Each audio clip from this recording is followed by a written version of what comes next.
Hello, hello, hello. How's everybody doing? For some reason, I feel like I'm forgetting something. I don't know what it is. I like got all my stuff ready. I went live. I'm sitting here. I'm just like, everything's all ready. Why do I feel like I'm forgetting something?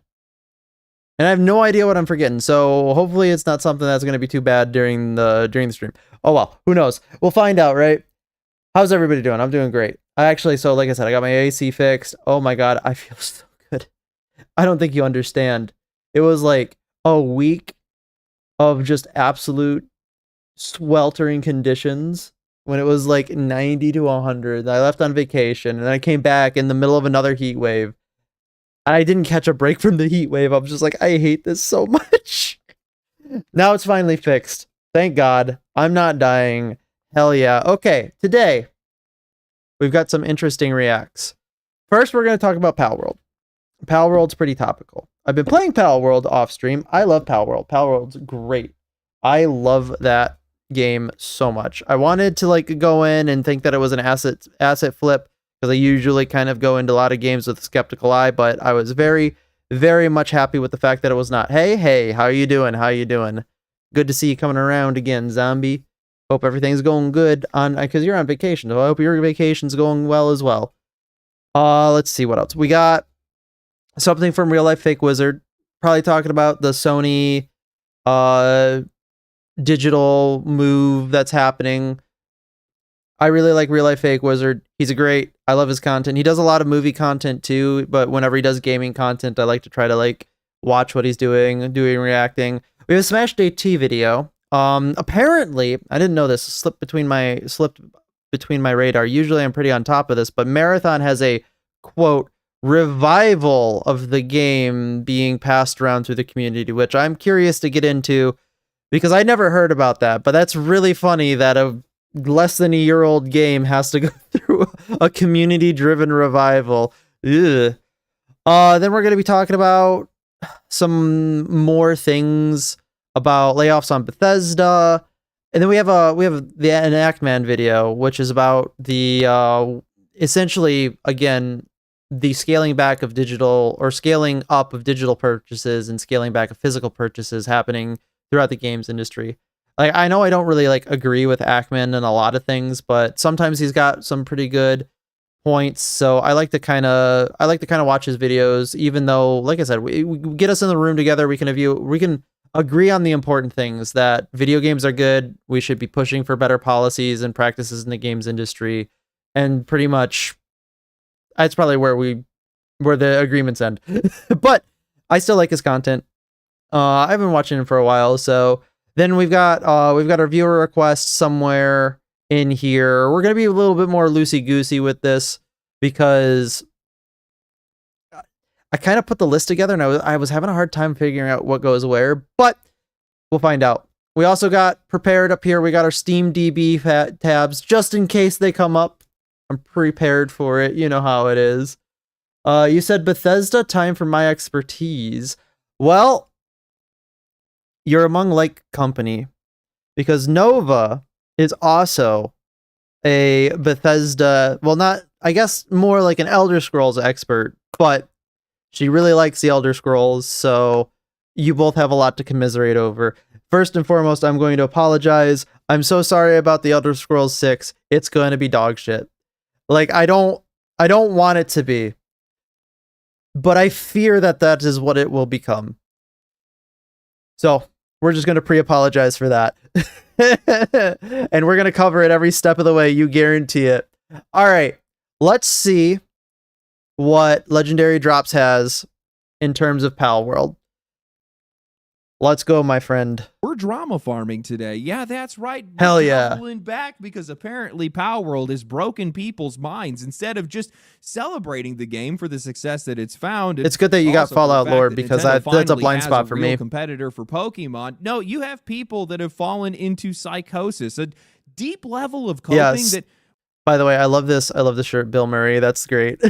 The people who have been like fighting against Palworld quotes, like the Pokemon people, have been just going absolutely insane on social media. Like if you don't know anything about that, it's It is crazy to me that you would simp so hard for a company to try to literally point out like instances of quote copyright problems, close quote, to the corporation so that they can sue this other game out of existence.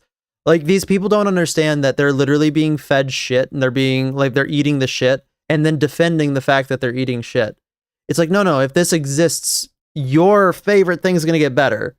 And they just refuse to like see logic. It's so interesting. We never even thought was possible. Scientists need to study this thing because, man, is it horrendous. It is. In the face it's so of crazy. Palworld's continued success, and oh man, is it successful. These people just won't let it be. All right, cool. We have an excuse. Palworld.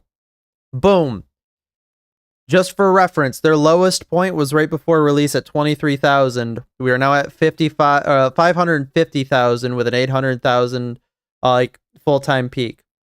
At least a 24-hour peak, which is pretty good numbers. Yeah, it had like 2 million when it came out, but that makes sense. We're still at like amazing numbers for them. And like, you have to also think about how much money they got in lifetime sales. Because if they had 2 million lifetime sales, they sold it at basically the current price when it came out. They made a lot of money. And people are still enjoying this game, and they continue to, let's see, for Max, they continue to enjoy it because, like I said, even on these low points, we're still talking like 50,000, 75,000. Let's check out Marathon. Their current is 13,000. Half of what their lowest peak was. Holy fuck, dude. How do you even get away with doing this as a studio? Bungie like fucking fleeced the fuck out of them. Holy fuck. Their highest peak, 86,000 on launch. Now, let's be fair here. They're getting better. They've peaked up to about 14,000 within the last God knows how long. And we're going to be talking about that later. But man. Oh yeah, also, we'll get to that later, but Darkest Dungeon had is having another DLC. Palworld derangement syndrome, where regardless of the facts that are right in front of them, this game has to constantly be under attack. You have people accusing Palworld and Pocket Pair of walking into Nintendo's offices and stealing assets right off of their desks. You got some people that are saying that regardless of what you're seeing online, don't believe a damn thing because this game, it's actually a failure. It's a flop. Yeah. It's a laughing. Yeah, guys, Palworld's a flop. Man, if that's a flop, I'd like to flop. Stock in most countries. Let's put it that way. If I flop as hard as Palworld, holy shit, I could walk away from the internet and be happy. And even if this game is popular, well, the only reason why is because of internet grifters and YouTubers. Thank you. That are only rallying the troops and trying to get people to play this game for one reason. Because it's a good game. Make Pokemon fans mad. Oh, yeah, totally. It's because we want to make Pokemon fans mad. Like, I'm constantly thinking about them. Guys, I can't stop thinking about Pokemon fans. Oh, God, I hate them. On these guys. It's just absolutely absurd. What many people fail to realize is the vast majority of people that are playing Palworld right now, they're Pokemon fans or former Pokemon fans. Or people who don't give a shit about Pokemon at all. I mean, like, there's a lot of people who play Palworld who just never played Pokemon. They don't care about it. Like, it just has brought in so many different audiences in a good way. People that have always wanted to get into one of these games, but maybe it just didn't suit them for whatever reason. It wasn't mature enough, maybe. Or maybe, I don't know, they just didn't want to have to buy a whole console just to be able to do so. Yep. Nintendo is the one that opened this door. They're the ones that let Palworld through. Yep. That needs to be recognized. So today, they're the ones that mismanage their IP so much. A little bit of it ourselves. We're going to set the record straight, and we're going to talk about how Palworld's success isn't even over yet. Hell, it's probably not even begun. No, so like the interesting thing about it is they literally have a DLC coming out in like 9 days. They have a DLC scheduled for the 30th of July, their first DLC. And like, I think everybody's still excited for it because like, and honestly, I was talking about this with somebody last night. I said, I think they're doing it really well because a lot of people don't like day one DLC or like first month DLC, but in this instance, I think Palworld's got enough goodwill that at least the developers do that they can get away with it, first of all. And second of all, I think it's actually good for this type of game because it keeps the relevance through a long period of time. Because that's one of the most important things I think they're going to have is obviously games are going to become irrelevant the longer they stay out and the more people play them, the more they beat them, they step away, they go to a new game. But if they release a DLC within the first month, they're going to bring back a bunch of people who've already played through it that like want to play again. So they're going to maintain relevancy with continually updating the game. I think that's kind of an interesting and probably good strategy for them. But I don't want to see a AAA dev do it because I don't trust them. This thing, I trust Palworld. Bigger. Sorry, Normally, I trust Packet I don't circle Pair. back around to a topic. I like to stick and move when it comes to the things that I cover, but Palworld continued to gain momentum over the weekend, and while my timeline has been filled with people that have been cheering on the game's success, there have been more people either defending Palworld or documenting some of the highest grade meltdowns and coping that I've ever seen from the darkest corners of the Pokemon fandom. And I think that it is very important to make that distinction because I don't think that these conversations are coming from well-adjusted fans of the largest franchise in history. Most certainly are not. I think that they are coming from the most terminally millennial rejects that have not only made a franchise, but a multi-billion-dollar corporation their god and their identity. I'm talking about 40-year-olds with Pokemon trainer profile pictures staking out your local Costco and Target in their Vaporeon. He may not have come. He may not have come around yet. Early hours of the morning, it's just all so they good. can sumo By the wrestle way, each other for. This is crazy. The people who are like stalking these Pokemon cards. I don't know if anybody's been watching this, but I've occasionally caught the. Oh, he has. He's right there. Imagine. I'm so stupid. I literally read his name. Anyways, the people who've been coming around and doing these whole like Pokemon stuff, like I've been following it with like Charlie and stuff like that when he's been doing those videos. I couldn't do it.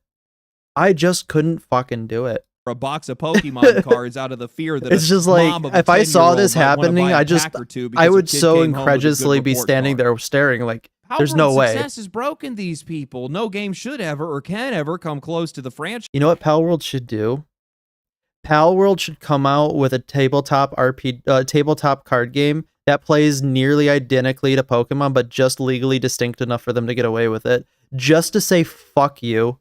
That would be so funny. I would collect that card game the fastest of anybody. People have only just to say fuck you. Depravity. Since my last video talking about the game, Palworld has somehow broken yet another milestone, climbing to a peak concurrent player count of over 960,000 players. Yeah, that's huge. Palworld has now entered the top 10 most played games in Steam's history twice over. First by breaking Counter-Strike 2 with 2.1 million players, and then now by returning and breaking past Elden Ring. These numbers are absolutely insane. They are shared by some of the highest selling, most popular, and most prestigious games in the entire industry. Imagine. But for whatever reason, some people have decided that that simply just is not enough. In response to the latest peak, one person imagine them doing that. Yeah, by the way, it's a flop game. Person had said, okay. This would be impressive if it had doubled. Then the word flop must have changed significantly since I was a child. The early access launch peak, but it is currently below 50% of its peak CCU, and with only 16K new user reviews added since 1.0, that means barely anyone playing Palworld right now is a new player. They then doubled down later, saying that I'm stun-locked by this. Okay, it would have been impressive if it doubled its early access launch peak. So you're asking for 4 million players. Got it. But it is currently below 50% of its launch peak. Well, 50% of its launch peak, if it's 2 million players, is still 1 million players. Which traditionally, if you sit down and think about it, any game with a peak concurrent player number of 1 million players is still pretty fucking popular. Okay. I'm stun-locked, actually. And with only 16K new user reviews, sure, yes, that makes sense. It was an early access title. Yes, the people who already bought it are going to be coming back for the 1.0 release. You're going to see the same exact fucking thing with Valheim. Oh my god. This person would give me a headache. Palworld right now is a new player. Oh my God, I can't do it. Down later, saying that the game is I get stuck in a room with them, I'm going to go ahead and just like citing that bang my head on the wall until I die. Only made up 1% of the game's 442,000 global reviews. This is what happens when somebody discovers SteamDB before they discover statistical literacy. Exactly. They have the concurrent player counts, percentages, review totals, regional breakdowns. I got the whole forensic investigation laid out right in front of them. And no brain to be able to articulate it. They understand less about Palworld's performance than somebody that looked at that chart for about 5 seconds. A non-live service game bringing back nearly 1 million concurrent players years after its launch is statistically absurd. Even Elden Ring, one of the most celebrated games ever made, returned roughly 70% of its original peak with a massive expansion. Palworld returning nearly half of its historic 2.1 million. To be honest, Palworld needs to add shovels. Is not evidence of. I mean, they've got sticks. A failure. That could work, right? They got baseball bats. Existing audience returning along. So actually, there is a shovel in Palworld. You can do a treasure map and then you whip out a shovel when you dig down to pull it up. Obviously, it's just kind of like an animation, but it's still there. There is a shovel. Alongside a flood of new players, and using 16,000 new reviews, or the percentage of Japanese language reviews from a predominantly console-based country to be able to calculate how many new people are actually playing the game is honestly ridiculous. The vast majority of players never even leave a review. They cite the 442,000 global reviews accumulated over the course of 2 years. The trench protects. Palworld sold 15 million copies on Steam in its first month alone. Oh, that's sad. Back 2 years ago. Even against that opening month number, reviews represent less than 3% of players. They are trying to measure an ocean with a shot glass, and they're writing it down to the 6th decimal place. Japan makes this argument even dumber. It is one of the weakest major markets for PC gaming, with console players outnumbering PC players nearly 2 to 1 and mobile players nearly... Is that real? I would have... Oh, no. Wait, would I... I guess that makes more sense.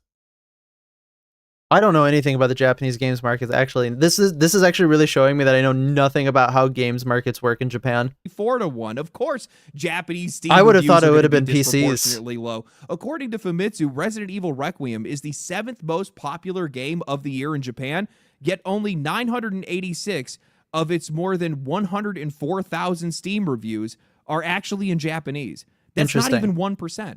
So what are these people even doing? They are speaking with absolute certainty about data that they never even tried to understand, let alone even verify. This is entry-level math, and this man is out here publishing Twitter dissertations like he completed the Human Genome Project because he just learned how to divide 2 numbers. Then we have people who wouldn't even be bothered. The worst part is like, if you wanted to take on good faith that they just don't know what they're talking about, that's a good way to read it, because obviously I think that it's better and more healthy. But the first post that they had, in my opinion, kind of tattled on what they were trying to do.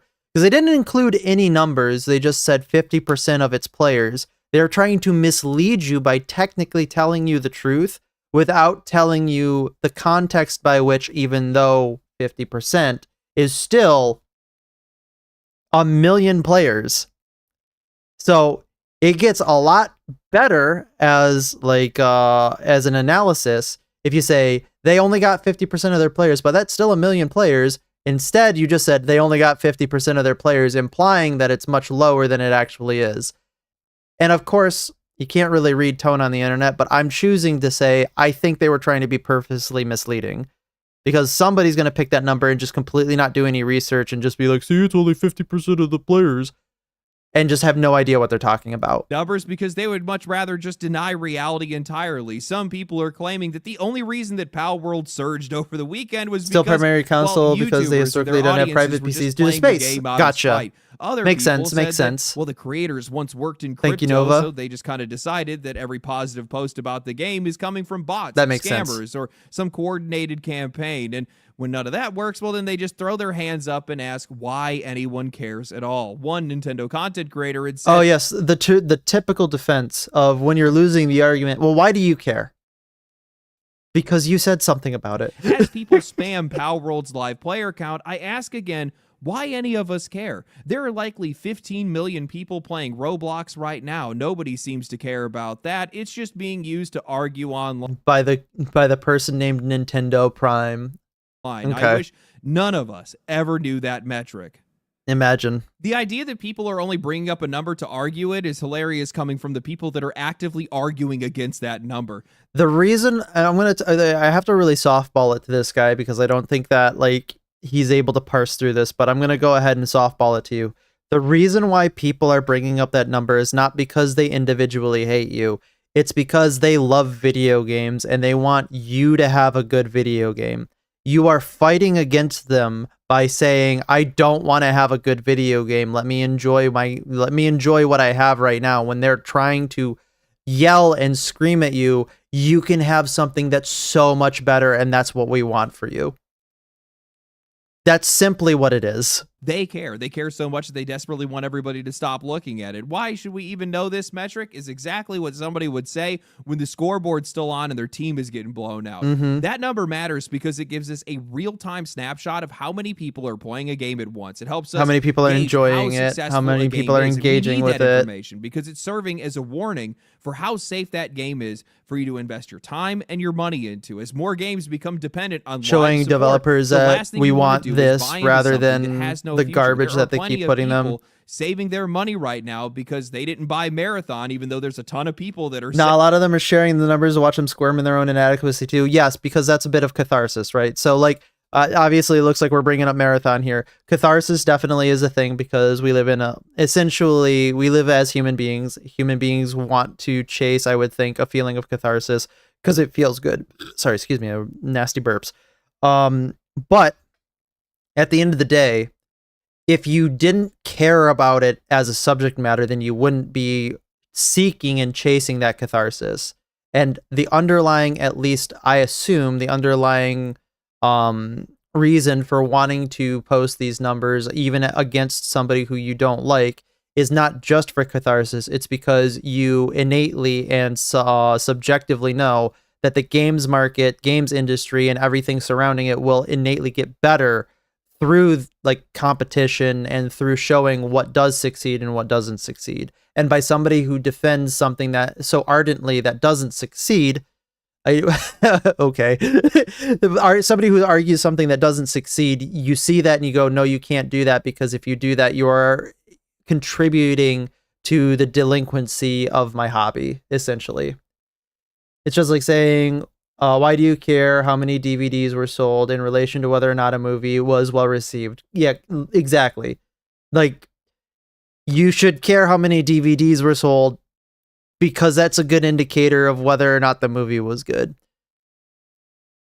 Movie could be initial hype. DV said yes. So I do agree with that, where it's just like initial hype is definitely a thing, but if we were to kind of carry on this analogy, it's like, you know, Pal World sold, we'll say, like 100,000 movie tickets, and they had like 50,000 DVD sales lifetime, and so on and so forth. Oh my god, I actually get this. I actually see. So I'm sorry, guys. I see a band, not a band comment. I see a comment that's like kind of thing on my. Sorry, real quick aside on my multi chat here. I don't normally see this, so either Nova got to it on time or not. But hang on, let me see if I can fix this here.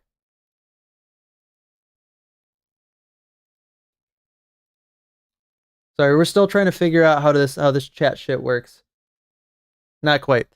Saying that, it's one of the greatest games ever Nova made, even though it's struggling to hold water. Only the most stalwart. I assume that you're asking if they're my mod. Yes, they are. They're my mod. You know what? The real problem is too much transparency. But you know what? I'll tell you what. The real reason why people care about these numbers. You're asking because I burped like Rick. Pokemon has spent years in squalor, putting in the least amount of effort, generation after generation, while maximizing their profits the entire way through.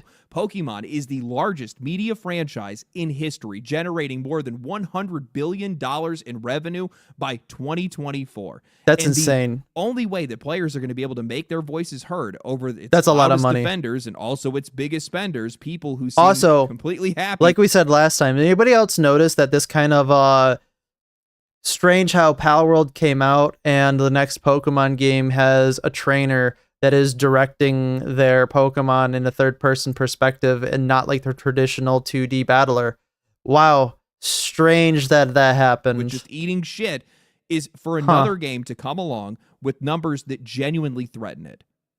Steam concurrent player counts give us those numbers, and on that top 10 peak concurrent list that I had shown, Palworld sits above Cyberpunk 2077, which sold 40 million copies. Elden Ring, insane. Which sold 30 million. Hogwarts Legacy, which sold 40 million. These are numbers that actively challenge some of Pokemon's highest selling and highest performing games. Palworld is multi-platform. It's widely accessible. And are you asking me or Master Builder? Not to choose Nintendo now that there is a real alternative that is out there. So when I see people that are tweeting Pokemon doesn't have to do anything because it's the largest entertainment franchise, or that they're floating theories that Sony is secretly funding and running an online campaign against Pokemon, or that everyone's celebrating Palworld is just pretending to like it just to spike Pokemon fans. We got 2 million people in a room, all had them purchase Palworld, and then said you have to pretend to like it on Twitter. Complete like conspiracy theory. You caught us. Just hands in the air. We'll go ahead and admit everything. Like, what the fuck are you even smoking? I know Avenged Sevenfold. What are you talking? I grew up during. I remember it. I don't have a favorite song though. I just know them a little bit. I know a couple of their songs, but not enough to make an opinion. I have to appreciate the sheer Omega level ego required to believe that any of this is about you. It's not about you. Unfortunately, it's about getting around you and reaching a franchise that has spent years shielded from criticism, a franchise that has left countless players behind while farming the blind faith of its most devoted consumers by serving them swill at a premium price. It's true. Palworld doesn't need to destroy Pokemon. It only needs to prove that... It also sounds like pretty much every other game, the major game in the games industry. There are millions of people that are out there that are waiting for someone to deliver something that Nintendo refused to, and that's exactly what this game is. Oh, those are good songs, MB. It did very so good for songs. Half the price with no DLC, no microtransactions, or no live service. Unlike Pokemon, they make you fools pay for evolutions. What are you talking about? You're not even a part of this conversation anymore. You obviously don't even started want with your that games to goddamn get horse any better. armor. And these plutonium-enriched retards That was strong. are coping harder than I have ever seen. And what makes this all It was strong, but can't argue with it. so frustrating is that it's for their own benefit. This game needs competition. Pokemon and Nintendo as a company needs competition.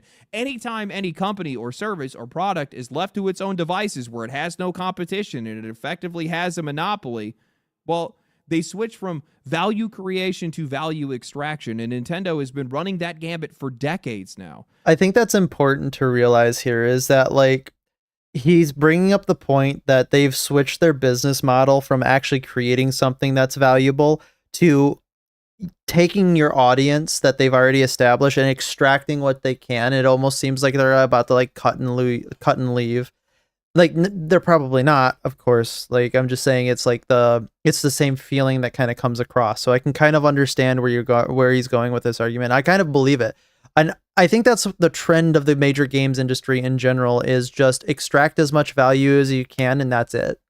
And I really hope that we can finally get this crash over with. We can finally get everything over with and just be done with this mentality, because I hate feeling like a piggy bank to these major game companies. And I go out of my way to just not play any of these games.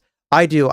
Every time a new AAA game releases and everybody's like, oh, it's going to be XYZ, with, of course, exception for some few. Like, I trust Capcom right now. Capcom's been killing it. But a lot of the other ones, like Ubisoft, I'm never buying a game from them pretty much again until I can prove through successive releases that they're actually reliable. Or, like, even in a way, I know a lot of people in my audience like gacha games. I don't like gacha games because I feel the same way with gacha games. So I choose to, like, not engage with them for the most part. This is when I inevitably hear, but there were other creature collectors. True, but they've also proven that they are not adequate competition. They make fantastic games. Digimon Time Strangers was great. I loved that game. And I also heard that Monster Hunter Stories is also really good. I heard Monster Hunter Stories was really good too. Have not made a dent. They've not even made a scratch, and they've been at it for years now, decades in the case of Digimon. Man, I can't wait for the Palworld Monster Hunter left a DLC. gaping wound. This game is massive.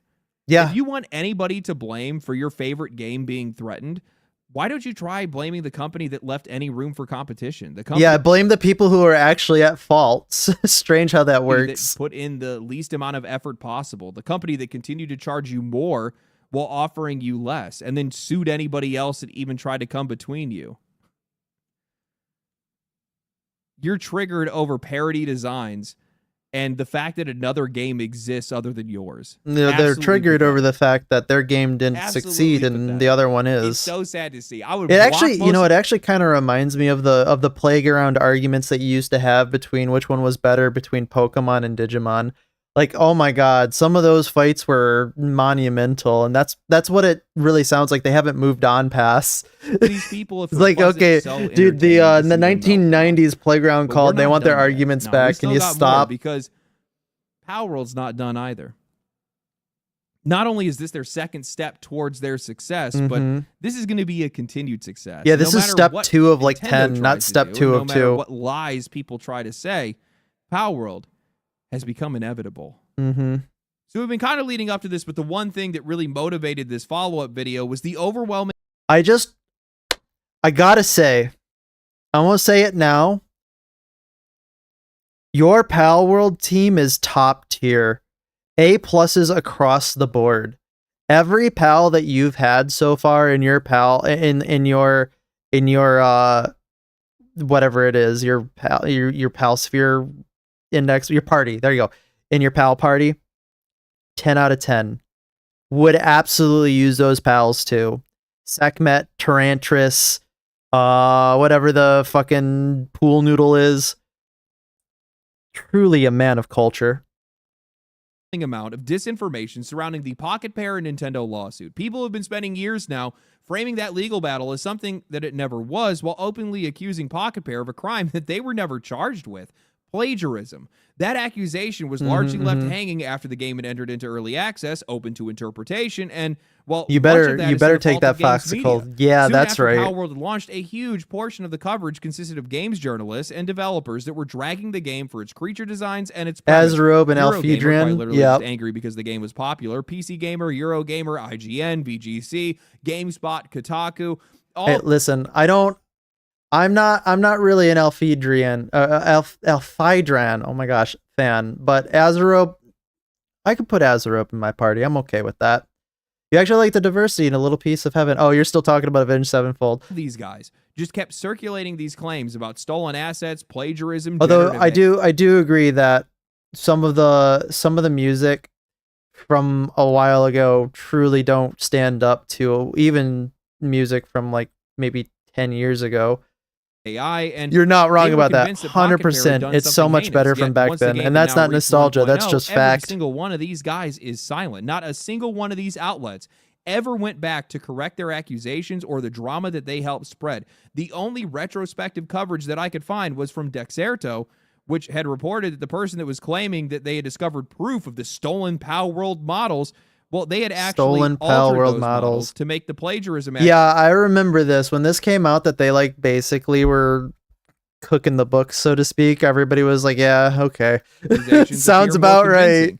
And despite all of their reporting on the Nintendo's lawsuit against See, there we Palworld, go. He's got a fucking Wixen. Man, he truly is a man of culture. He knows. none of these outlets ever bothered to mention that the lawsuit never had any claims of plagiarism.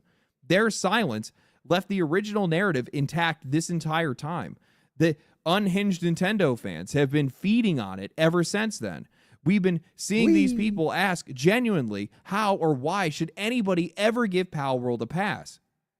Then someone Because it's a responding good to the game. claim that Palworld never I want to respond to that, actually. How and why could anybody ever give Palworld a pass?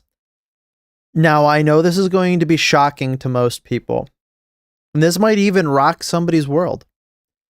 It's because it's a good game. Wow. Who would have guessed?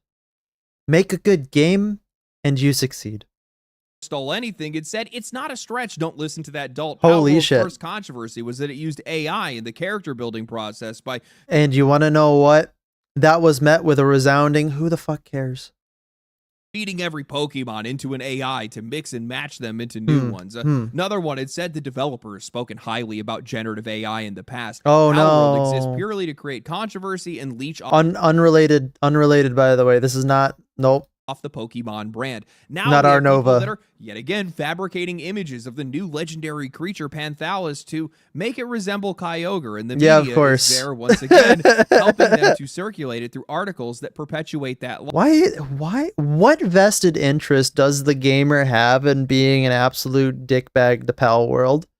Like, I don't actually understand what the end game here is. Like, you know, yelling at people saying that they should buy certain games, or if you don't like this game, you're this type of person. I can understand that because they've got a message, but it's just like Palworld seems so anodyne to me, and that they are trying to like stoke like the controversy fires around. Is like, what is the end goal here? Like, Why? what Then are we you see posts that are doing? claiming that Pocket Pair changed the creature designs in 1.0 because of the lawsuit, and once again, journalists are helping to carry a I completely mean, false who premise cares? into a wider conversation when every, and I mean every, early access game ends up making massive changes to the designs just by full release. They have so I'm going to. to say this Mostly because like it's an iterative process, right? It's like these people don't understand what iterative means, I guess.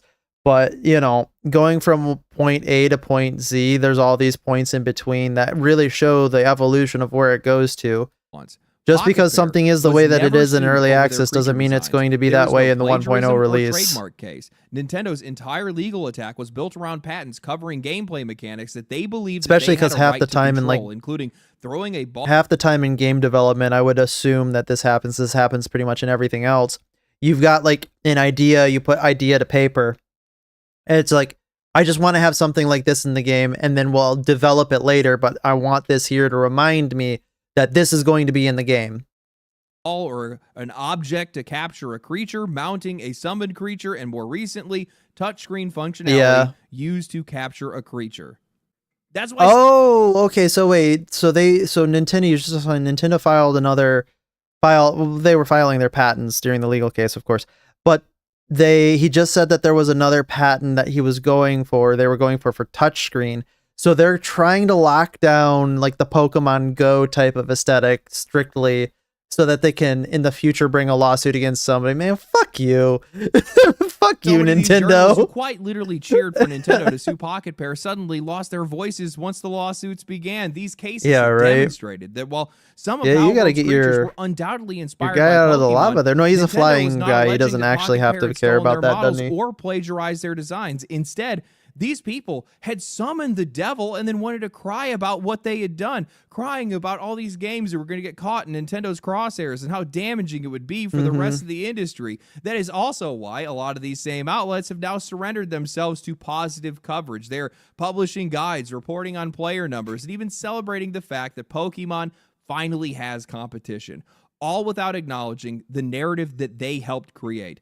Luckily, Nintendo has walked away with nothing, losing their efforts in Never let them forget what they've done to you. both the United States and also Japan, largely just due to the absurdity of their patents. I mean, come Never on, man, some let of this them stuff get is away with absolutely it. ridiculous, but apparently some of it's also because of Nintendo's most hated force in existence, fan-made games. The plagiarism accusation stopped. I do not know where it is, but I have a laptop with a copy of Pokemon Uranium on it. I don't know where it is, but I have a copy of Pokemon Uranium. For those of you who don't know, Pokemon Uranium was a ROM hack, I believe, of some Pokemon game that Pokemon basically DMCA'd like 4 days after it came out, and basically they said that they had to nuke it. I don't know where I have it, but it was pretty good. Like, it was okay. Like, I'm not really a big Pokemon guy, but I happened to come across a copy of it because one of my friends was really big into Pokemon. So I got that somewhere, and I'm sitting on it. One of these days, it's going to be valuable. Having anything to do with evidence a long time ago. It has always just been this moral excuse that people have used to not accept that Palworld has earned its audience. Inspiration, plagiarism, stolen assets, generative AI, patent infringement, copyright infringement. All of these things are just completely different accusations that were all They can't be that good. There has to be some way to victimize the multi-billion-dollar company to admit that they had lost most of their case years ago. But none of that stopped Palworld from becoming the success that it is. Maybe it slowed it down. Maybe the lawsuits created some uncertainty. Maybe 2 years of people screaming plagiarism, AI, stolen assets, and fraud convinced enough people to stay away from it. But it didn't stunt the game's growth. And nearly 1 million people showing up at the exact same time 2 years to stunt what are the you game's doing? growth. Take the schematic. You can make them into better Nearly ones. 1 million people showing up at the exact same time 2 years later is Man. proof of that. Palworld is not some temporary meme anymore. It isn't a novelty. It isn't Pokemon with guns, and it isn't some early access scam that people thought that they were just going to forget about after a month. I totally thought Palworld was going to be an early access scam. It had all the hallmarks to me. It had like the Unreal Engine.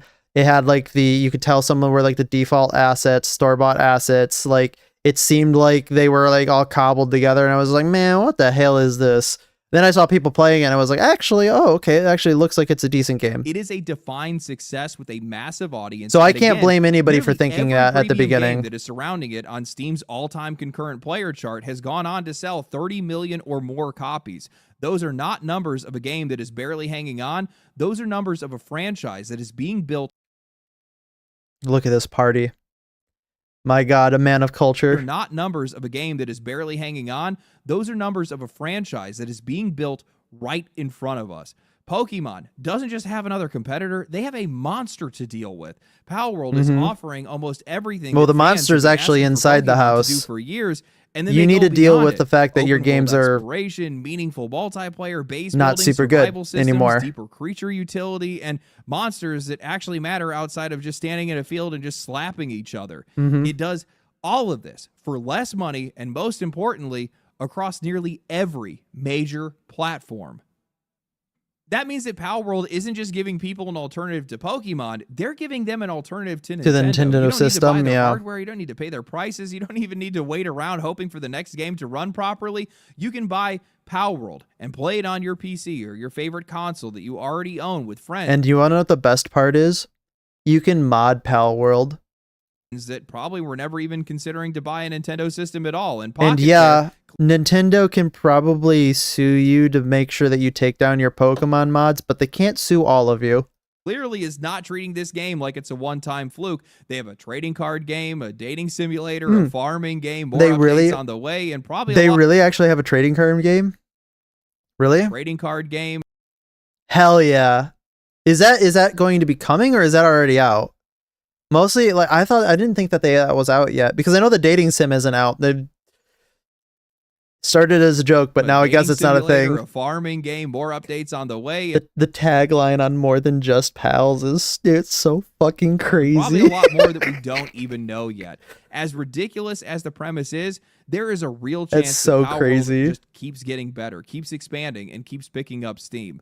And then what happens when? Yes, you can. You can put it in. You can put it in either the video tab in the Discord. Like just put like, hey, I'd like you to react to this on a React Day or something like that.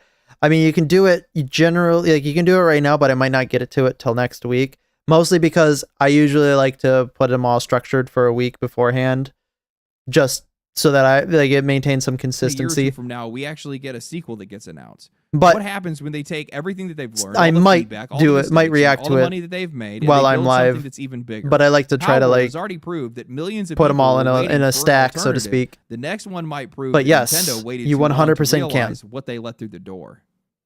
I am 100% a dejected Pokemon fan, somebody that grew up with the franchise but became more and more disappointed as years went on and finally just separated myself from it. I don't like Palworld just because I want to spite people, and I don't make videos like this just because I want to stick it to Nintendo, though I'm not going to lie. No, you make videos like this because you want the games industry to become better, because you have a burning and deep passion for video games, just like everybody else who cares and pays attention to these objects or these issues.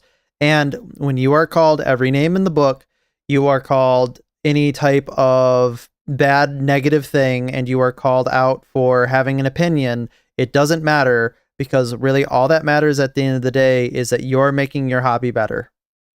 it does feel good to when I get the opportunity. But I hope that this somehow leads to better Pokemon games. I hope it leads to bigger and better Power World games and bigger and better games from other developers in the future. And while I fully understand that this is a franchise that wasn't going to grow up with me, and I understand that it's a franchise that's made for kids, I never thought it was a franchise that was going to essentially just devolve into nothing more than premium price slop. That's all it is. They're just farming the people that just keep giving them money for whatever reason. And I'll get to that in just a second, Zombie. Step up. Somebody needed to show up and put them in their place. And I think that's largely what's happened recently. And I think that's how a lot of people feel. I think that's why a lot of people are excited about this game and why people want to support it. Nintendo has just gotten way too confident in their walled garden. They've largely just not had any competition, not any real competition. Nintendo exactly. And Xbox well, they've specifically been going out of their way to kill the competition because their calculus, which I think was correct for a while, is that if they maintain like on top of it and they're the only go-to creature capture game, then they're going to have like a market built in. And that only works to a point. Eventually, you're going to dilute what you're doing so much that people are going to walk away. Xbox and PlayStation have just been having a competition between each other to see who can suck more. But imagine that we had so much better of a games industry when Xbox and PlayStation and to a degree Nintendo were all like the big three competing against each other, where they all had their first party games and they were all actually like games that people cared to put work into. And now here we are where it's all Nintendo like just to homogenous and nobody gives a shit and all the games are terrible. People that have been AAA games, that is. That honestly, in a lot of ways, probably just don't know better. I hate to say it like that, but it's like if you're just a solely Nintendo gamer, you're not really getting exposed to a lot of other stuff in the wider industry. And games take a long time to be able to get to you in a lot of cases. So in most cases, the games that you have to play are the Nintendo ones. And, give credit where credit is due. Nintendo doesn't have a lot of competition for their games because of the unique premise of their games, the unique premise of their audience. But and their characters that means is that without that competition, without other games to be able to make that comparison to those games, and their quality slips over time, they just get worse, and they continue to until. And you want to know what? We can bring up a case study that is kind of really important in this. Is let's look at Breath of the Wild. Now you can have your opinions about Breath of the Wild, but what you can't deny is that it did well and people liked Breath of the Wild. And Breath of the Wild likely would not exist in its incarnation without the success of the Soulsborne series, which would also likely not exist without the initial success of the Legend of Zelda franchise pre-Dark Souls release. It's kind of like iterative, again, design process, but because there was already competition in the niche of action-adventure RPGs with consequential combat, it became better. They grew from each other. They learned from each other. There are nothing like that in the creature capturing market. Nothing.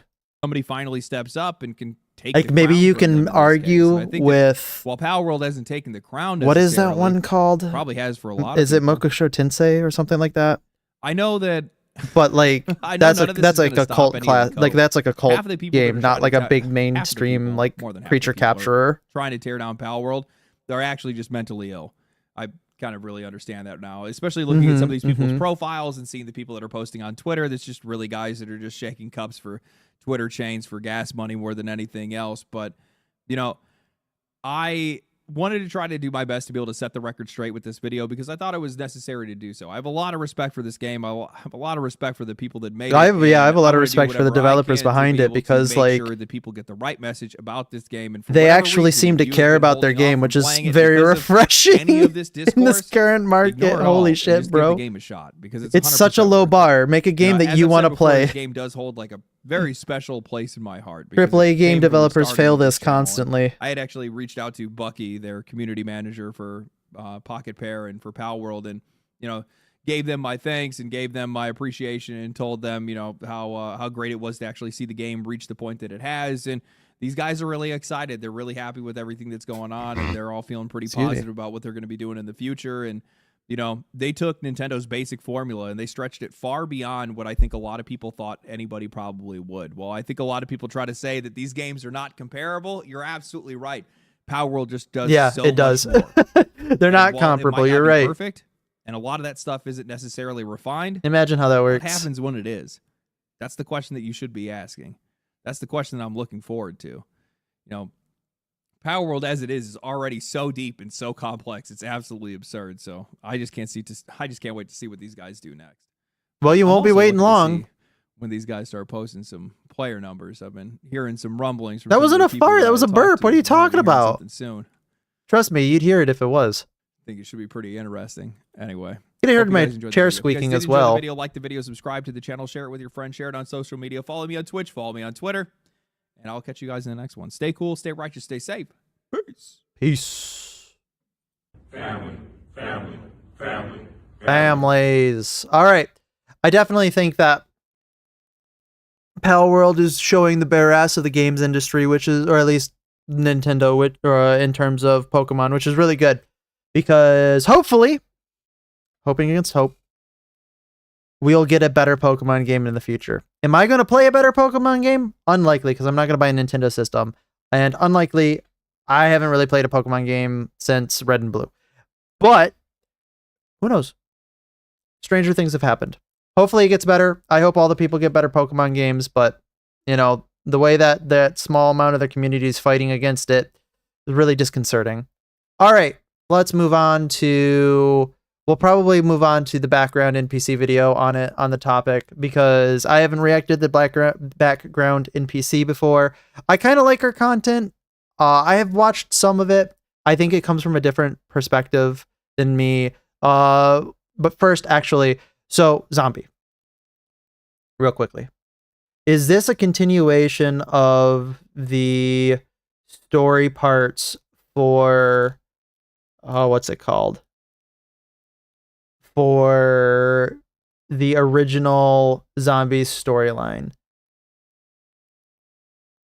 Because I remember watching like a 3-hour-long video on like the entire story of all of the of the world, Call of Duty World at War, Call of Duty Black Ops, and Black Ops 2 Zombies.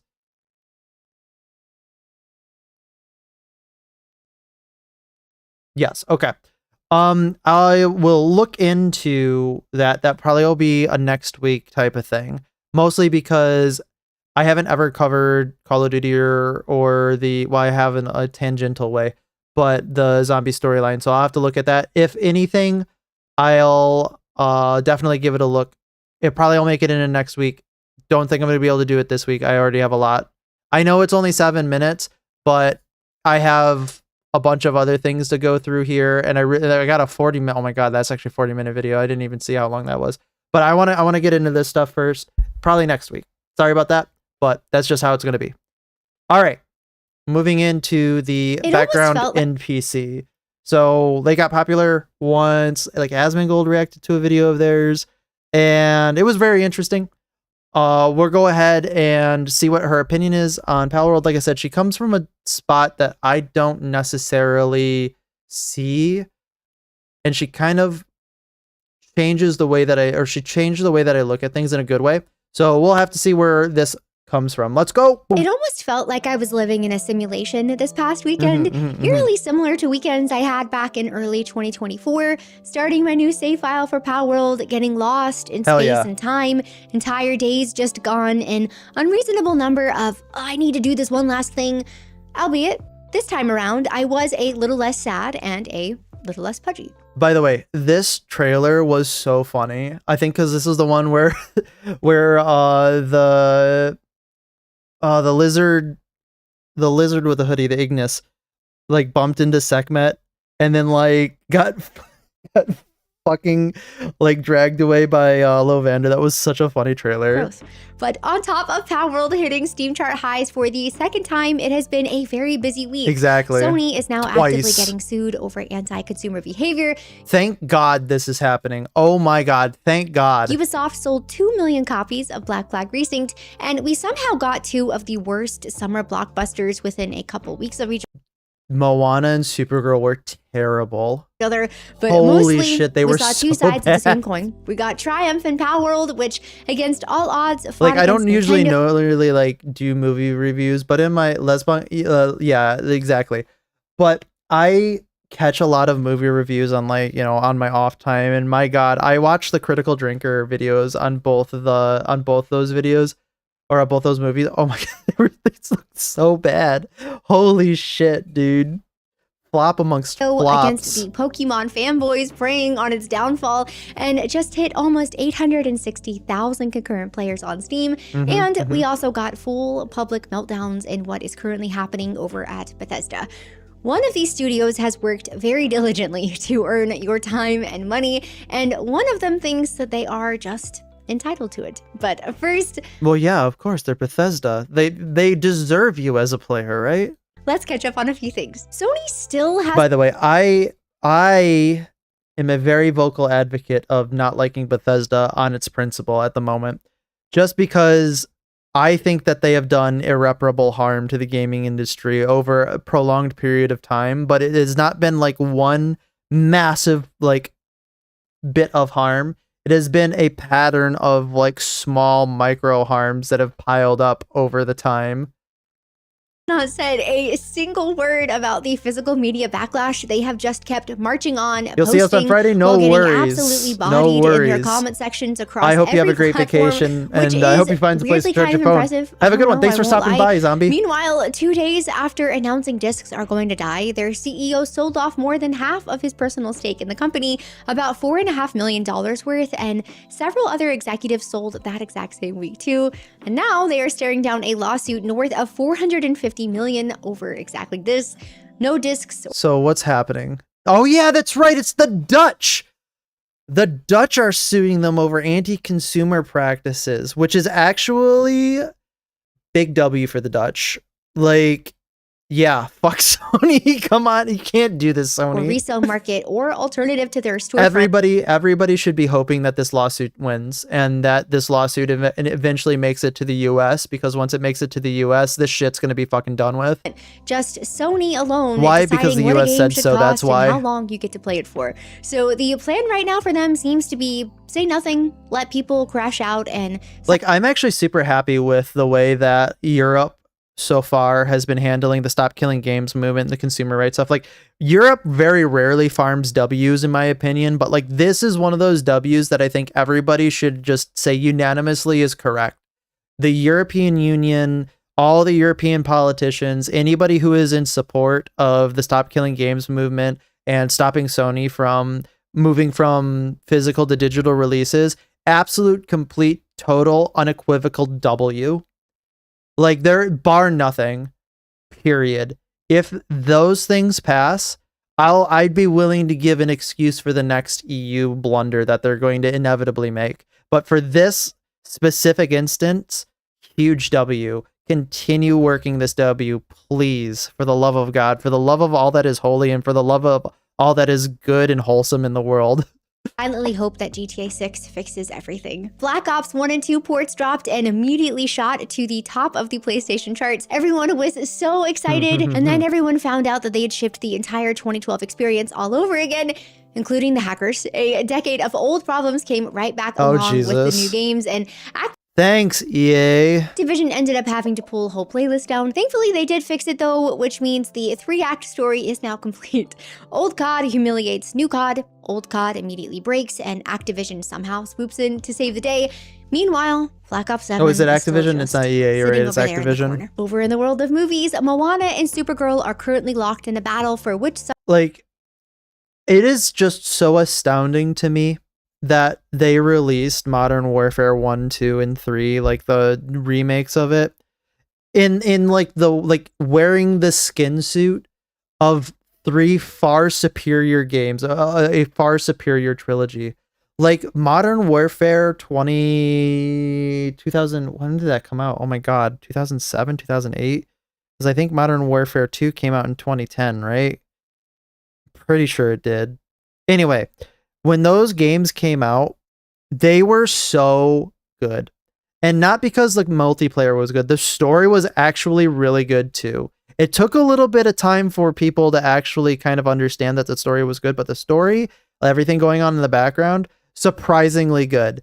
Haven't gotten anything like that since, because the people who made it actually fucking cared about the game. Who would have guessed? Blockbuster gets to lose the most money, and it is looking pretty neck and neck for now. So, congrats to both. Honestly, can Disney go bankrupt finally, please? Then, of course, there is the Black Flag remake, and even though I loved the original game, I am personally not quite ready to give Ubisoft my money. But credit where credit is due. They sold 2 million copies in a single day with no players engaged wording to be found anywhere, and became the very first Assassin's Creed game ever to break 100,000 concurrent players on Steam. They also dropped essentially what is a battle pass into it, along with oh, okay, there it is. $85 worth of DLC, which has reportedly already made $1 million on oh, okay. Yeah, all right. Well, I guess I'm not buying Black Flag then. Oh my top of the gosh. game I sales. can't People speak have also today. been sharing clips of how beautiful the game looks, and somebody decided that included a close-up of a female NPC's feet, which currently has tens of thousands of likes on it. Speaking of female NPCs, Okay. on top of toning down some of the female character designs, they also censored the figurehead on a boat. Keep in mind, this is an M-rated game. You spend the entire time slitting throats, blowing up ships full of human beings, but somebody had to sit in a meeting and spend time and spend money. Yeah, we can't have the flagship on the, like, guys, shut it down. Okay. Making sure that the wooden lady up front got a bra. This next one has been on my mind for a while, so I guess. Love and Deep Space, for anyone unfamiliar, is an enormous Otome gacha game, over 80 million downloads, and to be very clear, I have some friends who they're married and their wives play this game. I don't get it. it is a girl Gooner game. And It is. last month, they announced 100% a sixth it is. love interest named Valko, who is a werewolf tech CEO. And he got canceled because the Chinese didn't want to have anything to do with it. I'd like to remind everyone for the internet's fault for the foot thing. It is the internet's fault for the foot thing. You are completely But it correct. got backlash because a chunk of the player base was mad that a brand new character was pulling resources from the team when the 5 guys already in the game are apparently starving for more content. And then it escalated. There were reportedly real world protests, and allegedly someone put poop inside of the company's lockers. So Favorite Games Wow. That is just canceled him insane. completely, even though he was fully ready to go, fully voice acted, cinematics finished, and then the other half of the fan base lost it, and the petition to bring Valko back cleared 300,000 signatures in about 4 days. For scale, the biggest petition against Sony ending I ain't gonna mess with these people. These people are insane that like this game, by the way. physical media was about 200,000 the last time I checked, so it just goes to show, never underestimate the power of Gooners. Which brings me to Fortnite, yet again, whose summer collab with DC Comics just added bikini skins. It's a huge, dense news week, apparently. Lots of stuff happened. Like, nothing's been happening for, like, July, but now it's just like... Yeah, the Chinese audience was more worried that the current character wouldn't get new content because of the current characters. Yeah, exactly. And, like, I'm gonna be completely honest. It's a gacha game. You shouldn't expect them to do anything that's, like, player friendly. And tiny Batman swim shorts. The Marvel Rivals approach, I see. Guess my opinion on gacha Looks like games. they have finally remembered that they are rated T for teen. But moving on from all of that, I have watched Bethesda utterly crash out in headlines this whole past week, and I just cannot believe how much they keep digging themselves into a hole. It has been a whole saga at this point, but with all of the restructuring happening over at Xbox, Bethesda devs have now come out to say that The Elder Scrolls 6 could be getting delayed. You know, the same game that was announced Again? Hey, Nova, how's that make you feel? The Elder Scrolls 6 is getting delayed again. 8 years ago. Oh, it's been a fucking decade, right? How long? When did Skyrim release? 11, right? 2011? Because it was released on 11/11/11. So, 21. It's been 15 years since that released. It's been nearly a fucking decade since they technically released Elder Scrolls 6. And they have released Skyrim after Skyrim after Skyrim after Skyrim after Oblivion, and probably another Skyrim on horizon, right? Jesus Christ. And the reason that they are giving is the recent layoffs. They have fewer people now. Legacy knowledge is... Oh, yeah, we can't release the Elder Scrolls 6 because we're laying off all our people that did fucking nothing at our company who probably fucked up the rest of the games. But hey, we're going to be behind on fucking up this game, so we can't release it yet. walking out of the door. Thanks, and the Bethesda. proprietary engine, which, if we are being honest, mostly runs on vibes, is going to be pretty challenging for newer contractors and devs to work with. And while I'm not denying that this is true, and I'm sure that there have unfortunately... Oh yeah, Starfield came out. Oh my god, that's right. They fucked up that game too. They're fucking upwards, I guess. After the way the current AAA devs have been, if they fix the game to correct for the last decade of bad choices, I'll accept it. Well, Nova, I hate to tell you, but I don't think they're going to be fixing for the last decade of bad choices. I think this is going to be a culmination of their bad choices until they eventually go bankrupt and have to sell the IP to some company that actually gives a shit about the IP. I think that's kind of the life, like we're seeing the death throes of the company. This game was announced 8 years ago.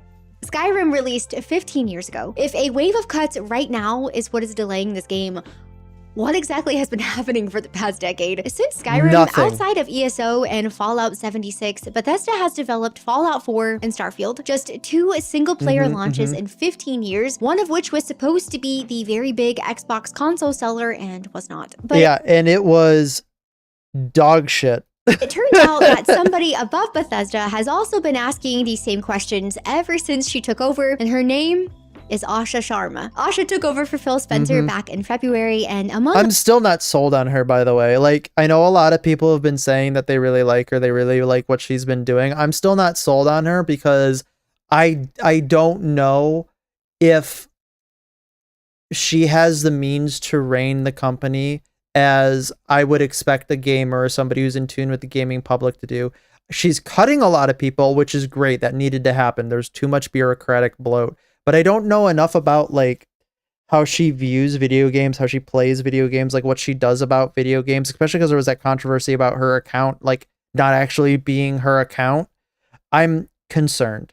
Now, this concern is not monumental enough for me to completely discount her as a CEO, but I'm concerned because I want to know, like, I'd like to get to know her a little bit better. I'd like to get to know, like, you know, what her favorite games are, like, actually have a substantive, like, long talk with her that, like, you know, what are her opinions on the current gaming social issues? What does she think about these types of companies making these decisions? What does she, you know, does she care that, you know, Sweet Baby Incorporated is a fucking entity and other like, I guess, third-party agencies that are pushing agendas are infecting the games industry? Like, I'd like to know what her opinions are on that before I make an actual opinion about her.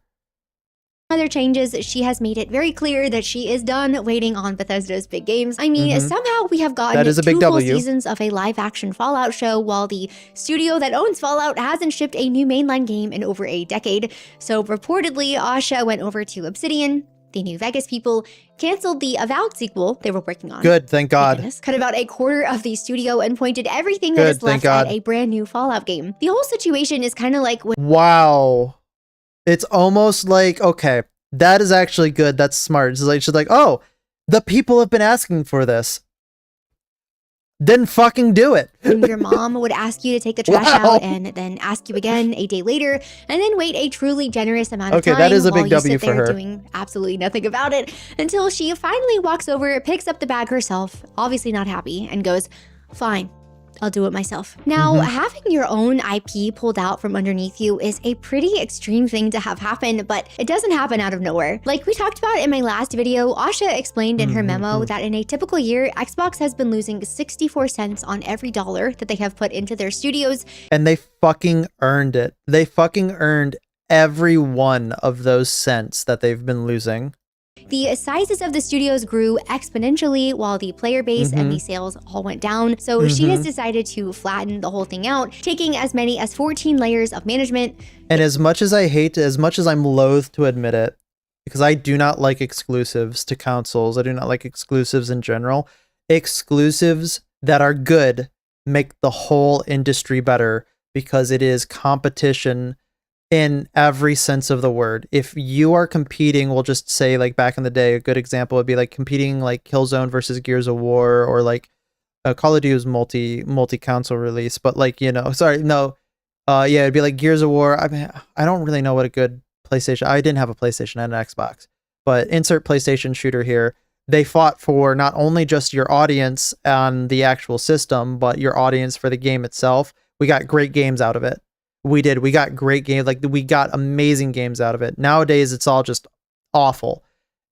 And I would much rather live in a world where exclusives are competing for audiences and actually being good games than in a world where all of it comes into one system and we get shitty AAA games.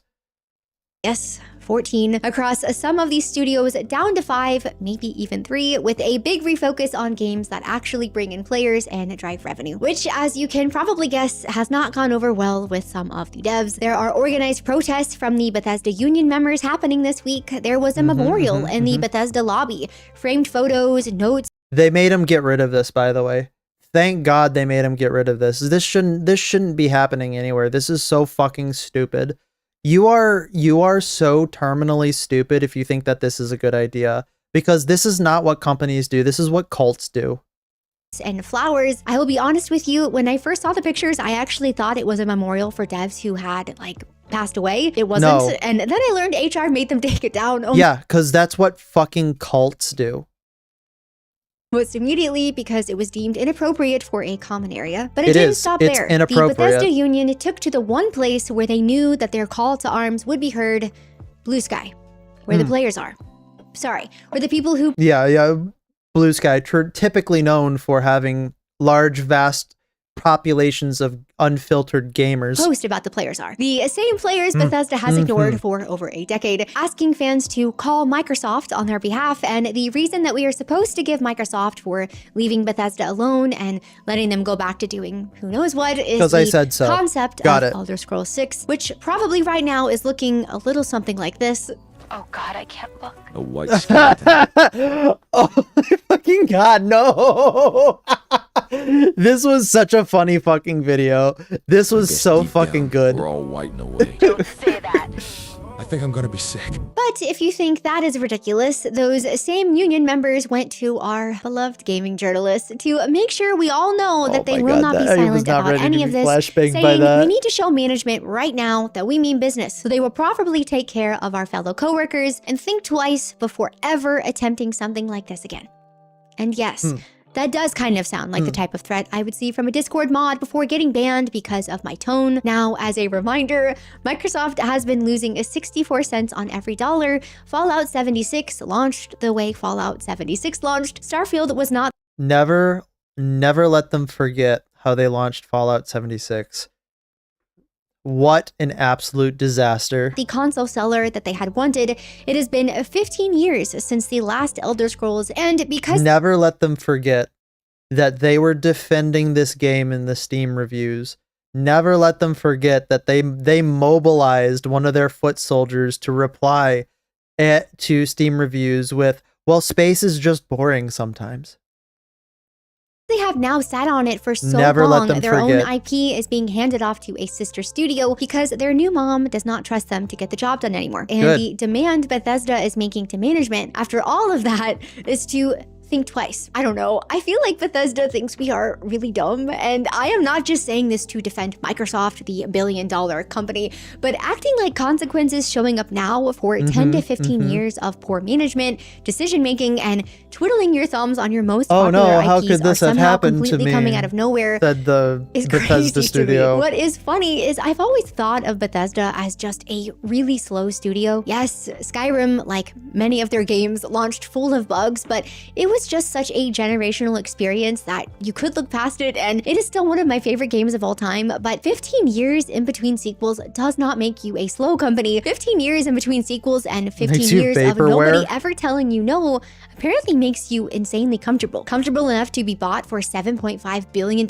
largely for the games that you won't make, and then act shocked when you lose one of those IPs that you have sat on for a decade. Comfortable enough that management asking you to do your job is the part you take to the press, and comfortable enough to look at the consequences of your own studio's actions for the past decade and ask the players you have ignored to please go make it stop. It is obvious that Bethesda Man. has just been sitting pretty, doing whatever it is that they want, but now, as it always does, the bill has come due, and their response to all of this pressure has been very Has been flailing and like shouting at the clouds.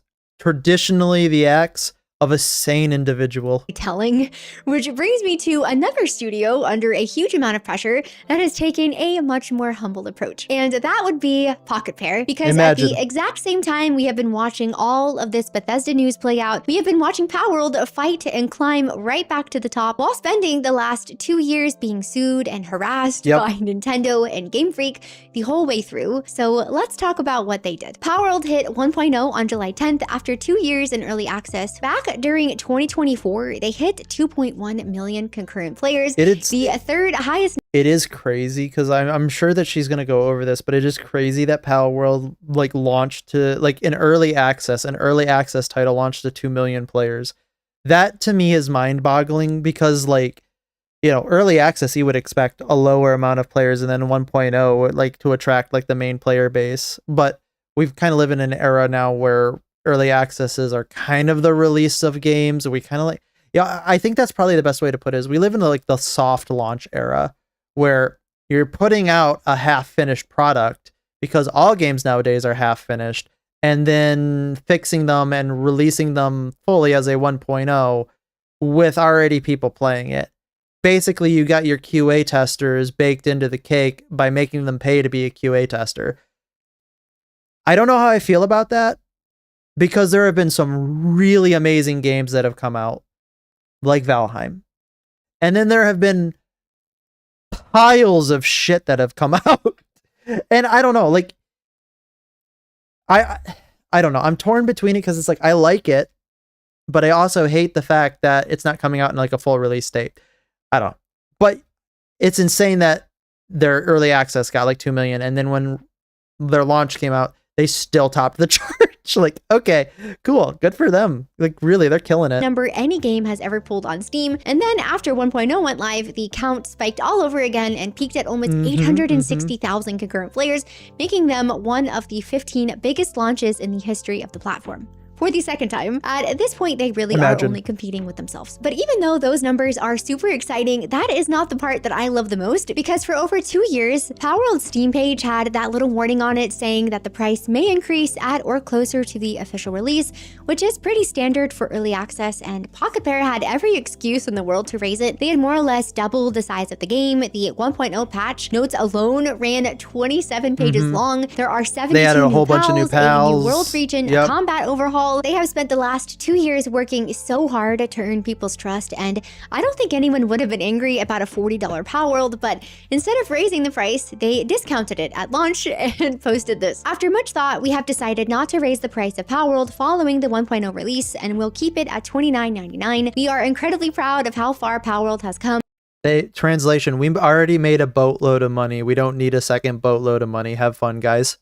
Thanks to the amazing support of our players, it has become a success beyond our wildest dreams. John Buckley, their head of publishing, even mentioned that while you don't need to wipe your data because they want to respect the time and effort you put in during early access, you probably should. I do think the problem with EA's early access is Steam needs to crack down more on devs staying in a lot. Yeah, I 100% agree with you. Like the cycle of abusing early access to put out something that just isn't finished, that never has a plan to being finished, is definitely prevalent in a lot of games.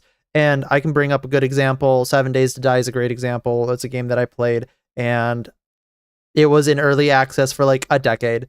It's like, okay, I totally get a bunch of, you know, new developers using the early access system in order to make the game that they want to, but we can't deny reality and say that every game that goes into early access either has good faith behind it or the ability to deliver on what they want to deliver. And I know Steam has been cracking down on it, which is good.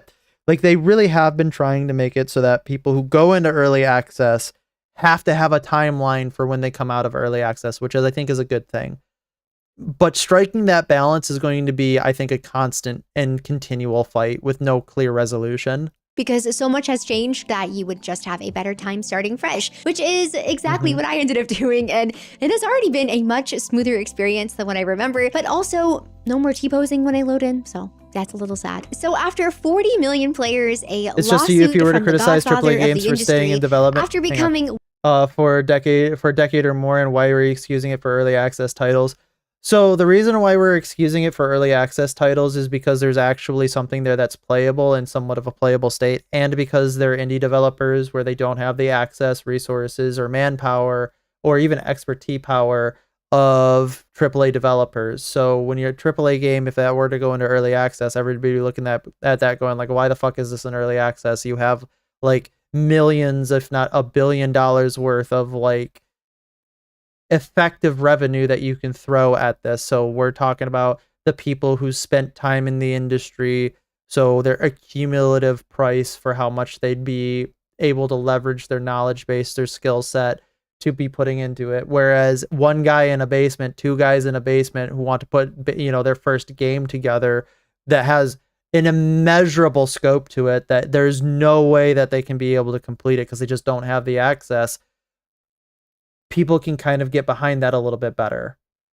Except now we're getting industry veterans having EA titles for long periods of time too. Yeah, and that's what I'm trying to say is like now we're talking about whether or not people actually have the self-drive to be able to deliver on the products that they promise. So we'll just say a AAA developer, like an industry veteran who say he wants to make a game. Okay, great. Go make a game because you know how to make a game. He goes and tries to make a game, and then maybe he has like a different idea of the scope that it should be towards, where he's making something much bigger that he thinks he can make, but he actually can't make because of how big it is. And that's where the timeline comes in with Steam. And that's why I think a good timeline is always going to be a constant battle, because obviously people work at different speeds, but the industry veteran is going to see that timeline and be like, oh, okay, I actually can't do this, and have to retailer their expectations to how they do it. And I think limiting them to that is a good thing. EA just isn't just two guys in their basement anymore. You're not wrong about that, but there are still games that are just two guys in their basement, right? So it really depends on, what type of game you're looking at, where you're finding it. There have been a lot more industry veterans and companies. I think where you're going with this is companies have been brought up or made around the early access model. I think you're right about that. I think you're also right to criticize that. I think companies being built around abusing the early access system there should be some way to try to stop that, because I don't think it's healthy. But I think that the early access system needs to be in place for the two guys in their basement, because I want to play that game that the two guys came up with, because those are so much more appealing, more unique, and so much more interesting and different than the people who are obviously making companies around early access gaming. And it's going to be a constant fight. There's no right answer to this, unfortunately. But the correct answer is you have to deliver a product by this time. I think that is good, but we'll probably need tooling, because I don't know how long that window should be. One of the biggest launches on the Steam platform twice over, the takeaway from the Pokemon with Guns people is still nothing but immense gratitude, and we can't believe we get to do this. And I don't think the success and their response to all of this is just because they are nice, even though I'm sure that they are. I think it is because they know that the audience doesn't owe them anything. The industry as a whole doesn't owe them anything. I see what you mean, Nova, but still at the end of the day, there are still just the little guys that you really gotta kind of look out for, and I'd rather look out for the little guys and let some bad actors through than let no little guys through at all. But I understand the concern. What's going on today? We're talking about Pal World and a bunch of other things. We're doing our classic React Tuesdays. Welcome along, Colin. They could have gotten angry about Nintendo and let everyone know prices would be raised in order to combat legal bills, and some people then probably we'll likely would have get understood to that. Or they could the have viewer just request, stopped which is working on the yours. game, kept the early access money, and we're let gonna that try be to the get ending of everything. most of our which new happens stuff out all of the way time first, from though. Studios who never had anything close to this kind of excuse, but instead they finished it at the same price and then thanked us all for showing up. Not surprisingly, this whole approach has been a huge success, even despite the lawsuit, which, speaking of, Nintendo and Game Freak have pretty much all but lost at this point, with analysts now pointing Nintendo's odds against any current version I'm so of glad Pal that World pretty much at Nintendo zero. is losing this lawsuit. I don't think you understand how much joy and relief. Relief being the chief emotion amongst these, that Nintendo is losing this lawsuit. And maximum damages of around $30,000, which is obviously chump change. For Exactly. Ninty. You The court pay their technically legal still fees. hears evidence in October, but they are probably going to lose big. So while Good. Nintendo is out there shaking their fist like the Arthur meme,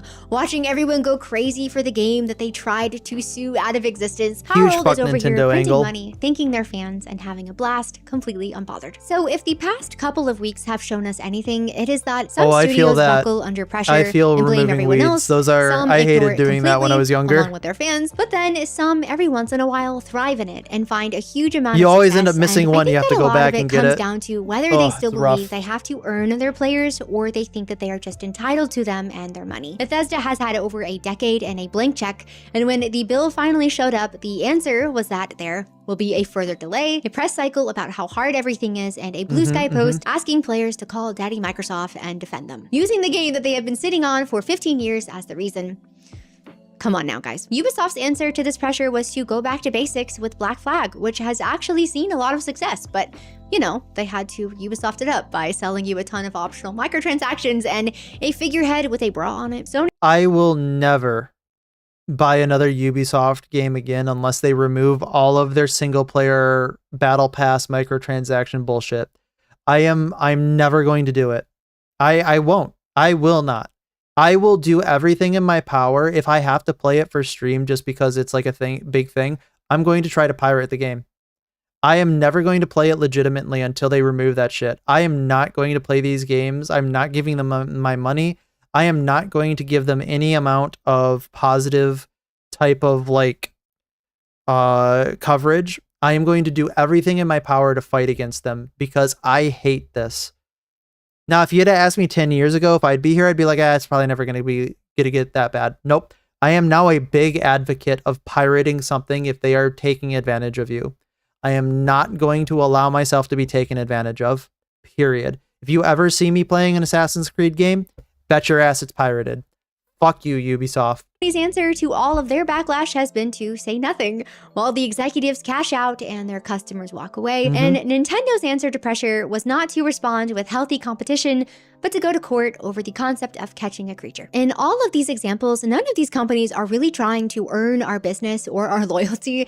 They are really not trying to do right by us. They are just so confident think that the that we're money piggy is banks. still going to show up because it always has. But it does kind of seem like times are changing, and at the same time, some are starting to wake up and change their ways. Xbox is at least trying to course correct and make up for years of bad decisions, but with all of this, with how the AAA industry has been acting for so long, we've got to remember, none of these studios are owed our money or our decades-long patience just because they used to make games that we loved.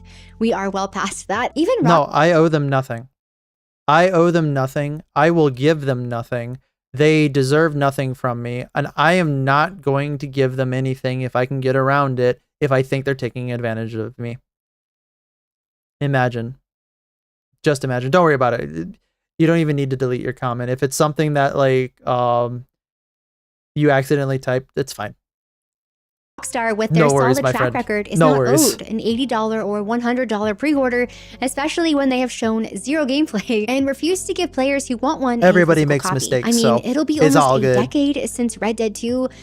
How do I you make think that their mistakes. I made studio and the multiple people who mistakes have in worked there speaking have today changed anyway. in the last 8 years? Something to think about. And it's not like I'm asking for any of these studios to be perfect or to never have a miss or to just hand us everything for free. I just want them to value us, their customers, the people who pay for their products, and to hold themselves to a standard that doesn't allow for a 15-year gap on a game, blowing millions of dollars and asking us to go call their parents on their behalf. And Palworld is a great example. By the indie way, studio that Anybody else think that that's fucking rat behavior? Like that is that is what I used to do when I was a kid, when I wanted to do something that my dad didn't want to allow me to do. I would tell my mom and my mom would yell at him. Well, big quotes, yell at him, close quotes. Be like, "Hey, I want to go outside, or I want to play a game or something like that." And dad's like, "No, you can't play a game. You've been playing it all day." So I'd be like, "Mom, dad's not letting me play my game." And then she'd call my dad and say, "You got to let him do it." That's rat behavior. That is so big fucking rat behavior.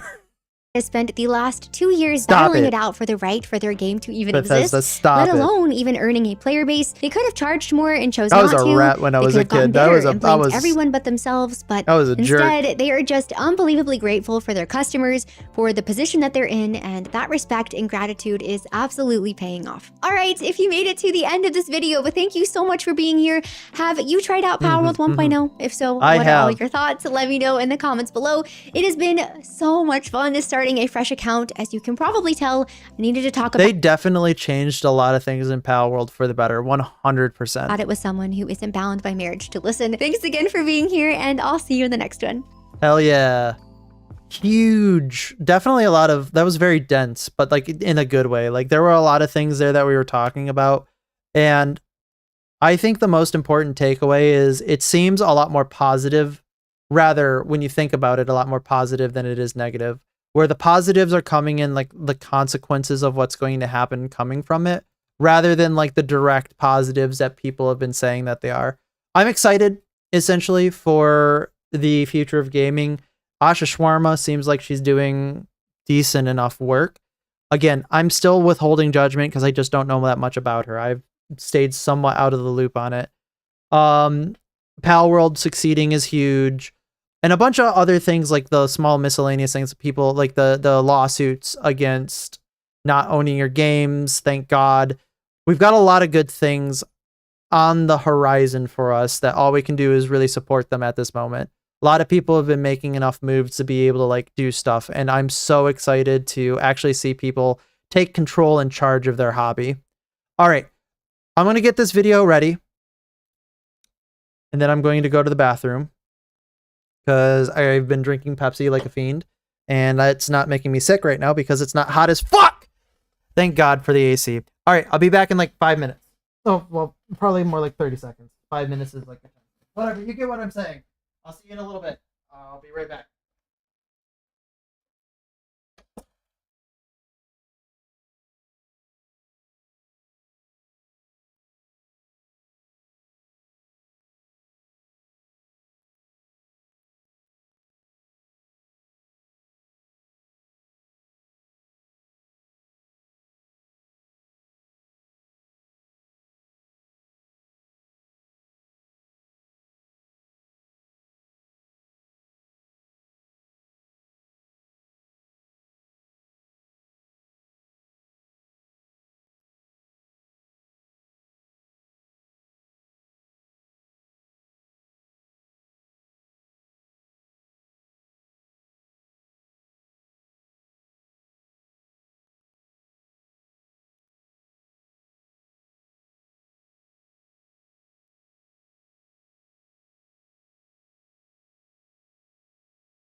All right, I'm back.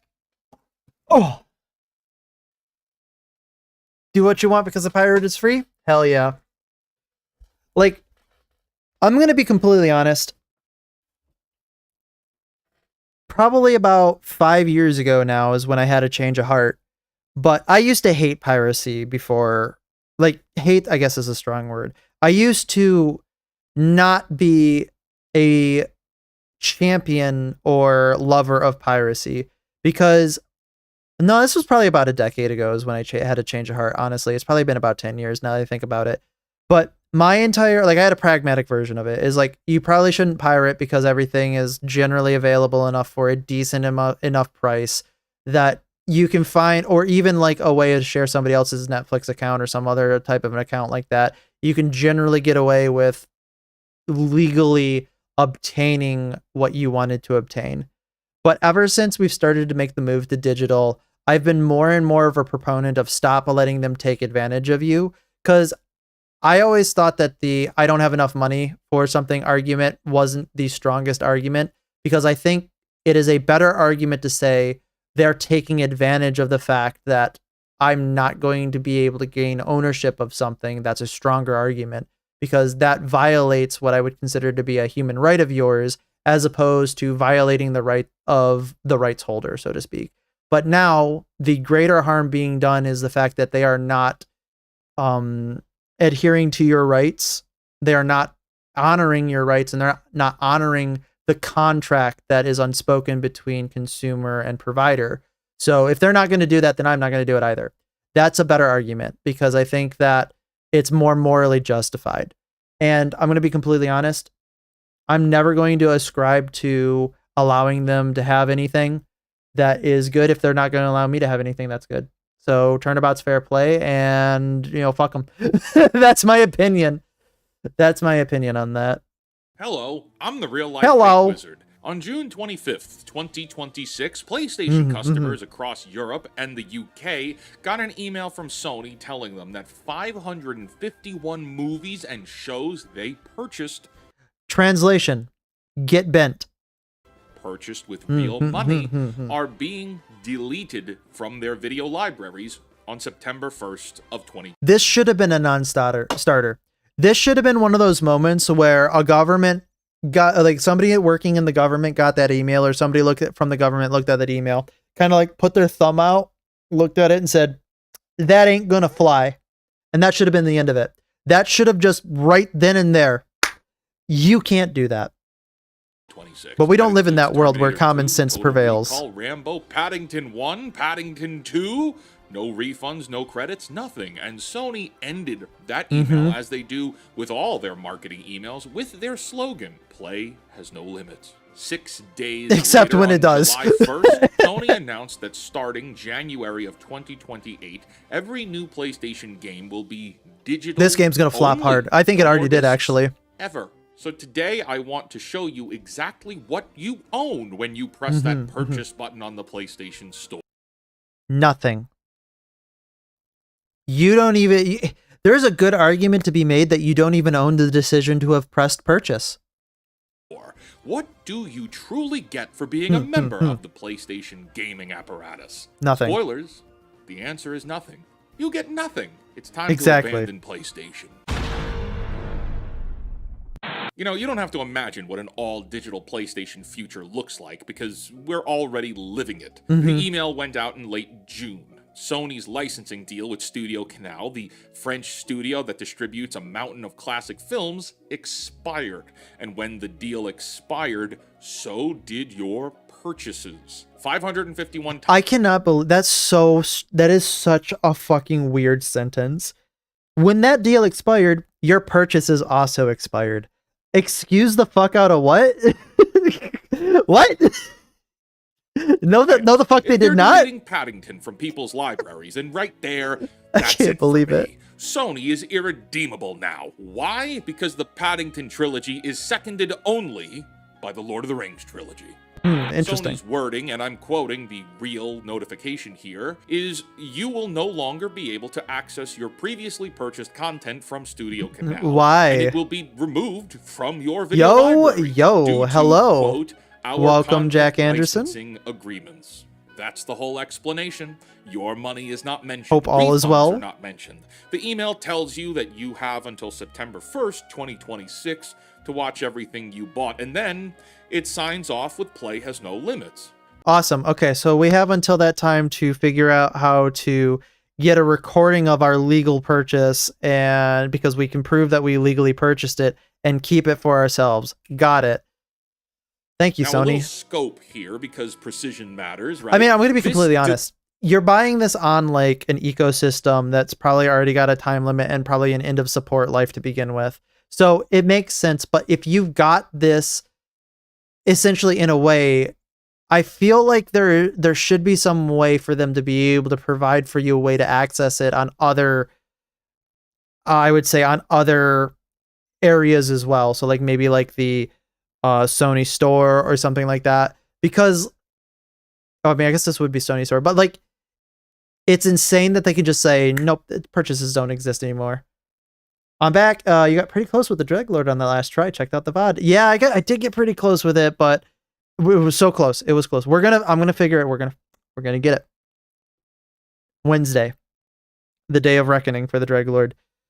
Sure, I bought this movie. Should I have it forever? No. What are you talking about? We kindly remove we will kindly remove this if you want. Imagine, right?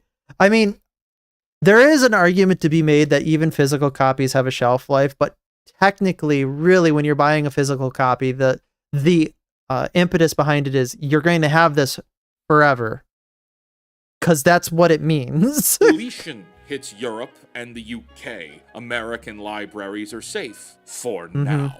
And technically, the licensing failure is between Sony and Studio Canal. Sony lost the right to distribute digital licenses. I'm actually, you know what? Sony I'm actually curious.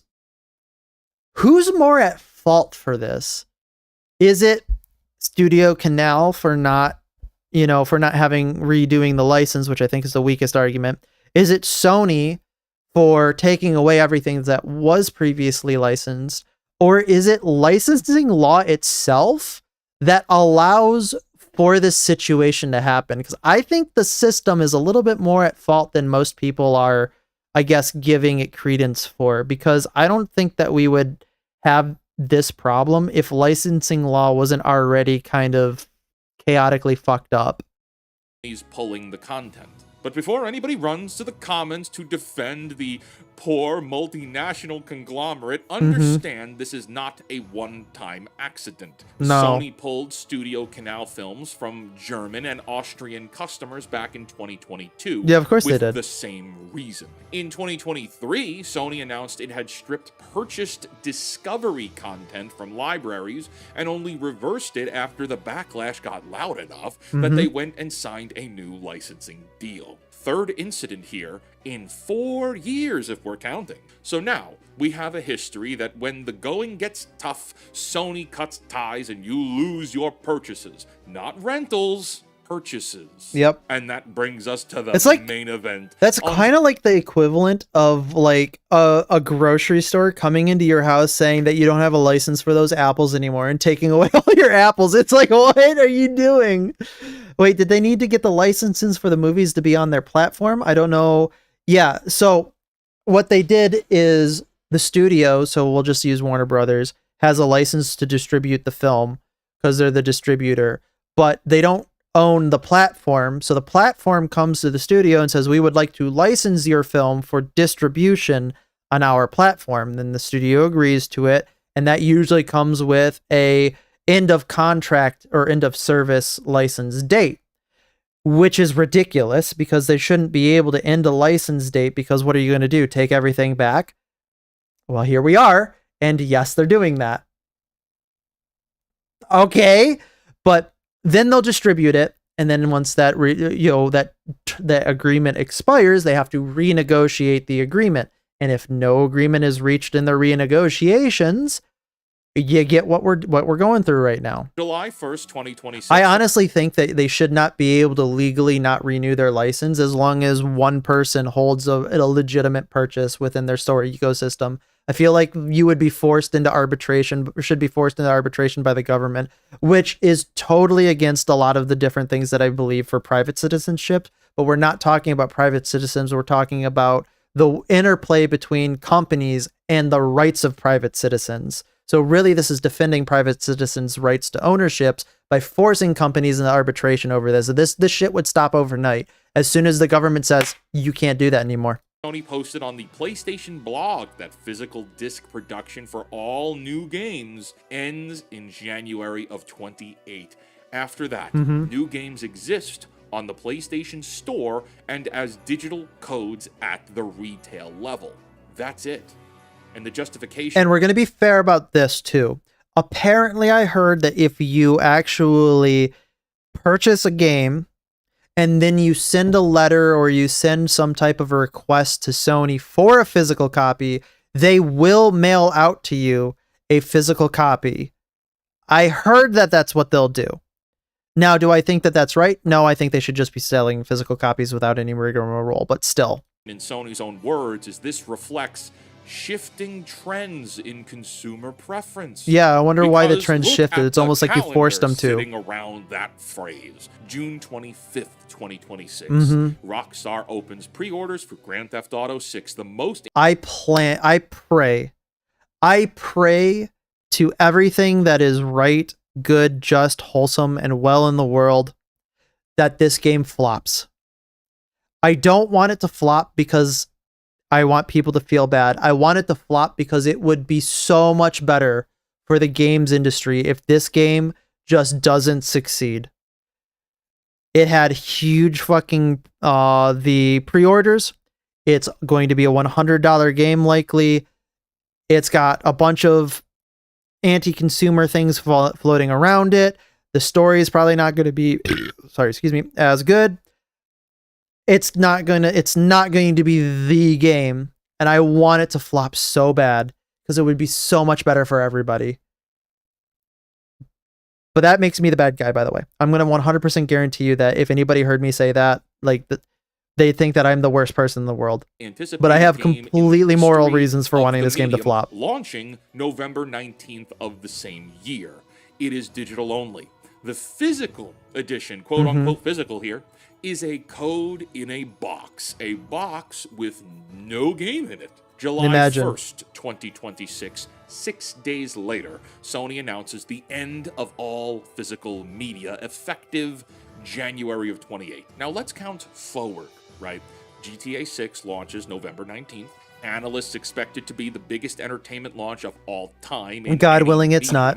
And it's digital only. And Sony's disc cutoff lands about 14 months after that. So follow the strategy here. You announce it totally makes sense inside of GTA's hype shadow. And like the thing is like these companies are probably talking to each other too. Like, hey, what are you planning on doing for this? Because like they're not asking because they're worried. They're asking because if you're going to do this, then we can start doing it too. I only like GTA because of Vanoss Gaming. Other than that, I really don't care.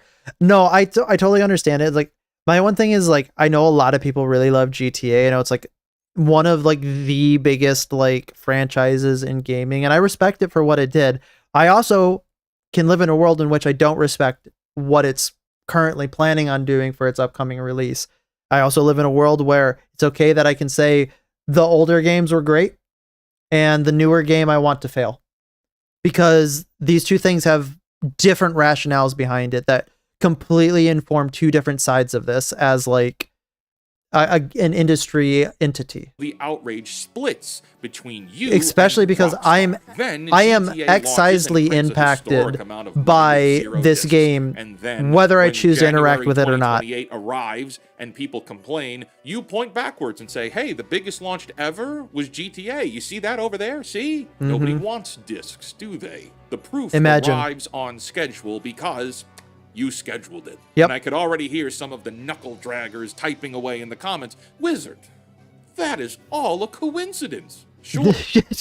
Man, it's all a coincidence that they all decided to like plan totally around it and probably had contact with each other and talked about how they were going to do this, because it's very strange how they're all benefiting from it too, right? Wow, weird how that happens. It's almost, man, if I were a conspiracy theorist. Sure. Let's count these coincidences. Well, the deletion emails, the GTA pre-orders, and the disc announcement all landed inside of 1 week. The cutoff lands 1 year after the digital-only mega launch. Wow. And the employees at Sony's own disc factory found out that their plant was converting on July 1st this year. Oh, the same day wonderful. You did, even though Austrian broadcaster ORF Salzburg reported the conversion had been planned for a long time.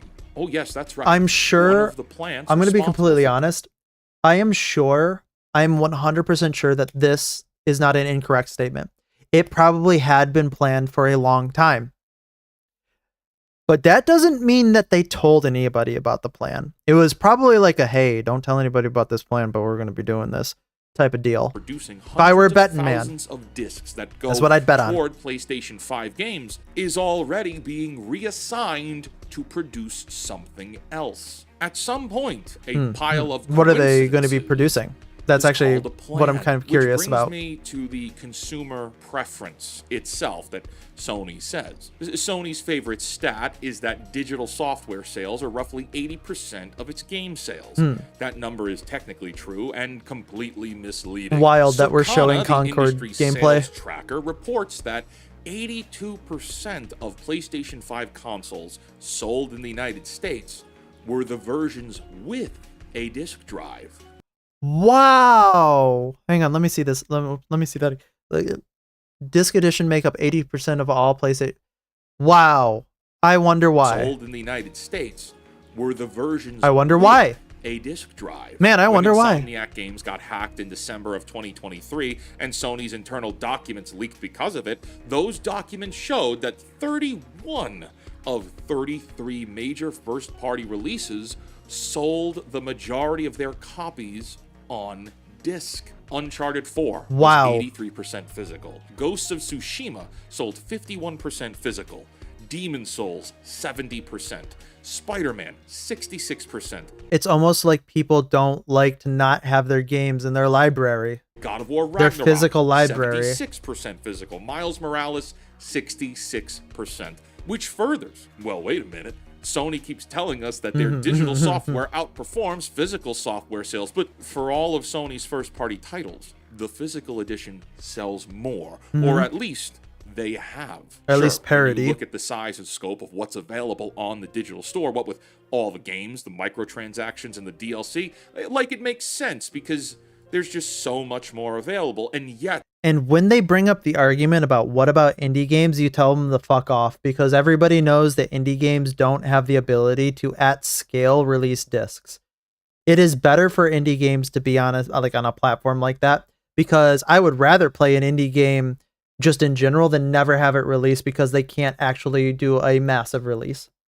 Because it's just like, this is like comparing apples to oranges, just period. Because I know they're going to bring up that argument and you tell them to go get bent because that's not a real argument. It's not related to all the second Spider-Man 2 game stories suck so much. I know. Like, you're right that it's completely unrelated, but I totally agree with you. And I think most people agree with you on that assessment.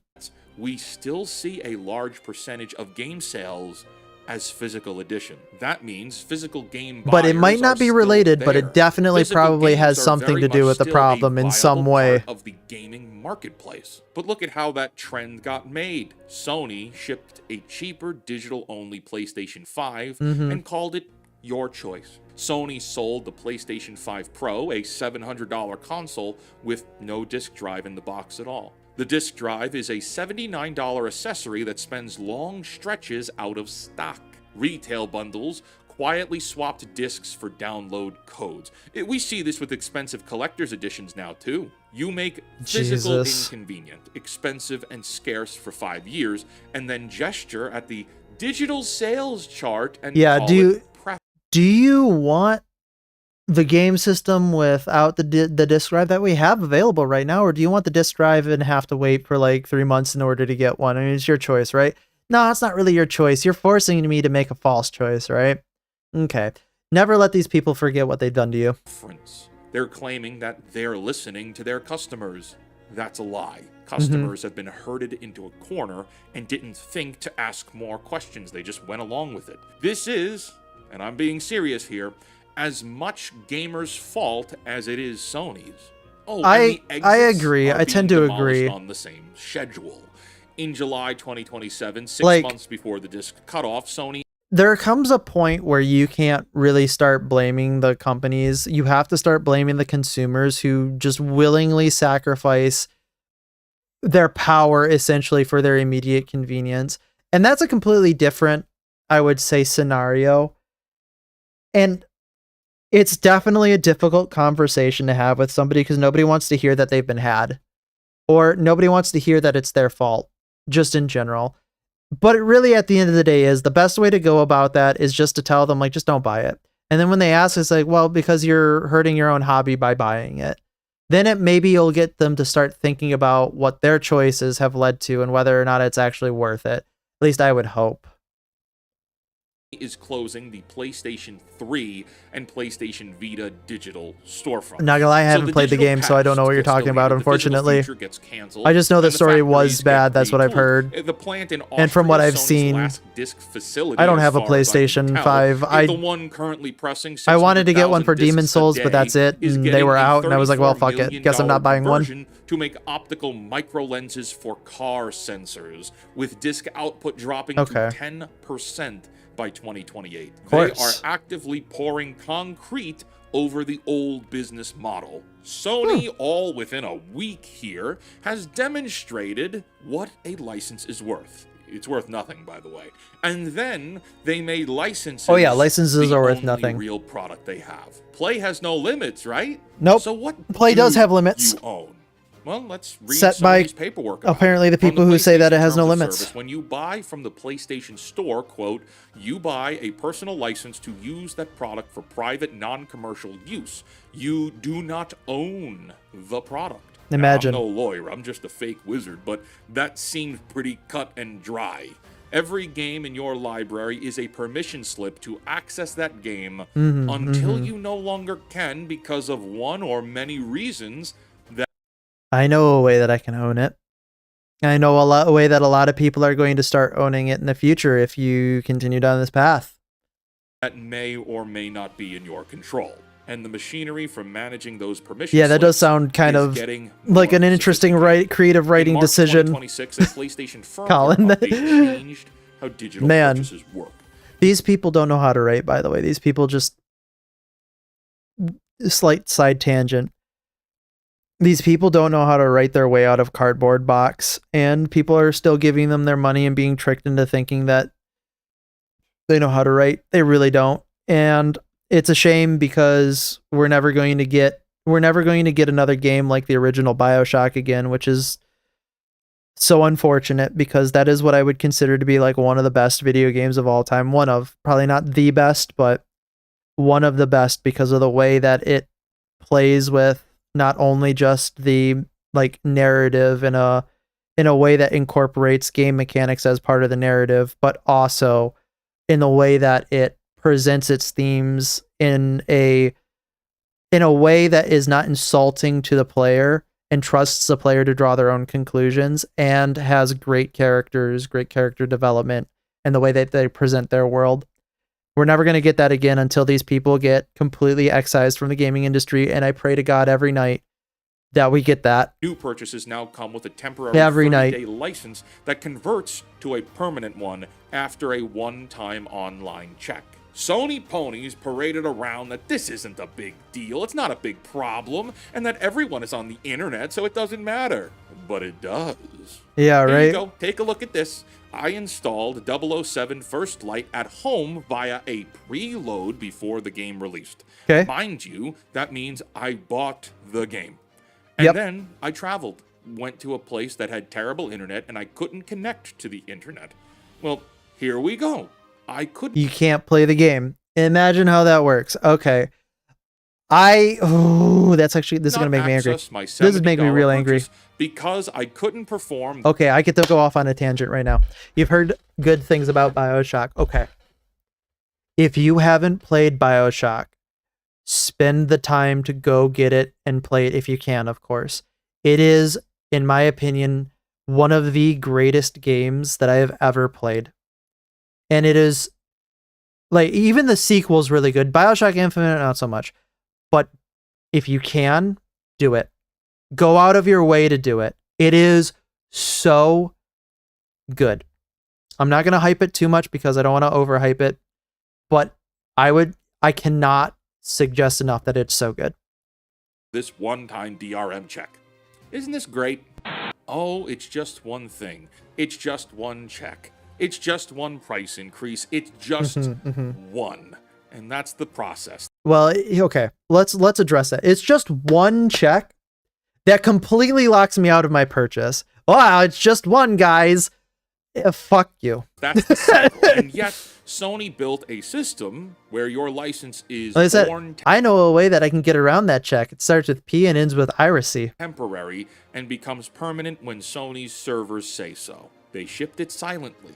Got caught by the internet. They explained it to nobody. Players found out by pulling batteries out of their consoles and testing what died. Yep. And Sony only issued a statement in late April after a week of panic. And that statement Played through every single BioShock game like easily 6 times. Exactly. BioShock 1 is so good. BioShock 2 is pretty good too. BioShock Infinite, I did not like BioShock Infinite. I thought it was kind of like, it wasn't that good. Play the game that very inspired BioShock, but from what I've seen from it, it does look it is pretty good. Yes. Are you talking about? Oh, that was very inspired by BioShock. I get you. I know they just released System Shock on like the remake on Steam not too long ago, and I started playing that, and I couldn't sit down and get into it, but I kind of want to though. Definitely though, like I said, I can't say it enough. Go play BioShock. It's so good. I love it. I might even just install it and play it here soon again, because I kind of tend to play it occasionally over and over again. Maybe that'll be the next one that we play. Purchases, despite the price of those purchases continuing to climb. But I would say that if before I play it, in order to not be spoiled, either don't watch it or play it before I get to it on stream, because I would hate for you to want to play it and then get spoiled by the playthrough, because I think that it's valuable to play through it by yourself because it's so good. You're spending more and more, but own less and less per year. And to be clear, this was only discovered because the internet is so pissed off at Sony that the internet is doing what it does best, which is digging for skeletons. Sony's European terms let them close an account that sits dormant for 3 years, and they keep your unused wallet funds when they do it. Now, turns out this has been a policy for nearly a decade, but think about what a dormancy clause means after January 2028. Yeah, Your right? Your account gets locked and we take all your games. Is your library. Every game you buy for the rest of your life lives behind that login. A clause about closing dormant accounts used to mean losing a username. Now it means the fine print has a mechanism by which your entire collection has a shelf life. Play has no limits, right? Now, the big why. Why is this happening? And this is the part where I put on the marketing hat, because I spent a decade inside corporations like this one. It's not on Xbox. It's on. You can get it on Steam. 100%. You can get it on Steam. I'm assuming that you've got Steam because you've got I think you've got a PC. I mean, it is on Xbox. At least it should be on Xbox. I played it. Like, it was an Xbox 360 original. I think it was. I think it was like a exclusive for a while. I went to PlayStation eventually, but it's definitely on Xbox. It should be. None of this is mysterious. Firstly, understand that Sony is not a company scrambling to survive. Sony's gaming division is posting record profits. The PlayStation 5 has sold over 90 million consoles. This is a market leader at the summit with its main competitor Xbox in open retreat. The disc decision is not a cost-cutting measure by a desperate company at all. No, the prize. It's because down the line, years down the line, they're going to benefit so much more monetarily than any amount of money they're going to make off over not printing discs. It's because they can just start taking shit. Is everything else. Because if they don't let you own anything, then they own everything. With them. GameStop's shelf of $20 copies is gone. Lending a game to your friend is gone. Buying a game, it's secondary market too. To fund the next one, gone. Retail price competition, gone. Playing the original when the sequel exists, gone. When Walmart and Amazon and Best Buy can undercut each other on a disc, prices fall. And they when are. The PlayStation Store they are, is Colin. The only store, Sony sets the price. And I the totally discount understand calendar that. For every game, forever. And Sony collects its platform cut on 100% of transactions instead of just most of them. I'll pause the video for a second. I would totally suggest buying a PC if you're a big gamer, because it's got so much more value in what you get access to. Steam is so much better than any other marketplace that you can get into.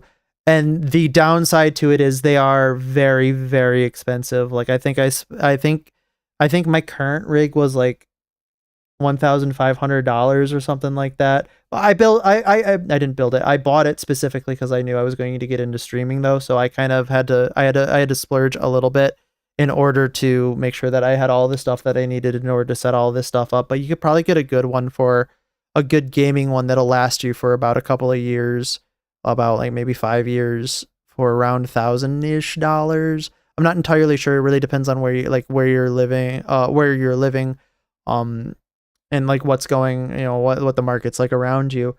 but there's a lot of good pre-builts out there. But yeah, it's very expensive. Like, if you are looking to upgrade your console, because I know the console's coming out on the next upgrade, I would probably suggest just moving over to a PC, because all Xbox stuff pretty much comes over to the PC anyway. But again, it is expensive. I totally understand that. Every one of those changes moves pennies per sale. Although, I know Starforge, so Starforge PCs, which is what Asmongold is heavily involved with, is trying to make a low budget PC for cheap for people. So like they're trying to look for like a PC that's supposed to run games, like something that's supposed to run them good enough to be at least high quality or better, at like a price point that's like a console price point. Same thing for the Steam machine, which is like probably going to be around $1,000, which is still $1,000 out of pocket. But that should also be really good for running Steam and stuff like that. And of course, if the game companies have their way, consoles are probably going to be $1,000 anyway. So multiply pennies by a couple 100 million customers a year across a decade, and you have the reason 551 movies and every future PlayStation game got sacrificed. Margin. A percent here, a percent there, plus you can until pirate. they own the whole damn pie. Sony is as monopolistic and anti-consumer as it gets. They are. Now, digital sales always have been is how most people buy games in a way. now. Sure, okay. Let's take that at face value. And pressing discs for a shrinking market costs real money. Okay. But the trend explains the direction, not the conduct. And nothing about declining disc sales required deleting paid libraries with no refunds. Nothing required closing the PlayStation 3 and Vita stores. Nothing required closing accounts after 3 years. Nothing required adding a DRM check to complicate installation. When Nintendo is doing its Nothing requires them to sell you a license instead of the product. own thing and Xbox is bleeding out, We you're allow not them to do that. competing for anybody anymore. And when you're not competing, you don't really care.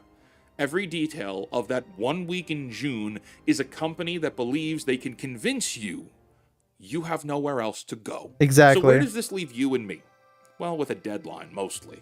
Every physical PlayStation game that will ever exist gets pressed between now and January 2028. Yep. What's on shelves after that is complete, final, forever. If owning your games matters to you, the window to act like it is open for about 18 months. Buy the discs that matter to you.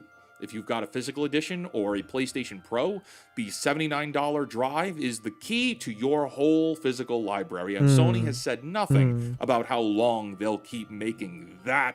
Or, and hear me out, or you can go down to wherever your tech store is. You can grab a blank disc, go to the Pirate Bay, and put the game on a disc. That's where we're heading. That's where it's going to go. And I'm going to bet you nearly almost instantaneously, probably within a year, PlayStation's going to be hacked just enough to make their games playable on PC. 100%. You'd probably just get a Steam machine. I think that's probably, if you're really looking into starting off, I think that's probably a good call if you've got the money for it. But like I said, you shouldn't break the bank over it, unfortunately. Gaming shouldn't be a luxury hobby, but they're intent on making it a luxury hobby nowadays. So you're kind of getting caught in the middle of it, I would assume. And I don't like that. I don't want gaming to be a luxury holiday or a luxury hobby. Add-on, despite stock issues being a major concern. Think about what a PlayStation It should never be. It should never have been. January 2028. Should be open to It's a everybody because machine it's with a Ryzen media. processor and a Radeon GPU that downloads games from a store. Kind of like a PC, right? That is the exact description of a PC. Sony spent a decade turning the console into a PC with one store, and then they killed the last thing that made it different, which was the disk drive. So if everything is a PC console now, everything is just a PC. And if you're going to live under the PC model anyway, you might as well get the version that comes with a little more freedom. On PC, nobody can close your storefront. Here we are. Because there are many of them, and they have to fight each other for your money. That competition is a whole lot of difference. Steam is not a perfect company, and let's be precise here. It's true. Steam sells you licenses too. but Valve has spent 20 years not But I trust Gabe a whole hell of a lot more than I trust anybody else in the gaming industry. Like, and this is coming from somebody, I'll tell you a story real quick. This is coming from somebody who hated Valve when they first came out. And the reason I hated them is I didn't like any of their games and I was a young, stupid child. But I didn't like them. And then when I got into the Steam ecosystem, I was like, okay, hang on, actually, wait a minute. This is really good. I like Gabe. Now I love Gabe. Gabe's great. Gabe's a great guy. doing the things. And he's a this gamer. video has been He's a about. huge fucking Your gamer. 2004 Half-Life 2 purchase still downloads today. Yep. And in my library, I still have Transformers War for Cybertron, which has been delisted for many, many years. And you can still play the it. delisting of games when licenses end doesn't necessarily Yep. roll over into Steam. Games go 75, 80, 90% off because stores on PC actually compete. And if the Studio Canal thing is what's keeping you up at night, if ownership is an issue for you, it is for me, I'm not discrediting that, then GOG is an answer. Every game on GOG is DRM free. You download the installer, you put it on a hard drive, and it's yours. The way a disc used to be yours. GOG could lose every license it has tomorrow, and your copy will still run. And there is a very serious Strange window how that here. works. If you're thinking about building or buying or upgrading, I would not wait, because PC prices are never coming down. AI data centers are eating the world's supply of memory and graphic chips and computer parts, and every month you wait, That hurts box to hear. costs more. The machine you could afford today is the cheapest it ever will be. Unfortunately, that means you got to get in now, or you're going to be paying the AI tax later. You're paying the AI tax now. Or, and I say this with complete sincerity, pick up bird watching. Binoculars are a one-time purchase. Nobody deletes cardinals. There are worse responses I unironically do bird watching occasionally, by the way. to all of this than choosing a hobby. I'm feeling really that added right now. Isn't run by people trying to reach into your pocket every fiscal quarter. Because that's the honest state of things. At the platform level, gaming is not about art anymore. It is about extraction. There is still a tremendous amount of fun in this hobby to be had. There are still people making incredible games. But finding those games and positioning yourself to play them without getting bled dry, well, that's work now. Companies like Sony, and yes, like Nintendo, I would say Xbox too, but they're too busy eating crayons in the corner for chess. Keep sliding their pawns. On the note, you will have to leave. It's almost 2 a.m. here. One price hike No more, worries, Master Builder. one Welcome. deleted Thank you for coming library, along. one closed I hope you have a storefront great at a rest. time, Hope work goes well for you moving tomorrow, and small I'll enough see you that in nobody the future. flips the board over that one move. Have a good But one, my guy. you can only extract so much value from the people playing at the table before the board gets flipped over anyway. And when it does, nobody gets to play. Not them, not us. We all lose. So, take your seat at a different table while there still is one. Play has no limits, but on PlayStation, your library does. Until next time, my friends, create, Man. innovate, inspire, and really, cancel your Disney Plus subscription. Hell yeah. And also PlayStation. This company sucks. Bye-bye. Goodbye. Thank you, Real Life Fake Wizard. Man, I cannot believe some of the stupid fucking shit that they've been doing. Oh. It's not even stupid shit that they've been doing. It's stupid shit that we've been allowed, like we collectively, not we as in like individually, people in this chat, that we've been allowing them to get away with just for so long. I don't know.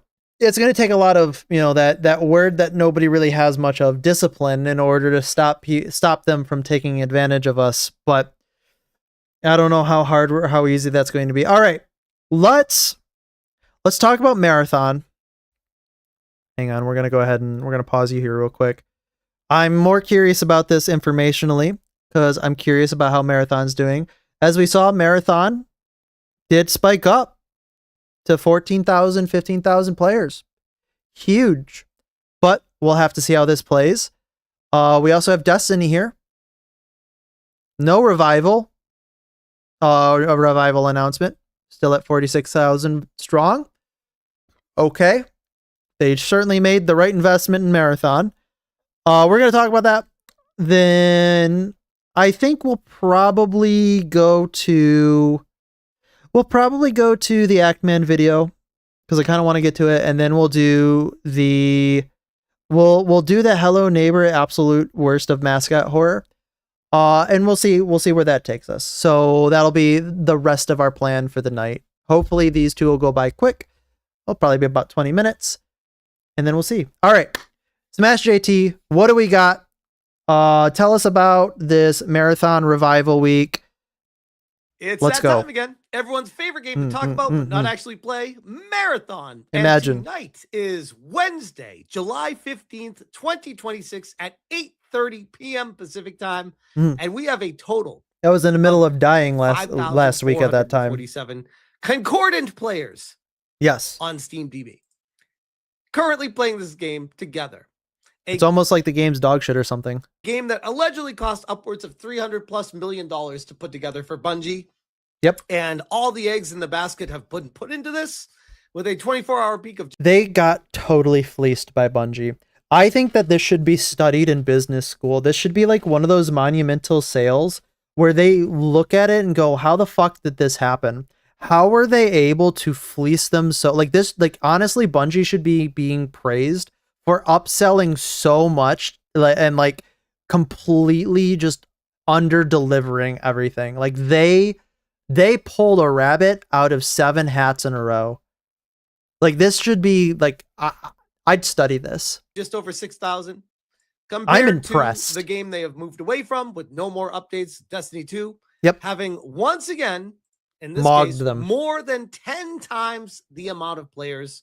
And yes, Destiny 2 is no longer being updated anymore. Yep. Yet they are moving on to Marathon after letting go of allegedly about half of the studio.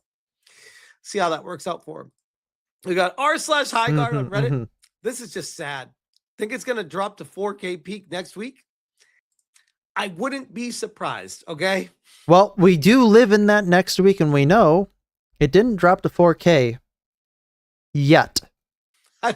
With this game, I've seen crazier.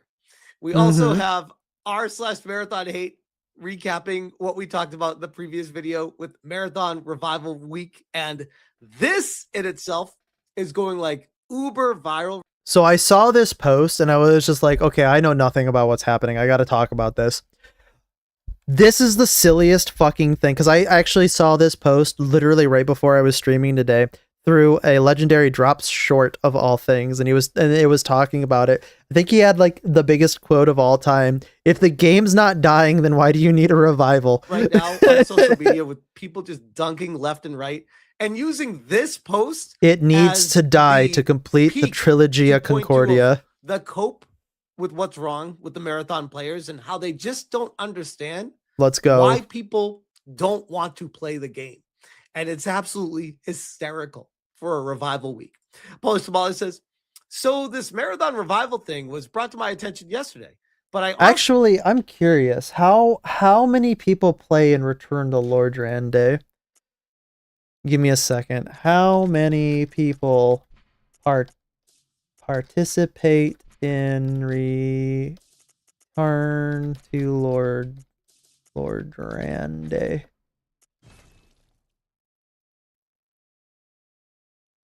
There is no official or exact head count for Return to Lordran. The Steam PC, the highest traffic occurs PC where Dark Souls Remastered has previously peaked around 6,000 to 7,000 current daily players during the event window. So Dark Souls can get nearly about as many as their normal player count on their revival. I thought it was a shit That's post, funny. Especially since the mods deleted it.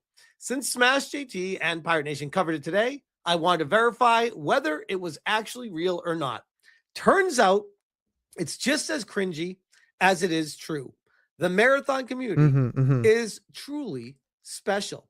As a link to the r/Marathon link to it that has been since removed by a moderator, probably because everyone's clowning on it. This quick. Yeah, it's right. Embarrassing us. Stop. Get the stuff out of here.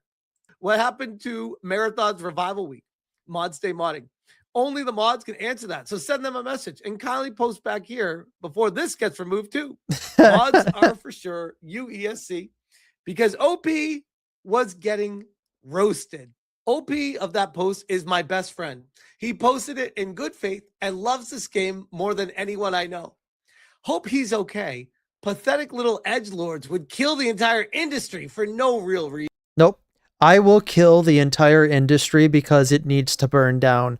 This entire industry deserves what's coming, and I want it to crash faster than slowly crash over time. Because the faster it crashes, the faster I get better video games. The faster you get better video games. The faster the video game industry returns to the glory that it used to be. You want this. You want this 100%, 110%. And you refuse to take what you need and what you want. Stop eating the shit. Let everyone else fix your problem. This is absolutely hysterical. If you saw this, would you cringe or want to support? I think it's great. Look at this. They're even having a chat behind the scenes like, hey, Oh, Jesus. I put this whole paper together, this book report for how we can save Marathon. Do you think it will be received well? Totally. No. Totally. No. This response. Oh, no. That's not what friends do. To be fair, we both are obsessed with this game and didn't consider the amount of hate and negativity that would come from his post. We thought this could potentially be an enthusiastic and positive momentum swing for the game. No, it's not. It's just an easy. Like, well, I mean, they've got 15,000 players right now, which isn't bad. That's good for them. Now, is it good in the eyes of Sony? I don't think so. Do not move forward with this kind of stuff. Oh, oh my God. Interesting photo to follow that up with. This is, but if this is him posting that they're friends in real life and this is the picture they posted of each other, okay. What? Holy crap. Paul Savali's quote, that post was adding fuel to the fire and giving the other fans plenty of content. We don't need any more negativity or damage than we already have. Feel free to keep promoting the game, whether it's Revival Week, a bake sale, or whatever tickles your fancy. You keep being you, r/marathon. The post was adding fuel to the fire. So we can't elevate the game we all love because weirdos will make YouTube videos about it? Okay. Okay. We just said the same thing. Weirdos will make YouTube videos about it. Well, no, it's not that weirdos will make YouTube videos about it. You did something goofy and everybody's goofing on you about it. I think that's normal human behavior. Just going out there on a limb. Am I the weirdo? Yeah. Wait, what? Yeah. I mean, I'd rather be a weirdo than a normie then at that point. It was a good initiative and shouldn't have been deleted. I literally saw a YouTube video about it on my feed before ever seeing the post. I think that might be the problem. Wonder if it was mine. The original post made it sound like we're pretty desperate to get more players to play Marathon. Well, You are. aren't you? Yeah, you are. With the obvious facts of dwindling player counts every day and the stigma that the game and Bungie, it obviously paints a picture that the game is slowly dying. It makes us look silly in the process. It is not slowly dying. It is already dead. The process is over.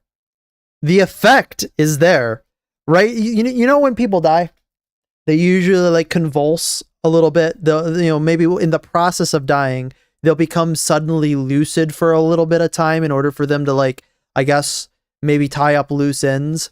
That's kind of where we're at right now. They're already dead. They're convulsing right now. And for them, it's good content. No. You had to leave. We're talking about it is our second the favorite best topic, content. Marathon. And to show that we're not doing very well. I love the game. We're talking about Marathon's Revival Day. Whatever my schedule allows. More on the weekends depending. I'm playing till the wheels fall off. I'm not desperate for more players or anything like that. Yes, you are. Funniest thing about all this, and I'll say this till my face turns blue. If you enjoy a game, I'm happy for you. You do you, bro. Like, go play your game. True. But if you're gonna don't deny reality over it, try to talk people into playing the game with you, and people are laughing at it, expect to get roasted. Yep. Like that. There is no harassment. I love my garbage. There are games that I have that are complete garbage and I unironically love them. It's like, this is like, I'm willing to admit this is a garbage game. If I want you to play the garbage game and I say, hey, I want you to play this game with me, and you laugh at me, I would totally expect that to be, that's a fair reaction. I'm not going to judge you for that reaction. You're totally right in love and laughing at me. I like it, but you still have a right to laugh at me over it. Insert Skeletor Passionate joke or here. hatred or Exactly. jealousy. It's literally Exactly. just gamer banter. If you want to avoid this, go play the game. I don't have a Trust game that me, I can immediately point They to, need you. but I know they exist. Far more than the views are needed here. The game needs you. So get off the internet and go play the game if you love it so damn much. But the idea that a positive social media campaign should be shut down because we're afraid of vulture content YouTubers is garbage. No, You're literally playing. no, you should just be unashamed at it. Like, who cares? What you really should be saying right now is, mods, you should leave the post up because yes, people are going to laugh at it, but at least it's getting coverage. The meme of the huge hate campaign on the game actually hurting the game and its player base, which is something people deny for some reason. Never play scared. Oh my God. This is some new levels of cope that before this game came into existence, I didn't even know was real. And then on top of all this, we have Paul Tassi. Unblock me, Paul. And Paul Tassi's been pretty quiet when it comes to Marathon as of late. He's trying his best I wonder to why. shuffle his Janga, cards. the Odyssey is going to make a bunch of money, win a bunch of awards, and millions of people will love it. Hating it sight unseen because you want to be part of an edgy anti-woke movement spamming buzzwords and slurs in comment threads is just a miserable way to live. Well, Paul, we have the actual numbers nowadays, and it seems like people actually didn't like the movie. Interesting how reality seems to disagree with you. And move away from Most this of the time. situation as subtly as possible. It's not working at all. He's now talking about the movie The Odyssey. I feel like And there's a starting a game that new is pretty conversation universe. saying, The Odyssey is That is pretty universe. Not like, but the arts, time, and the characters in the story. But there is a. I don't know what you're trying to say there. Either that's a failure on my part at reading. going to make a bunch of money, win a bunch of awards, and millions of people will love it. Hating it sight unseen because wait, aren't you loving it sight unseen? Hold the fucking phone here, Paul. What? Because you want to be part of an edgy anti-woke movement, spamming buzzwords and slurs in I'm going to be honest with you, Paul. I don't want to be part of an edgy anti-woke movement. I have been pushed into whatever movement you want to say that I'm part of because I don't like these things. And just the fact of having an opinion of not liking it automatically puts me in this whatever bucket you want to put me into. I didn't want to become part of it. You pushed me there. You forced me to be there. So if you're going to force me to be there, I'm going to make your life bad because I don't want to be forced to be anywhere. comment threads is just a I'm going to go out of my way to make sure that your life is terrible. If you enjoy the movie, I'm happy for you. As I always say with all this stuff, people are allowed But to I have wanna their remind you opinions every day and that it's a have an garbage online movie. discourse conversation. That's, I don't know. I feel like someone who works at Forbes would know this. I maybe he needs to be educated on it. Ryan Chud Foster said, clearly it's going to make a ton of money and win awards. That doesn't make it a good movie or doesn't mean we can't have problems with it. An industry full of like-minded people detached from reality who make fake awards doesn't mean anything. So Hey, true. you, Compulsion Games and South of Midnight. You know this. Stop playing dumb. Paul Tassi says, like-minded people detached from reality, huh? Yes, it's called a cult. Cults exist. Are you trying to deny the fact that the Branch Davidians were a thing? I don't think you could. And William Harold says, critics loved L. Marathon Ron Hubbard? too. To the reply, Paul Tassi says, give me your top 10 games of all time, and we'll see how many critics liked. Imagine. Come on, Paul. Come on. That's your response? That's a pretty weak response. Okay, you messed up a little bit, but there's a game that people don't like all that much, but the art style and music is very good. I think that there's a lot of games like that. Like there actually are there are a lot of games like that. That doesn't narrow it down at all. He makes a very valid point about how the critics. But I think I love know what you're Marathon. talking about. And Paul's like, let's move the goalpost. Give me 10 games you like. Let's have a different conversation of something else. Which, while we're on the topic of Paul being in love with the Odyssey, I couldn't help myself. I went over and checked my local theater to see how the ticket sales are going. Yep. And one of the screenings for their biggest theater has a total of 8 tickets sold so far for tomorrow. Damn. 8 tickets. Oh, wait. No, sorry. 9, 10. I miscounted. I didn't see. That's tragic. Who's this guy on the far left? Who gets that seat? Why would you buy that seat? That is the most what? I mean, this one's random enough, but what are we doing over here, bro? Like, I'm gonna bet you that some of these are just people purchasing multiple tickets. I could see that happening. Some questions right now. People are weird like that. Hold on. I must This is support very the Odyssey. sus. Very sus. Why would you get a chair alone in the theater? Oh, wait. You doubt that I've heard of Bendy and the Ink Machine. I'll have you know, I have played through the first chapter of that. I have in fact heard of Bendy and the Ink Machine. Oh, I think it's making sense. Now. Anyways, back to Marathon. Let me see. r/Highguard game is a treasure trove. If you're having a bad day and you need a laugh, I have played it for 19 minutes. Back when it was, I think I played it, the first episode, for free or something like that. I highly recommend going to r/Highguard game on Reddit. I certainly have heard about all they it. do is just dunk on Marathon. I've also heard that, yeah, a lot of people really didn't. Something about the ending or something like that. Don't they have like a sequel coming out or something? I don't know. I've been following it for a while, but all day, and it's fucking hysterical. Marathon blowing up to 500,000 players. What the Christ were we wrong about the game all along? Look at this. Pal World right underneath it. 2 million all-time peak, 500,000. Oh wait, that looks like a little bit of a editing error. Editing Yeah, I think error. they're putting Marathon on top of Pal World there. Also, I don't think Wait I don't think Marathon came out in January 2024. That's not Marathon at all. That's Pal World. And we also have. who That's else is totally excited for fine. episode I get 5? it. I hope it brings I totally understand that 100%, Colin. the same quality as 4 did. Like, Talking about Highguard. I know I have a fucking ton of games that, yeah, maybe a lot of people didn't like it, but they're definitely my jam. I totally understand that. Because poking fun at season 5 of Marathon that they were talking about previously, Highguard never even got past season 1. Jesus. So, yeah, 5 is looking pretty far away. And in case you're out of the loop, r/Highguard, out of the loop, why does the sub hate Marathon?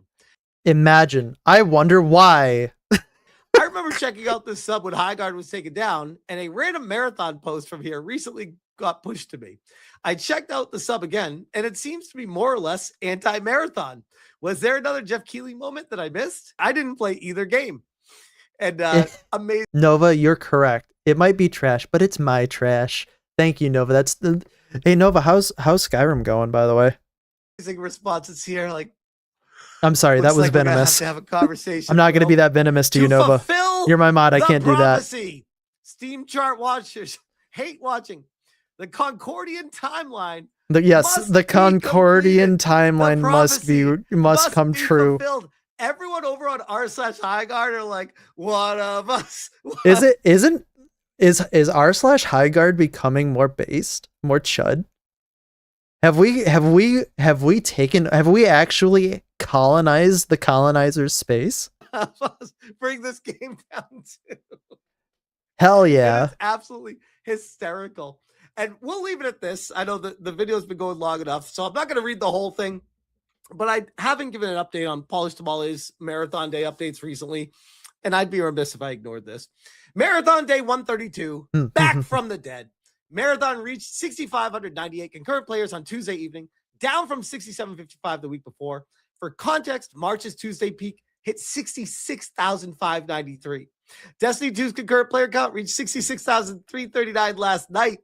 That's the 38th day in a row that Destiny 2 has beaten Marathon. Imagine. And until Destiny 2 gets taken offline completely, it will always. I'm telling you, it's not a trio, it's an Exodia.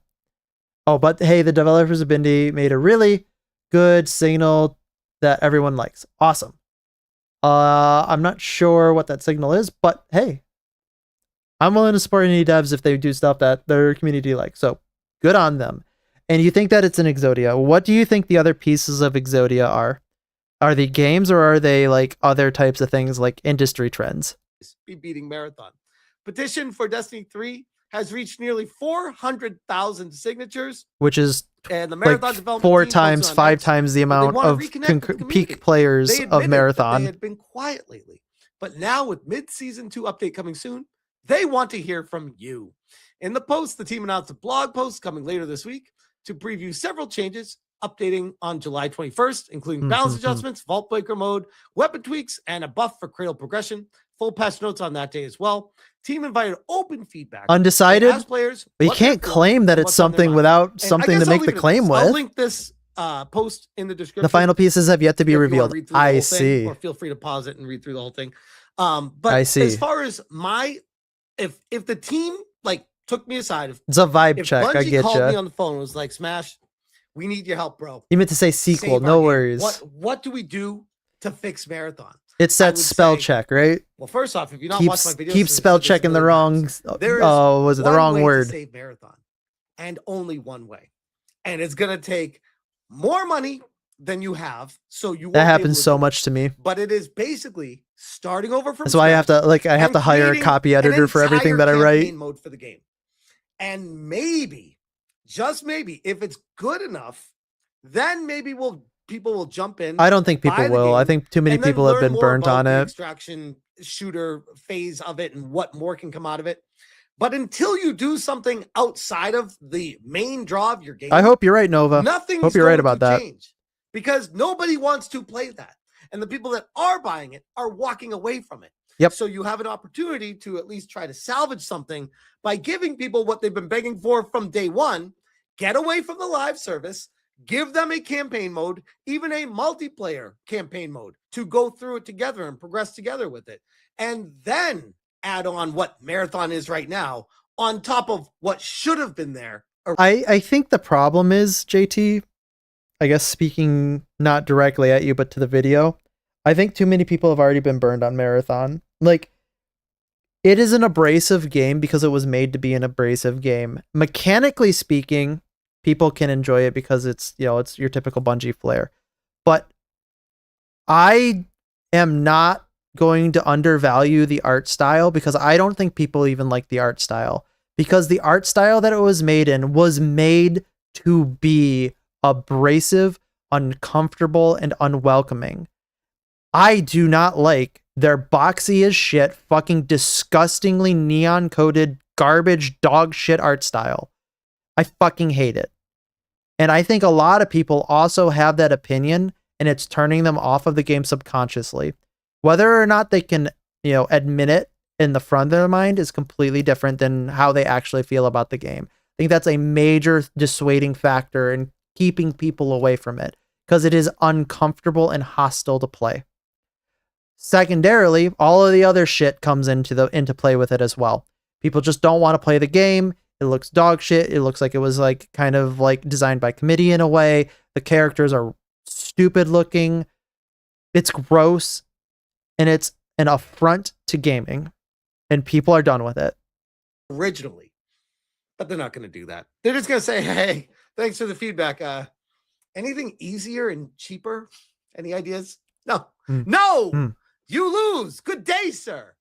Jill Valentine says, need new character skins and models. Hell but yeah. Campaign mode might have had me try it. That's what I'm saying. If there was a campaign mode and it was good, Nah, never let these I people might have forget what they've been done to you. interested to dive into the lore of the game and Nope. find out more about it. Nope, As never it let stands right now, never let these people Ugly as forget what fuck, they've and I done don't to you. care. Like, sorry. Thank you. I'm over it. He said Real it. Wandering Slacker. Thank you. What's up, man?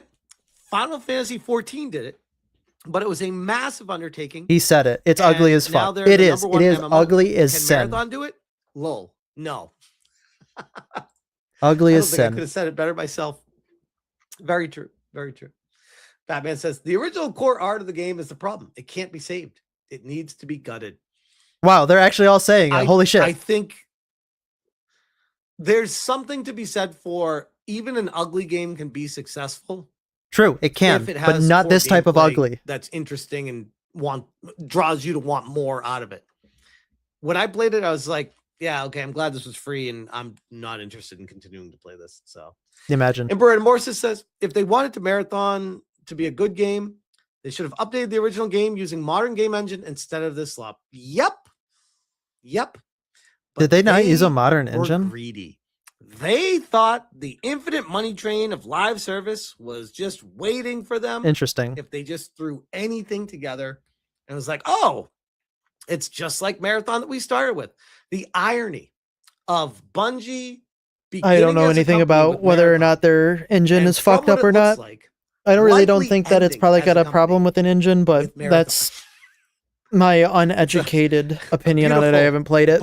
bookend of art. Who knows? Oh, why are we immediately going into this should be blocked? I should have ads blocked on YouTube. No, thank you. Get out of here, you stupid fucking YouTube Premium. Stop advertising this to me. I don't want anything to have to do with this. Your ads are predatory. Get it out of my fucking face. I don't want to fucking see it. Stupid AI bullshit. Fuck off. Sorry, I showed my power level there a little bit. I know nothing about the original Marathon, so did it even look like what it is now? It did not. Hang on, let me grab this for you. Have you ever played Doom? Because it looks a little bit like Doom.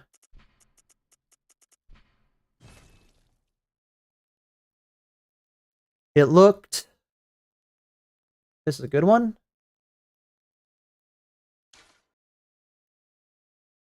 Looked like this. This was the original Marathon. Got a little bit of neon. It was all like... It's all boxy because of how old the game is. This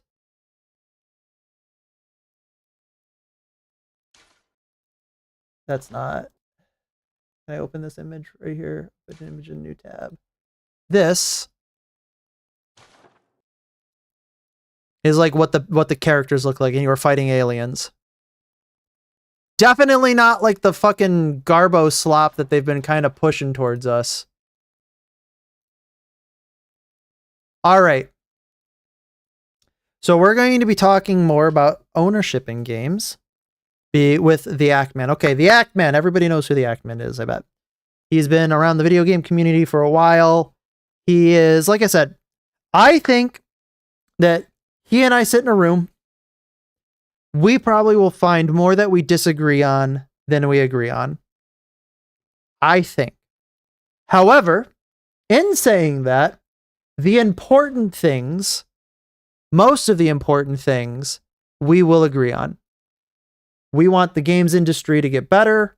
We want to have better video games.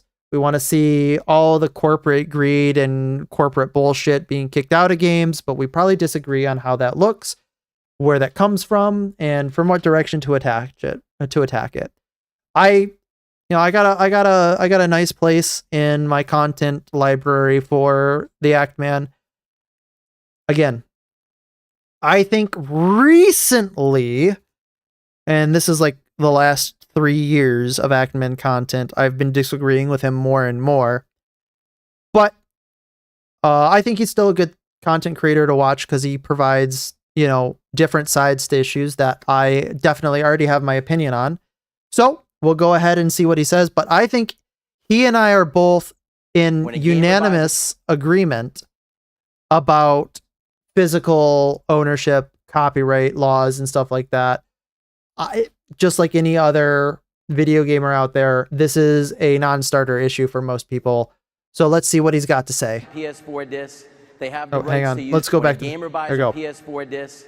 They have the rights to use that copy of the game. Imagine. They can trade in They the said that game like what? retail, sell it to another A decade person, ago? lend it to a friend, or keep it forever.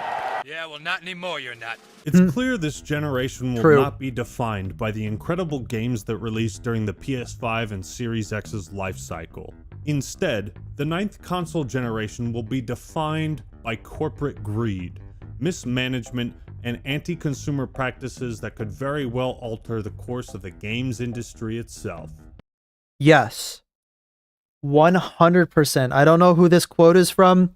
Whoever quoted this, or whoever this is quoted from, correct. 100%. Pack it up. Don't need to add anything. No notes. 10 out of 10. I can't think of a more accurate summary. Exactly. Or an article that better encapsulates the state of AAA gaming. Give a round of applause for Brian Shea of Game Informer, who wrote this Damn. just 2 days after PlayStation's most recent announcement that they were going to end physical video game production. What's up, everybody? This is the Digital Man here, and today, do you like owning things? You think? No, I don't like owning things. Why would I ever want to own something? Fuck. Just let the companies tell me what I should have. You do, but you don't. This console generation has genuinely felt Fuck like you. both Xbox and Sony have been racing to rock bottom. But who knew rock bottom had multiple basements? It's like finding out there's a True. color darker than pitch black. Like your mind can't really comprehend that. Oh, don't worry. You might think that they won't stoop to a certain level of lowness, but you're wrong.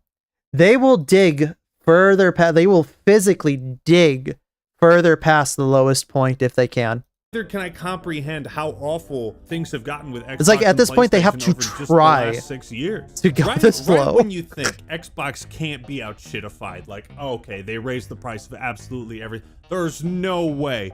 And then boom, PlayStation comes along and says, Hold my beer. okay, hold my Yeah, diarrhea. there you go. Yeah, folks, it turns out there's more than one diarrhea outbreak right now. Until Asha Sharma came around, all Xbox had done in the past 3 years was shut down multiple studios, lay off tens of thousands of employees. They canceled a bunch of games and raised the price of every single product and service that they offer. I wonder why this is happening. It's almost like they can't make a good game. And yet somehow, Damn. what PlayStation has done just recently... By the way, he has like an amazing library. Like he's got like a bunch of fucking like awesome like old games and stuff like that from, because I think he'll show it here because sometimes he does show it, and I'm so jealous of his library. has made them public enemy. What do you mean I can't own #1. anything anymore? The best way You're to not allowed describe to. The 9th generation of consoles. You're not allowed is to own anything. Say it has become a clown show. Yes. A never-ending stream of chaotic, disorganized management blunders resulting in entirely negative consequences for gamers, consumers, and all the folks who make video games. You know, back when loot boxes were super popular and that felt like the worst thing ever, it felt like we were fighting against just one shitty business practice. But here, in the year 2026, this isn't just a battle that we can win with our wallets anymore. This is a war against the idea of ownership. Well, the problem is it's not even about winning with our wallets, right? It's also, we have to win with our dedication to actually winning this fight. Because most people, unfortunately, are not tuned in to the problems of the gaming industry. Like, you have, let's just do real quick. You have 233,000 views on this video, some degree of like percentage, which is probably in the 80s to 90%, and probably a bunch of other people that are maybe watching your content through other reacts, which is likely a very small percentage of what would be coming in as well. And that still, on a whole, is still less than probably 1% of the overall public that video games. People do not pay attention to issues. They just do. It is incumbent on the people who are paying attention to these issues to try to inform the rest of the gaming public and pressure them into being disciplined consumers. Because without that guidance, they will destroy the industry, because the industry will predate upon the uninformed. And it's hard, because it's like, you can't obviously tell somebody you have to do it like this. But really, you do have to tell them, like, you can't be doing this because you're destroying the industry. And they don't want to do it because they want their immediate entertainment.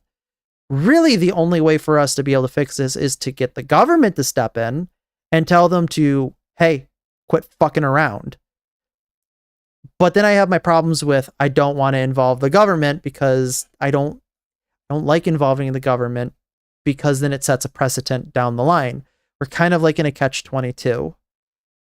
It really comes down to, you either have to be disciplined or be okay with the games industry crashing. I'm okay with both. I want the games industry to crash, because then it'll start kicking out all of the toxic practices. But if you can, in a way, make a discernible effort to make everybody else more disciplined about how they approach these things, I'd be willing for that too, but that's a harder battle to fight. If they want war, we'll give them war. Oh yeah.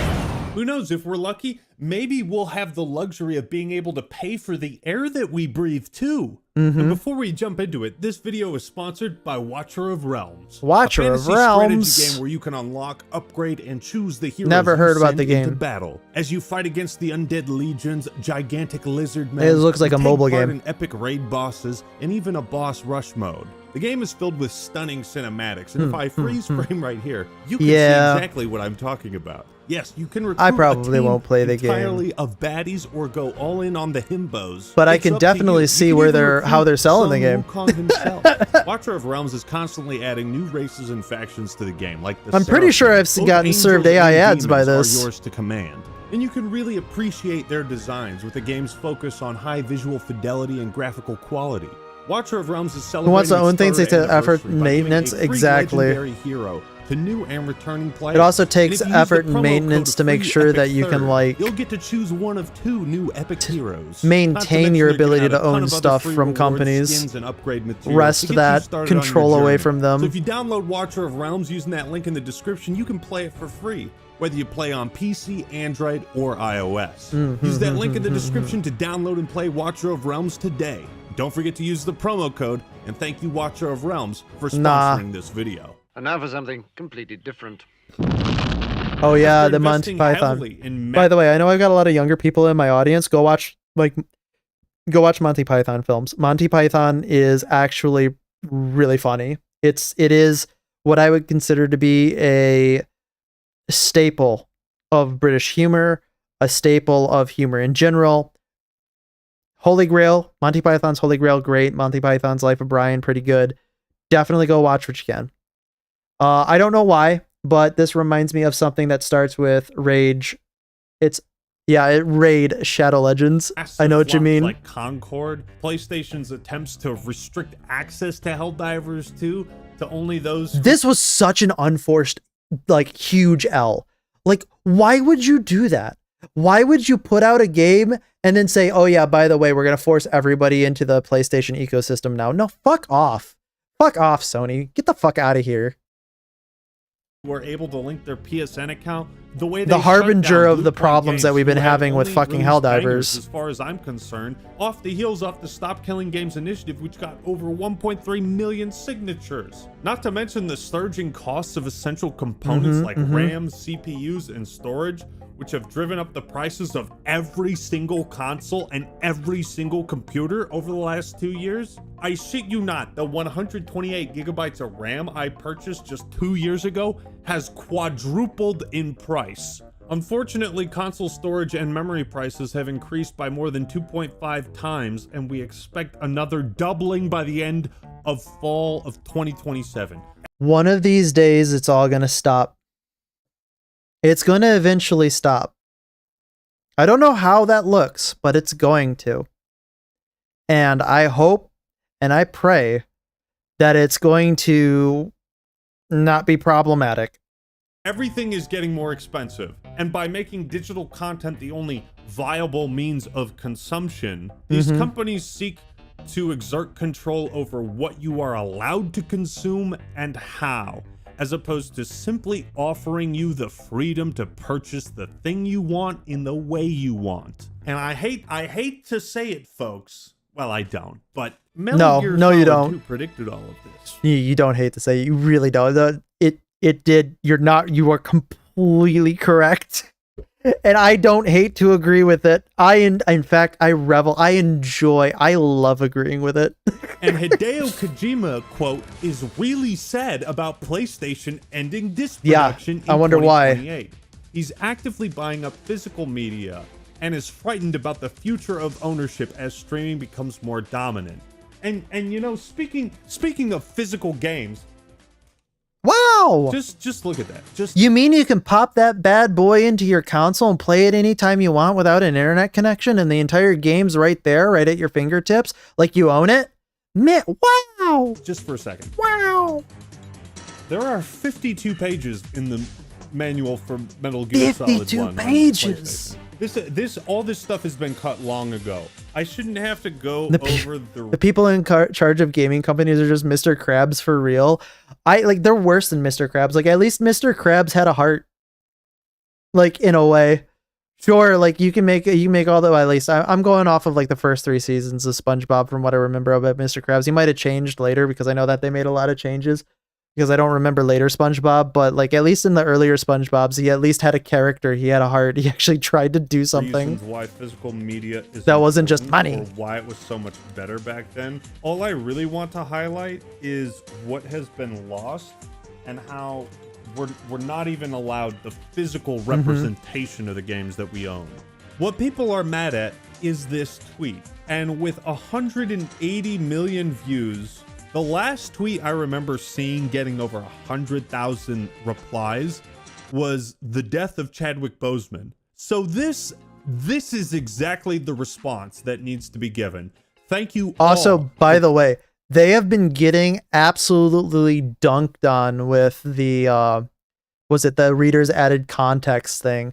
I fucking love when like the reader, like I love the fact that we have that now. Because there have been so many just like unsupported, unsubstantiated, and like uncontextualized claims that have just been completely dismantled when any amount of like actual real life is applied to it. We are living in an era, at least in Twitter, of at least some modicum of accountability. Finally, everyone who replied, who liked the meme. I mean, I posted this anything else garbage can. Yeah, hell yeah. Just anybody hard agree who interacts with this stuff and pushes back against it, keep it up. Let's just take a second to look at the PlayStation feed. So many of their posts. Read it out as Sony is pushing an all digital future without being upfront about its limits. PS5 downloads can't be played from USB. And expanding storage requires expensive NVMe SSD. Digital games are licenses, not true ownership. Physical discs preserve choice, competition, and ownership. They're called community notes. Yes, they are called community notes. I didn't remember, like I said, I don't really do the whole Twitter thing, the whole X thing, which is a personal failing on my part. But every time I open the app and I start scrolling, and I'm just like, what am I doing with my life? And then I maintain that strong mental of maybe I should just, put the phone down and experience life when I'm not on the internet. But I think I need to start getting into that more because I think that would help expand. Anyways, yes, community notes. You're not wrong, Anova. Are being hit with community notes. Yeah, Sony is pushing an old digital future without being upfront about its limits. PS5 downloads can't be played from USB. The expanding storage requires an expensive readers SSD. Adding context. Digital games yes, are licenses, not true ownership. Physical discs preserve choice, competition, and ownership. You can see basically every Get post fucked, Sony. they have made is being ratioed by the replies, and you just love to see it. Without third-party stores, we lose all pricing options and ownership. Sony already proved this by deleting purchased movies when that was crazy. Expired. I almost forgot about that. Please don't Sony fry your brain from erases seeing digital nonsense. I'm going to be completely honest. I see a lot of nonsense in my daily life in general. Like, I see a lot of nonsense. So My brain is somewhat immune to being fried because I grew up in the 90s. I grew up in a time where I didn't fry my brain as a child, so it's grown strong and resilient to frying recently, although there are some things that do fry it. But it's not that I'm afraid that it'll fry my brain. It's that, like, it's just another layer on top of all of it that's kind of daunting to look at because it feels like screaming into the void. And it's not that I don't like screaming into the void. I'll scream into the void all day and night. It's just, I don't know. Something about it really turns me off. I don't know what it is. It's hard to put my finger on. Content from libraries, like immediately before announcing this decision. You know, there's two puzzle pieces. There's two puzzle pieces here. And I'm struggling to put them together. Sony is currently attempting. This just in, Actman can't do a 2-piece puzzle. That's a joke. God, I do love how Actman does succinctly put things together because it does get me to laugh. Like he actually does really get me to laugh a lot. To establish a digital monopoly by eliminating. Oh yes, my brain media. is pretty fried after the heat wave. You're not wrong, Nova. Oh my god. Without informing partners, its poor digital ecosystem in pivotal markets. Desperation to erase retail and resell, and executives selling off stock suggest massive corporate instability. This content may not last long. Purchase warning. Yeah, there you go. Then stop selling digital Lucky me, games for I the know, same price right? as physical ones too. No. They need money. They need it. I never thought that the time in which I grew up would be serving as a good bragging point, but I guess I can non-humbly brag about when I didn't choose to be brought into the world. You are killing ownership. You are killing legal preservation. You are killing discoverability. You are killing publishers. You are killing developers. Hell yeah. This is a move that might slightly improve bottom lines, but tear down every other aspect of the medium. Well done. You fucked it up. Exactly. Fucked it up! Thank you, Angry You Joe. fucked it up, Sony! PlayStation Thank you, Angry Joe. nostalgia account. I have no words. Final nail in the coffin of the company I once loved. Oh, you got the PlayStation nostalgia account coming at you. Ooh, man, I can just imagine that everybody who loves PlayStation is feeling it the same way, and every executive's looking at that going, "Who the fuck is this guy?"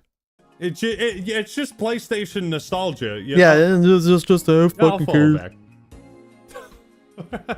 Respawn products will gradually cease production of physical chairs and shift to production of digital chairs only. Hang on. These have been super fucking funny. They, like, a lot of companies has been starting to dunk on PlayStation by doing stuff. We're gonna, like, I think Domino's had one where they said Domino's will now cease production of physical pizzas and start producing digital pizzas or something. Yeah, there it is. The fact that Domino's is poking fun at it is just hilarious to me. Dude, I fucking love, like, I'm not gonna lie, it worked on me. I'm mentally resilient and strong, but I do have my weaknesses. That actually worked on me. I actually, after they did that, I went out and bought a Domino's pizza. I was like, yep, you know what? Fine, you earned it. You earned the pizza money, boy. Of digital chairs only. And Burger King is clouding. You're getting clouded on by fucking Spanish Burger King. Sorry, Brazilian Burger King. Burger King. With all due respect, go fuck yourself. Yeah, look at this guy. Look at this guy. He doesn't play Tiger. Holy shit, look at this library. Man, dude. Man, I'm jelly. That actually makes me jelly. Fan. It only looks like you've collected every single physical game Yeah. of PlayStation as a from multiple system. That's PS1, that's the PS2 Red era, that's PS3, that's PS4. I thought so, and then that looked like a 5 a little bit, but released. there's PS5. Only physical disc production ending Holy in January fuck, 2028 for new games. That's a released mega on fan. PlayStation consoles. And now at first I thought this was like shameless nostalgia bait, saying like, "Oh, wait, you don't hate us? You don't hate us? Look, Assassin's Creed Black Flag. Remember Black Flag? Edward Kenway pirates." I thought this was like some shameless nostalgia bait until I started to read between the lines and realized that this was actually Sony and PlayStation's endorsement of piracy. So, You think he only likes games a little bit? Because a pirate is free. You are a pirate. In response Boom. to shifting There it trends in is. consumer preference, new games will be released on PlayStation Store and at He has a retailers small and digital passion for formats gaming. only. Format this. Sony intends to pull the plug on all yeah. physical copies of video games. That Well, all we can say is that if Sony does do that, guess what? It looks like everybody's pirating everything. I'll be right there, right behind the mast. I'll be right behind the wheel. I'll be tied down. I'll be unfurling the sails. I will be piloting an entire pirate ship. It will be mine. It will be my pirate ship. they release.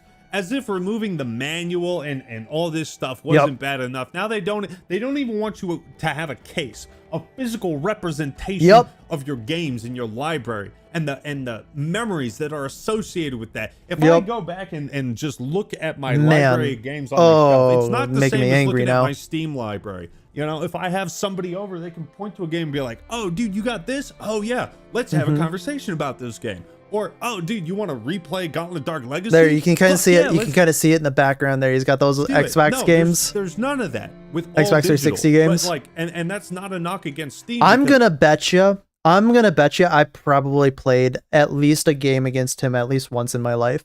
And the reason I say that is because we played basically the same games. That's with pretty Steam, much every one of them. You get all the sales and the discounts and the good deals. All of the PlayStation fans watching this, first off, I'm sorry that you are being punished for your support.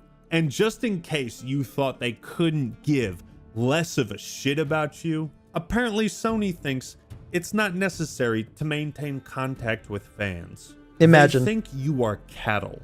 You know, I really shouldn't have to explain why owning physical media and having that option. No, you do. You have to explain it every second that you get a chance to do it. The people in the back aren't listening. You have to yell to them. You have to grab them by their collar and shake them as hard as you can while screaming in their face that they're wrong for not paying attention to this issue. Because they are, and they don't understand it. They actively go out of their way to not understand it. You have to always describe it to them because they do not pay attention.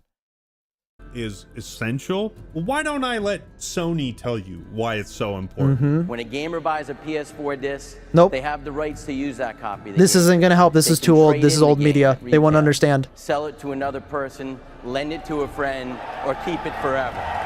The PS4 won the 8th gen console wars almost entirely because Xbox. It's actually super unfortunate. That's actually really kind of, I just had this like errant thought.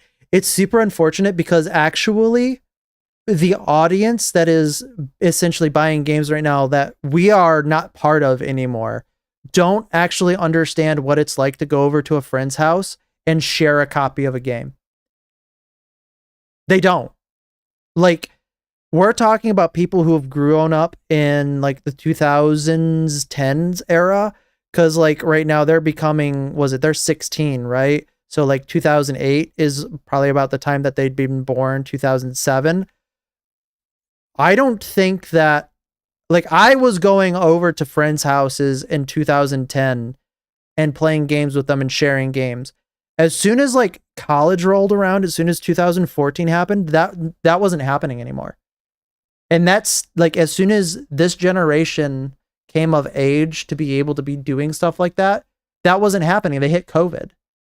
They don't do that anymore. We are not the target audience. That is not the target, like, reason for people to buy games. You don't share shit anymore. Wow, that's fucking, I'm mind blown by that. That's actually insane. That's crazy. Because I feel like that's true. I mean, I don't know, like, that's the vibe that I'm getting. Shot itself in the face and Sony said, "We're not doing any of that. Just listen to the crowd cheering at the simple idea that they will own the games and the consoles they purchase with no caveat." So what I'm saying is it's becoming The goal of all this normalized. is really quite straightforward and simple. We still need money. They want to retain ultimate control of your entire library of games with the ability to shut it off and rob you at any moment, giving you no recourse and no alternative to purchase these games. Nah, I ain't gonna do it. I'm just gonna pirate it. It's monopoly. And they want to force you to purchase their games through a single storefront on which they can... Fortunately, Sony hasn't released a game that I've really desperately wanted to play, so I'm not going to pirate it because they're all dog shit. Charge full retail price and never have to offer any sales. I guess or that's a bonus of discount. making terrible At games, Walmart, right? God of War Ragnarok costs $28. On Sony's store, it costs $70. Because on Wow. Amazon, Metal Gear Solid Snake Eater costs $26. But if you buy it from PlayStation directly, it's only $70. This is the future they want. Full prices, no discounts, no refunds, complete Man. control, no resells, Ridiculous. no sharing, no transferring, nothing. Okay, so what's the argument in favor of shutting down production of physical copies? The argument is that it'll save them more money. It costs about $2 to $5 to print and ship a physical game case with a disc. Oh, so that's why they're going digital. They want to pass this savings off to the customer. No. Effectively making games cheaper, No. right? You stupid. The point True. is, if there was something positive about this change, Sony would have mentioned it. But So really, the only reason that they're doing it, I think we're probably going to get into that, but the really only reason, it's clear to see for anybody who has like even two brain cells to rub together, is they just want to be able to control the reselling market or control the fact that it doesn't exist. Because then the only alternative is to buy it from them. there isn't, so they didn't. We do. This We is need more money. objectively bad But that's not for even the it. It's entire just we need more industry, and it's control. not- there is no argument because Sony didn't present one. It's not just bad for every owner of a PlayStation, but all these horrific practices could easily spread like a plague to Xbox, and God forbid. No, they will. If they are allowed to get away with it, guess what? That's your life now. Deal with it. Even Nintendo. When Sony And I will says by pirating. This transition will enable With us to align more two closely birds with how raised most hella high of in our the air. community prefers to access and play games today. Most of the gamers buy You'll never digital. catch me. Sure, I okay, am I'll probably give you by that, far the but best not pirate all. that you've ever seen. There obviously exists an audience for collectors and folk who want the most value and freedom with the games they purchase, the freedom to share the game. As consumer preferences and the broader entertainment industry continue to shift away from physical discs to digital. Look at the finger pointing here. Sony is just, they're just reacting to consumer preferences. It's actually your fault. Imagine. It's your fault they're doing this. You know, you can't blame them. Blame the broader entertainment industry. Again, I think that there is a degree of culpability on the part of the people who are purchasing these things because they're normalizing it by purchasing it. Now, yes, the greater culpability is in the bad actors doing whatever they're doing, but to ignore the fact that people are allowing this to happen without actually punishing the companies, that's why I always tell you, never let these people forget what they've done to you. Never let the companies forget what they've done to you. Never let them forget how they've wronged you. But the greater problem is definitely corporate side. That's why I'm going to pray that they don't start doing that. They're going to. Like, if Sony gets away with this, they're gonna. Motherfucker, you are the broader entertainment industry. What are you talking about? This is a natural direction for Sony Interactive Entertainment to adapt to He's getting consumer gassed trends up. I as the don't blame general him. Preference for digital media significantly I'm getting outpaces gassed up. physical discs. This transition will enable us to align more closely with how most of our community prefers to access and play games today. Again, keyword most. Most is not all. All includes digital and physical. You can't even spin this in a positive way because all you're really trying to do at the end of the day is save $2 to $5 on manufacturing costs for producing and printing physical copies. And that's the good faith interpretation.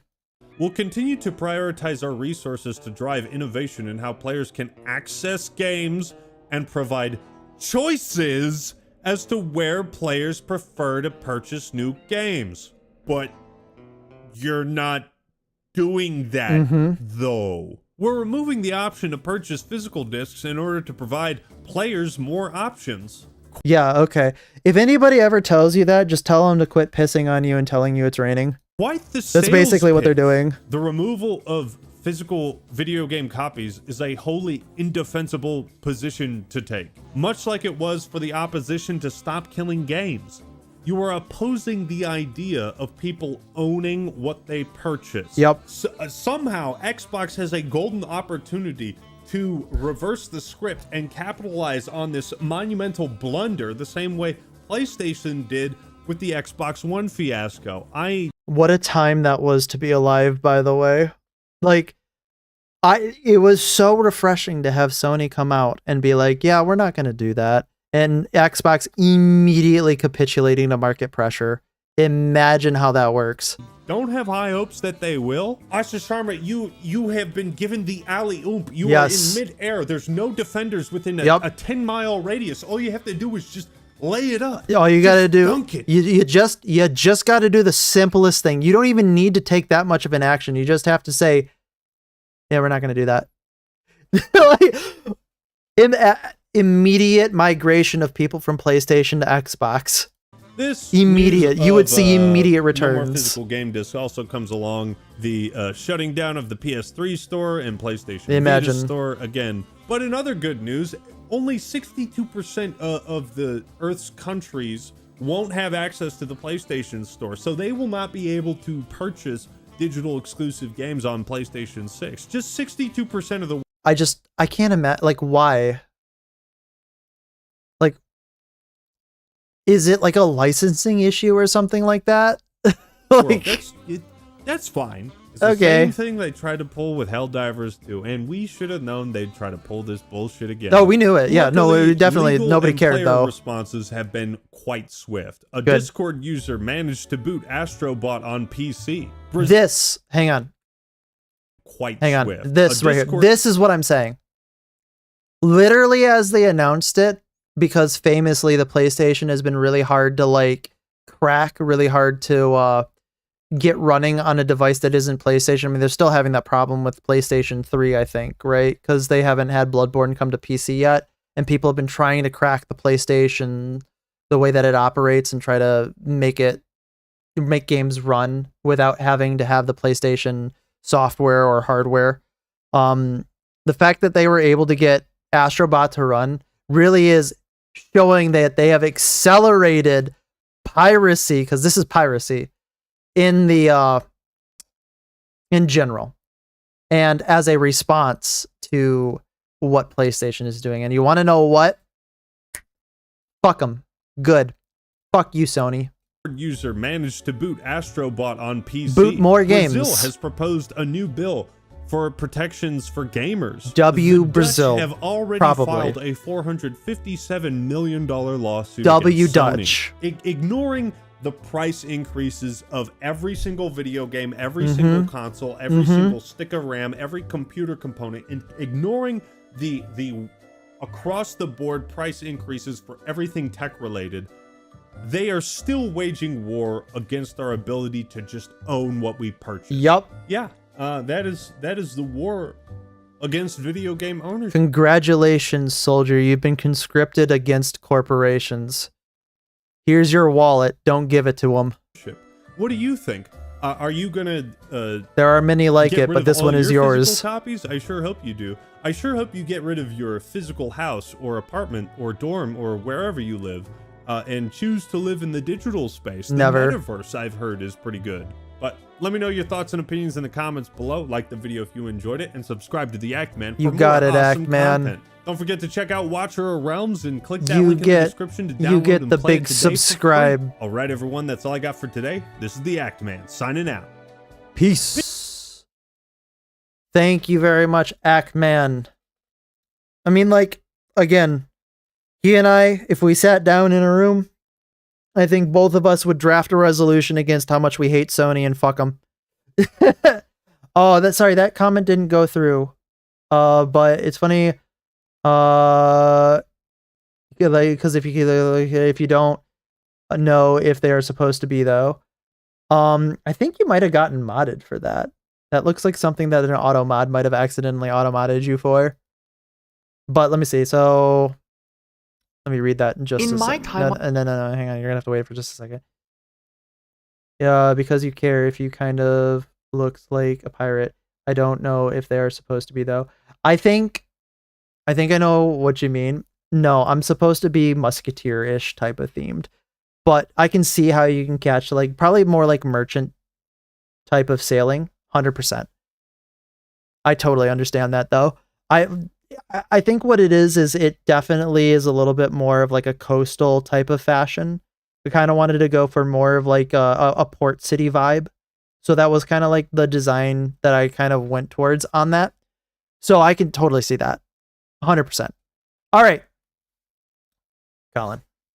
We're going to look at this video about mascot horror. I don't know what the react's going to look like on this, so we might just end up watching it just in general, mostly because I don't know much about it. I don't know if I'm going to have that insightful of an opinion, but we'll look at it.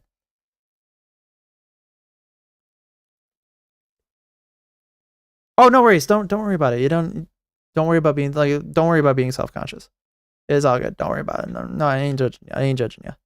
In my time on YouTube, I have always tried to look at the positives of any piece of media that I consume. Sure. Not only do I do this because it's just an overall more fun experience to discuss topics I have strong passion for, but I also do so because I feel like no matter the quality of something, there will always be someone out there who loves it. Someone who may just want to hear about that thing in a more positive light. And I always try to be the person who can give that opportunity to them. Sometimes, though, I do find an exception to this mindset. Sometimes I find a game that frustrates me so bad. You can't use Buccaneer. We're privateers.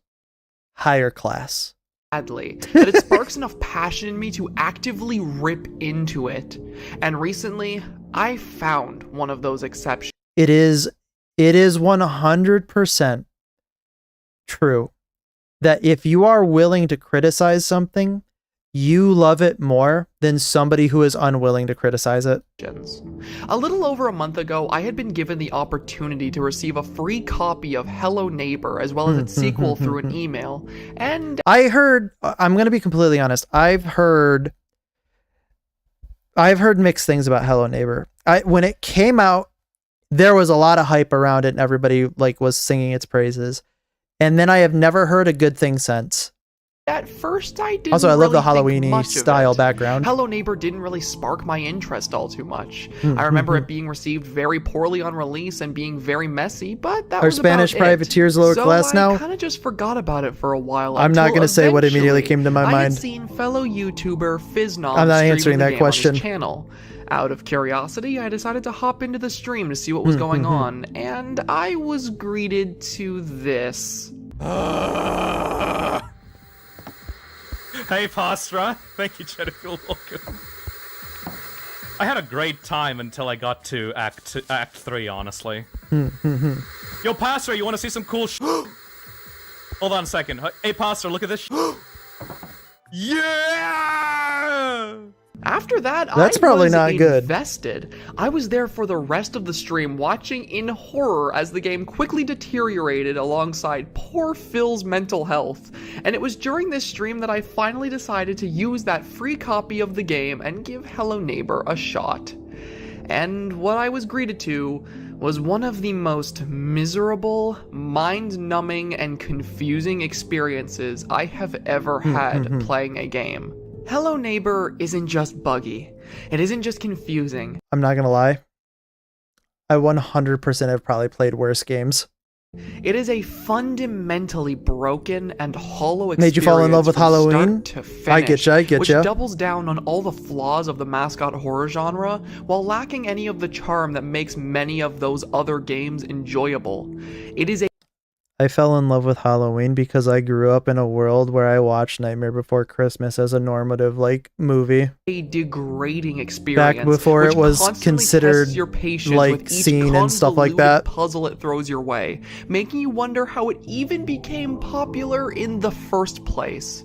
There is not a single thing in Hello Neighbor I found even remotely enjoyable or charming, and for that reason, I am making this video. I plan to go in depth, discussing the many aspects of this game that don't work for me, and showing how they all come together to create one of my least favorite game experiences of all time.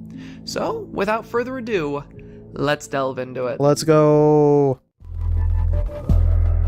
The art style, whatever that's been going on, is actually really, really nice.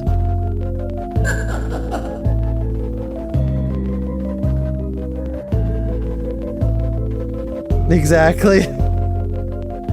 Is The Nightmare Before Christmas a Halloween or a Christmas movie? Before I dive into the meat of this game, I should Trick first question. go over its story to give you an idea of what Hello Neighbor is all about, and of course to talk about the issues I have with it. Hello Neighbor is a sandbox horror game where the entire premise revolves around us, the player, attempting to break into our neighbor's house to uncover the secrets of what lies within his basement. This premise is made crystal clear from the moment we open the game, with it opening on a cutscene showing the neighbor struggling to lock a child down there with several different locks and barricades. And it's this simple premise that the entire game it's a good movie. Built off of. We do everything we do in the game to serve the purpose At least of I discovering enjoy it. what it is that's Some down people there, don't, with some us people being do. even further incentivized by all the little clues and hints we both get in the main game, as well as in the game's many different alphas and betas which came before it. And you see, I don't actually have any issues with this being the premise of the game. Oftentimes, good horror can be built off of the most simple of ideas, and the mystery behind the basement gives the player a great I wonder how much incentive it's to changed actually from want alpha to do beta the many puzzles the game offers. to full release. Is it My even full problem released? Is it begins to still in arise, early though, access? Once we take into account how this mystery curious. is actually Hang on, I gotta check this out. presented to us.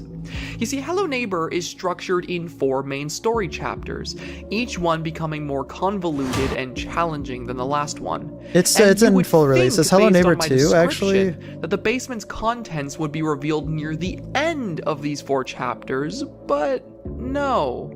We learn what's Nope, down that's there out- that's at out the too. end of the very first act. Right when the game is starting, after the easiest puzzle out of the 4 chapters, we already learn the contents of the basement. And to me, this is just the most confusing and frustrating decision I've ever seen for a game like this. This mystery was what drove people to want to play the game. We wanted to solve the puzzles because we wanted to see That the definitely basement's is an contents. interesting And not decision. only that, but the basement Seems a little was always counterintuitive. treated as the main selling point of the game in every single piece of media related to it.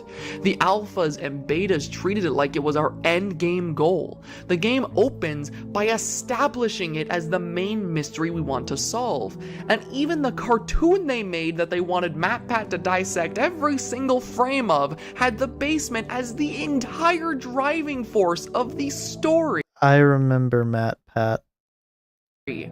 Once you take that out of the picture, it makes every single act which comes after feel incredibly pointless from a narrative perspective.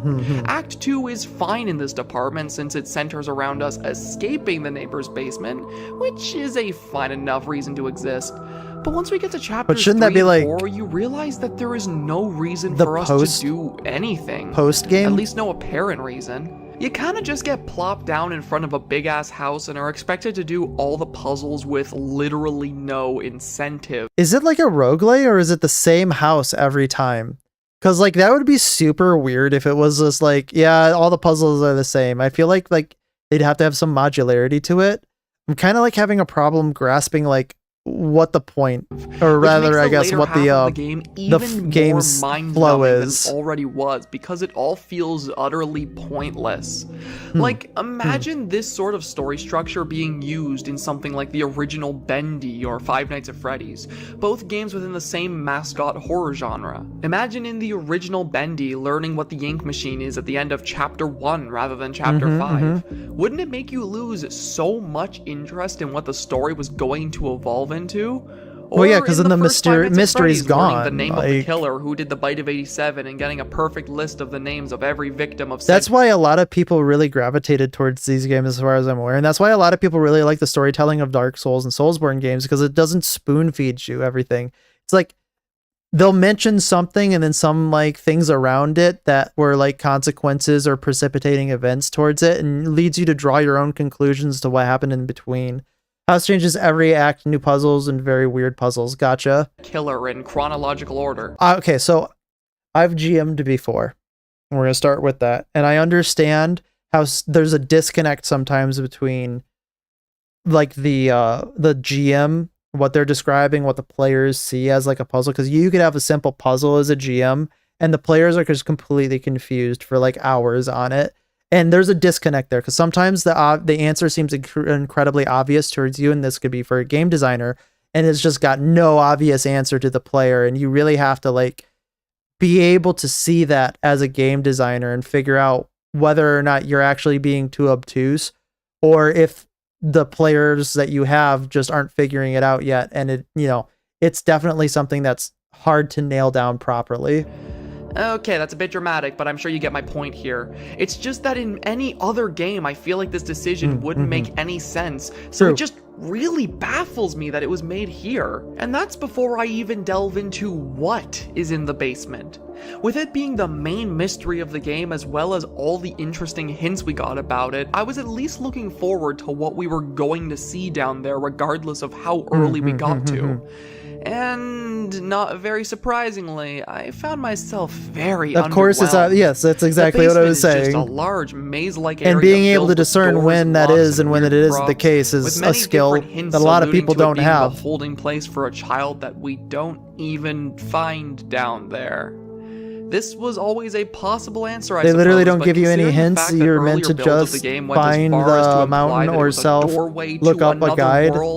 I think you mean like the solution, but yeah, I know, I totally understand that. It just felt like the safest answer that they could have gone with, and I've played many games that have been designed like that, and it's not because like the game designers are bad or the puzzles after the fact don't make sense, because once you know the solution, it's like, okay, I can see where they're going with that.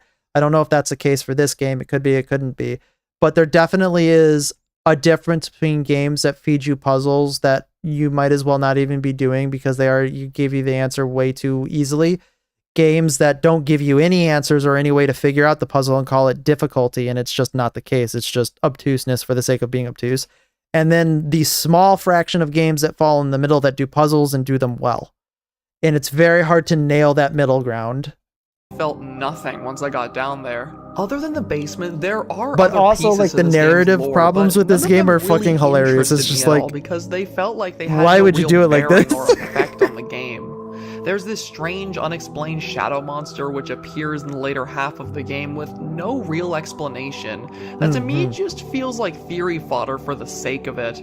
And there's these many different death minigames we can play which imply the dark past of the neighbor. These are alright. They just kind of feel like they were arbitrarily put there to make the players theorize probably about to what extend the the lore game of the game length really or something. is. Almost like the game was mimicking other. Honestly, probably what happened, I think this was an indie game, right? Probably what happened is they got out of their depth and out of their scope when a lot of people wanted to play their game. They felt like they had to deliver more. I could see that being the case. Mascot horror series, which came before it in an attempt to make itself more mainstream, which I guess it succeeded at, so what do I know? The only other piece of lore regarding this game I really want to talk about in this segment comes in the form of the game's ending, which I find extremely frustrating. After getting through easily the most infuriatingly convoluted acts of the game, we face off against the shadow monster I mentioned earlier in one final section. And after we manage to defeat him once and for all, we discover that the entirety of the last two acts of the game were nothing but a dream. Okay. Yeah, the two parts of the game that had the least amount of incentive to even complete them in the first place were all for nothing. Because they were just I feel like you need to say that in Video and the English Machine, they didn't explain what the machine is. They left it up to you to decide, only explain things in the next game. It's a simple mystery. Well, yeah, that's a good way to do it, because when players create their own story, they can make it their own, and it sticks with them longer. It's a convoluted mess. Whether or not the story was good is a different story. It sticks with you if you're the one who has to figure it out yourself. Because then it's not their story, it's your story. Somehow, to me, this isn't even close to the worst the game has to offer. The story may be messy, but it doesn't get anywhere close to infuriating me as much as actually playing the game does. So let's talk about that next. Oh god, the gameplay. Where do I... This is probably the most damning critique any game can go through. If your game does not feel good to play, then you might as well not even release it. Sure, there are some exceptions. I will give one good exception. I've finally thought of a game, Kenshi. I fucking love Kenshi. Is it fun to play? Absolutely the fuck it's not. It is clunky. It feels sluggish. I hate the way that some of the controls are. I love the game though. I love that game, unironically. But with few exceptions, if your game is not fun to play, don't release it. Not until the game is fun to play. Because nobody will want to play the game if it's not fun to play. I even start with this? I guess if we're going to talk about the gameplay of Hello Neighbor, I should at least start by giving you an idea of what this game was supposed to play like in its earlier versions. The Hello Neighbor we saw in earlier builds was a very different game from what it is now. That's and with rough, that in man. mind, it actually makes a lot of sense how a game... I also have played a bunch of games where it started off as something in early access and then turned into something different from early access, and it's just like, oh, why would you do that? Especially because if you fall in love with a game in early access and they change a bunch of things around, it's like you like basically lost that version of the game and you're never giving it back. Any form of popularity on YouTube. In the original pre-alpha In Bindi, Hello I'm Neighbor, assuming that we what saw you're the saying with gameplay center Bindi, itself I around definitely the think core that's good idea then. of trying to Then at least stealth they your wrote way it well, around a wrote very it well enough. claustrophobic house, all the while an AI chased you around which learned from your mistakes. This initial concept was always really cool to me. The idea of an AI which learns how you entered the house and combated it in different ways to make each attempt harder added an interesting challenge to the game which we didn't really see from horror games at the time. It made each attempt feel crucial, like any slip up would cost you by making your next go at things even harder than it was before. This idea also made the neighbor scarier by extension, with you wanting to stealth around and avoid being spotted by him at all costs. It was a simple mechanic which complemented the game's overall theme These of reds being are as killing stealthy me. as possible and trying to solve puzzles They're in killing a my tight, eyes. closed-in environment. The house in the pre-alpha also played wonderfully into this gameplay loop, with its small size allowing the neighbor to easily patrol around and potentially find where the player was, leading to tense moments where you tried to finish what you were doing in each area as fast as humanly possible. With all this praise given to the earliest build of the game, you're probably wondering how it all started to go downhill after this. Probably because it got more And popular. the answer to that is several different things. As more alphas and betas were released for the game, it quickly became apparent that there was more care being put into the quantity of things added, Yeah, there it goes. rather Yep, than yep, the quality of what was already there. What's my favorite With every alpha, fandom? the puzzles became more Let me complicated think. and nonsensical. I don't generally hang around a lot of fandoms, mostly because, like, how do I put this? I'm a chronic lurker. I've always been a chronic lurker. So fandoms for me generally don't, like, I don't really follow them because I don't know, it just never appealed to me. I will say that the community that's been around Soulsborne games is probably my favorite community because it's got so many different varied, like, content creators that I know of, and so many different aspects of the community that I follow that really kind of give me a lot of joy when I'm able to see something new for them. Like, I can just like list off a few. Like, I love Vati Vidya because he does all of the lore stuff. Great. I fucking love it. I love the gameplay community of the Soulsborne community because there's so many good content creators within the gameplay community, like Iron Pineapple, although he's been reaching out into other things, which is awesome. But Little Aggie's pretty cool. You've got what's his name? One guy he's the guy who does the Wolfpack stuff. He does a lot of challenge runs of Dark Souls, which is really cool too. I really like watching him. And then you've got like the data mining side of the community with like Illusory Wall, which I fucking love Illusory Wall videos, or Zuli the Witch. Zuli the Witch videos are really awesome too. And you've got like a bunch of different aspects of the communities for all the Soulsborne games that really, in a way, I think make the community, I guess, as a fandom, so diverse, interesting, and I would say comfortable for me to be able to keep at arm's distance, but still engaging with the products of the community. But in general, like, I don't really ascribe to being part of a fandom because I'm not really like I'm not that type of person. Like, I don't really know how to like explain it a little bit more succinctly than that, but that's what I got for you. I appreciate that you watching this. No worries. I mean, I think that, again, I like watching a lot of things. I'm pretty sure I've watched this before. I'm fairly certain, but I think I watched it a really long time ago. But I remember, like, I like to dip my fingers in a lot of different pies, right? So, like, it's always good, at least for me, to be able to stay a little bit more edified about things that I not necessarily play or I not necessarily engage with, because I like to be able to at least know a little bit about it. I'm like, this is going to be a bit of a reference and a half, but I'm like I think it was the Bi-Sphinx from Adventure Time. I have a general knowledge of about approximately everything, which is a fancy way of saying that I know nothing, but I like to at least adhere to, I generally have at least something I can say on a topic. The house got bigger and harder to traverse. By the way, and there thanks was for coming less around, and Party less Oof. emphasis put on Welcome making the to neighbor the community. an actual intimidating threat. With each new update, the well-crafted experience that was the pre-alpha slowly fell apart as the project became more and more ambitious, until eventually some people who played the game like Markiplier even gave up on it, knowing that it was only going downhill from there. By the way, Markiplier, he has been right about nearly everything. Like, he had the whole, I think it was Klarna, right? Or no, it was Better Health. Like, all the stuff that he's like basically came out and said, like, hey, I don't like this. He's been right. If he says something's fishy, insta believe. All right, I believe you, Mark. Do I have any proof? No. Do I need it? Nope. You said so.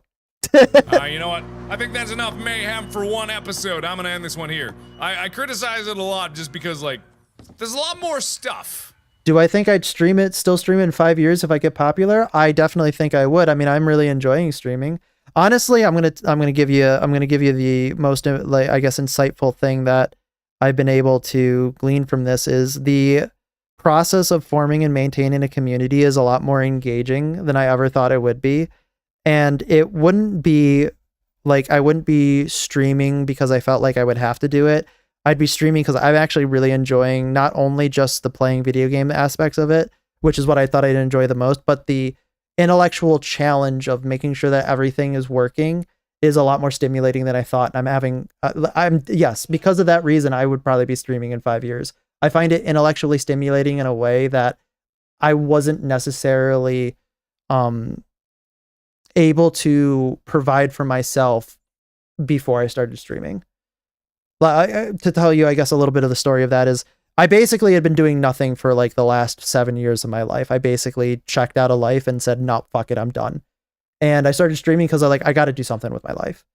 And, well, this is what I chose to do, and I'm loving it. So that's my answer to that question. But I can't honestly say that the stuff is better. And that's the one thing that I'll say about it. You're maybe leading into, should you start? Yes, do it. 100%. Is it hard? Yes. Is it fun? Yes. Hard as in, like, to get everything set up. Than it was before. So there's a lot more. A lot of moving parts. And if you haven't engaged with those parts, they're definitely, You'd think with they're this definitely kind of difficult to outcry, figure out if you don't have any developers behind the game experience would with listen it. to some extent and try to make the full game a bit closer to those earlier builds that people loved. But lo and behold, Hello Neighbor fully released in 2017, and oddly followed a very similar structure to the release of the alphas that came before it. With each act of the main game, Hello Neighbor slowly falls apart in a very similar fashion, with Act 1 being easily the best portion of the game for similar reasons to the pre-alpha, Act 2 becoming a lot more annoying to play due to the size of the house as well as the convoluted nature of the puzzles, and Acts 3 and 4 being some of the most unbearable gameplay I've ever had the displeasure of experiencing. So, with that said, I think it's time we actually start to pick apart what makes the gameplay of Hello Neighbor's main game so horribly flawed compared to these earlier builds. Well, I think we already talked about it, right? Like, you already said that they just kept adding more and more and more, which makes total sense because they probably got super popular and they felt like they had to deliver more and more and more. It kind of probably became a cyclical problem. Oh my god! Okay, Lankman, I know what you're gonna say, but hear me out for once. I get that it's off-brand for me to make a video that's super negative, but could you honestly tell me a positive thing about this game that I could possibly Intermission time, intermission time. What? No, that's not why I'm here at all. Sponsor. I hate this game too. Good. Come on, Pastra. Even I have standards. Talk about a bad game all you want, so long as it's horror themed. I was just coming in here to tell you that someone broke into our house. Oh. Huh. Okay. It's weird that we're actually agreeing on something for once. That's actually kind of a breath of fresh air. I'm glad to hear that. Wait. Yeah, what was it you said at the end there? Somebody broke into your house. I know you like to be positive about everything, but there we Hello go. Neighbor is the Okay, I see. He actually brought the same guy in that he was talking about at the beginning. Phil? How the hell did you even get in here? Hell yeah. And is that why you're here? Oh, no. Yeah, you're right, dude. This game is shit. This video is actually a critical analysis of it. Oh.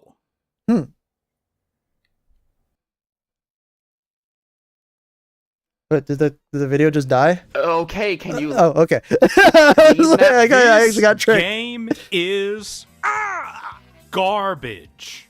I seriously couldn't find a single thing that was even remotely salvageable or appealing during my playthrough. I came in with low expectations, bottom of the barrel expectations, but somehow within a few hours this game managed to tunnel down through the bottom of that barrel and all the way down If only into the you know core how of the how bad it truly gets. Hello Neighbor should I be feel that simple. so You can see what badly. the game is going for on its source. Honestly, I do the same thing. I go into games and I'm just like, okay, like a lot of games I go into trying to find a reason to hate it, even though they're good games, because I don't know, maybe I'm too much of a contrarian or something like that. I try to not do that, but usually I end up loving that. It's the story of how I love Dark Souls, story of like how I started playing Monster Hunter, and then usually on other things, like I generally try to go in with an open mind, but I'm human, and my human instinct is you got to find a way to hate it.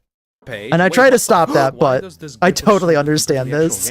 A simple stealth game with puzzle elements, some platforming here and there, and an open sandbox map to explore and run around in. Sounds good on paper, right? But the execution of every single Do I like one of these elements furry is games? wrong. You're gonna have to do a little bit more explication on what you mean by that. The neighbor's AI is rock solid I'm not stupid. particularly a furry, AI so routines and smart decisions and all of that is and I don't think I've ever really played furry this guy can be games. outrun I mean, easily. You can I throw will say one thing. I did play a game. I know Asmongold covered it a really long time ago. He covered Wild Assault, which I think generally in general can be considered a furry game.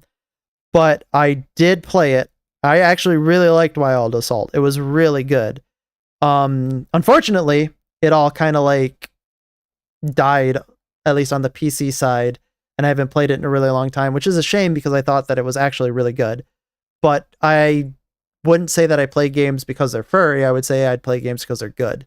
random items at his head to slow him down, and as long as he doesn't get stuck clipping through the floor, I think a lot of he people will probably always have that just same beeline straight opinion. to you. His pattern Like- behaviors are as complex and advanced as a Roomba I'm with not running I'm not really like, I don't hate furries because they're furries.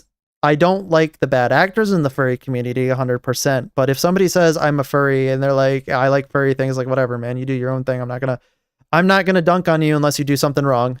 shoes on. Traps? Cameras? Who cares? Just stack some boxes or build enough momentum with a trash lid to shoot yourself up into the sky Boom. where he can't even get to you. Or moreover, just sprint into the house anyway. Well, a lot of since I there's a think chance I that think this a lot of super people smart probably, AI like I doesn't said, even know people how have to games that they navigate like. its own It is what it home, is. And we'll just get stuck in the geometry anyway. The only reason this guy Yeah. is even remotely a threat is that you don't even know where the fuck you're going in this. I mean, you don't have to identify as anything to play a certain game. Like, I don't think that, like, just because you play something and you enjoy one thing doesn't mean that you have to accept wholly the identifications and tags that come to it from that one specific thing. So poorly lit, cheap, regurgitated maze of rooms. I feel it. Level design? What is that? Just throw a bunch of copy-paste I mean, I grew up in the 90s, so all I can say is, like, there was a time in my life where there was Crystal in my life. I understand why some people went that way. I didn't, fortunately. And, well, that's all I can say. Did I like Star Fox Adventures? Yes. Is it a great game? Not really. But it was okay. Assets together and keep stacking random rooms. Was it a furry game? Probably I'm sure 100% considered a furry game party nowadays. Room that leads into an attic that has an elevator that leads into a roof that has a ladder that leads into a train station that leads into a camera room that leads into a bedroom. Wait, where am I? The 4th floor? Yeah, it. What genuinely was the thought process here? Was there any at all? Because No, this genuinely probably not. feels like an AI-generated map. Where's the flow? Where's the thought put into what the player might experience seeing all these cobbled together nonsense areas? I've seen Gmod adventure maps made by 14-year-old Russian kids that have more thought put into it than this. Where am I supposed to go? Oh, but of course, it's not enough to have a dumb AI harassing you through this Chinese rip of an Escher painting. Do You I also like have horror to solve games? Not puzzles in it particularly, too, but I'll for play some them. reason. Like it's not that I don't hate horror kind where you games, need time and I don't to solve especially physics like puzzles, them, like in but Half-Life, where you I throw a enjoy ball at a them if they're lever good. while Like I standing really on its like corresponding Species platform, Unknown. turning That off one's been power super fun. outside the house so you can get past a gate to get a key. I Using mean, a we just magnet played to get an we just electrified played a horror crowbar game and last cooling it with week. We water, played taking a Eyes of the record player Elderwood, up to the roof which was so you pretty can good. play its horrible music Then to we make the played plants die so you can get access what to else a did we gear play? system We and jam it played to a puzzle. Wait, what the fuck? What are these Creature Kitchen, which is kind of like a soft These are horror like game, but I like that one too. point-and-click levels of Like I'm not a obtuse horror cryptic gamer by any puzzles. stretch of the And I played those imagination, when but I I'll was a play it kid, if it's a and it nice took me indie game hours or to something solve like them that. without a guide, and at least those had built-in hints, you know? This game has nothing. It just expects you to know which one of these hundreds of objects in this giant house will be used to get this thing from the thing on the other My floor, favorite all horror while game, ignoring all the this is other going to sound random weird, things that may but my be favorite horror important for game is another one of Cultist these Simulator. nonsense Because it's both puzzles. Throw a horrifying box to at this play one and apple painting out horrifying of because several it's identical apple eldritch. paintings in the room to reveal a secret door. Why are the puzzles here? Why are they so complex in the game where you have to stealthily and carefully hide from my smart boy AI brain guy? That makes no fucking sense. Mary Poppins your way from the highest point in the map with a parasol to a random platform so you can get a seed to plant in the garden, then watch a tree grow to get a golden apple that does nothing? That makes no sense. There's a fucking key card in the freezer, but you can't get it until you thaw the ice that it's stuck in, so you thaw the ice that it's stuck in, so you turn off the power to the house, but whoops, there's a generator just stuck on a cage on a random part outside the house, but you can't get the cage open until you This solve all a seems painting super puzzle where fucking you take all the convoluted, like, items from the why? room and then place them mirror opposite to the painting, but whoa, Where the are we guitar is going? missing and you don't know where No, it I don't play fucking is, Roblox. so you need to die until it's nighttime so And you I can will get through the likely moon never play door that's only Roblox, open unfortunately. during the night, but wait, whoops, there's a sun door after that, so you need to die again to go through the sun door, but whoops, the moon door is now closed, so you use a chair to keep the moon door open, then you go back to day to open the sun door, and then you get the guitar so you can put it on the display, and then it opens the generator so you can I fell This is off so again. So you convoluted. can platform and turn off the generator, then go back to the kitchen and wait 2 entire fucking minutes for this ice to thaw out. I don't play Wait. Roblox because it Riveting passed me as a gameplay, boys. generational thing, and I don't play Riveting Roblox gameplay, because I mean Yeah. I just Yeah. don't want to. Yeah. I don't have the desire to do Yeah. it. And yeah, obviously there's other contextual issues that go into it too, but too, so like imagine doing all this and waiting for the card to thaw, but you actually have to sneak around and avoid him. God, this game sucks. And did you think I was This is- done? Oh, no, this sir. game, I'm man. fucking What is not. going Next on to with the this game? platforming. Platforming? Yeah, you know, the best thing to put in your stealth puzzle horror game? Platforming? I wouldn't even mind platforming if, like, your character controlled even remotely fine, but he doesn't. There are entire sections of this game that rely on you making these really tight jumps over this Maybe. nonsense geometry. I don't know. But for some inexplicable but reason, the maybe. developers chose to make the jumping the worst thing in the game. Not quite sure. Just the most floaty fucking jumps in existence, with gravity that feels like you're on the moon. And you better be ready, because the second that you press that jump button, the game will commit to the jumping arc your character started with. No mid-air control, no strafing, no nothing. That's just One of the most insanely idiotic things I have ever heard. What a great movie, by the way. process behind this. Yeah, you know, let's just put platforming in this game, but make it the floatiest, most uncomfortable mechanic ever, because we fucking hate whoever's playing this. And whoever says this is a technical limitation or some shit.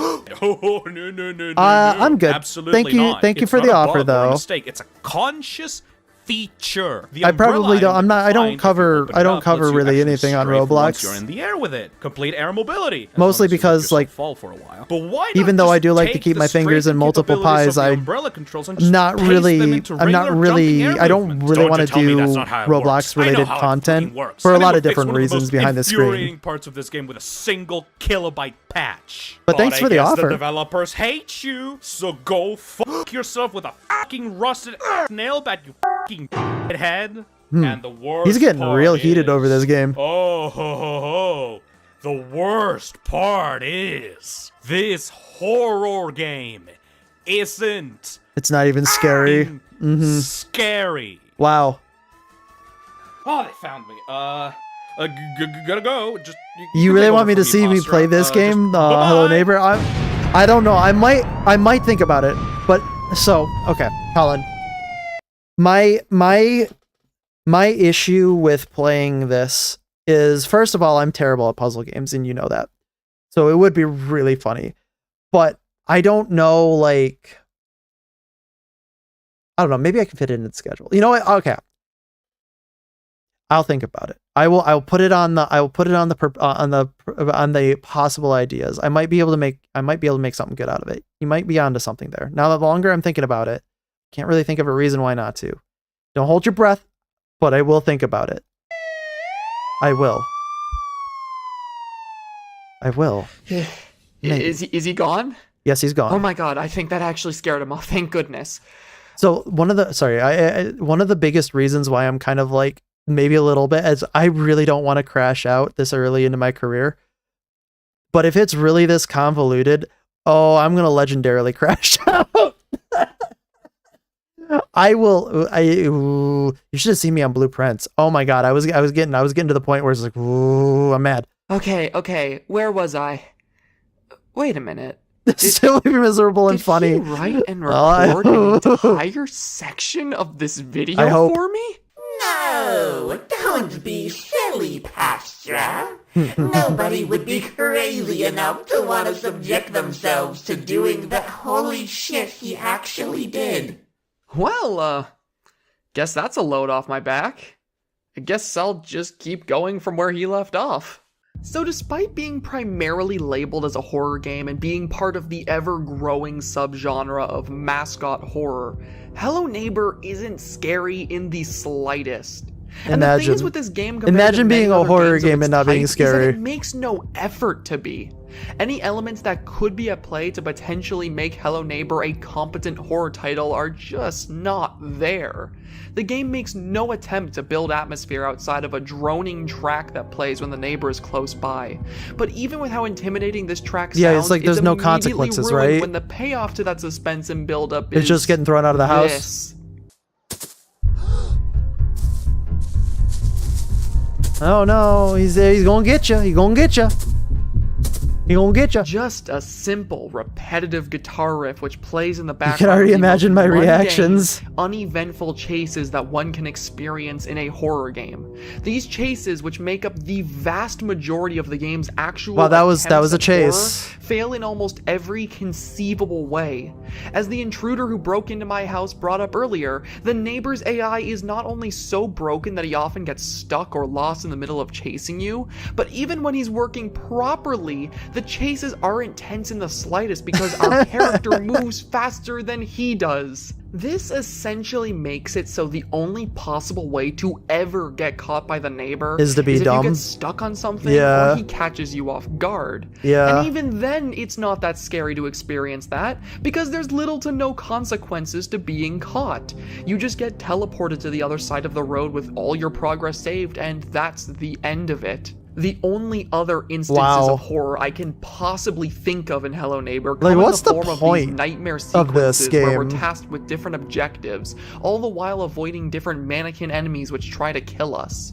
They take place in these darkly lit, surreal environments. Wow, look at, did you see that The rest tracking? of the game, Look at that tracking. take Look at it place go. in these darkly lit, surreal environments, and compared to the rest of the game, He'll find I ya. find He'll that get they you. He's gonna actually get ya. do have decent atmosphere. The only real problem I have with them is that the actual challenge aspect of doing them is so incredibly tedious and annoying to properly do that any feeling of fear that could possibly be created is immediately overshadowed by how overwhelmingly frustrating they are. Take, for example, this Misery shopping and cart funny section. reactions. Our objective here is to push this shopping cart to the end of the What's that? level We'll within see. the time limit, all We'll the while see. collecting the right objects and avoiding being caught by the many mannequin shoppers. I feel like this section, in theory, has the potential to be at least a little bit scary.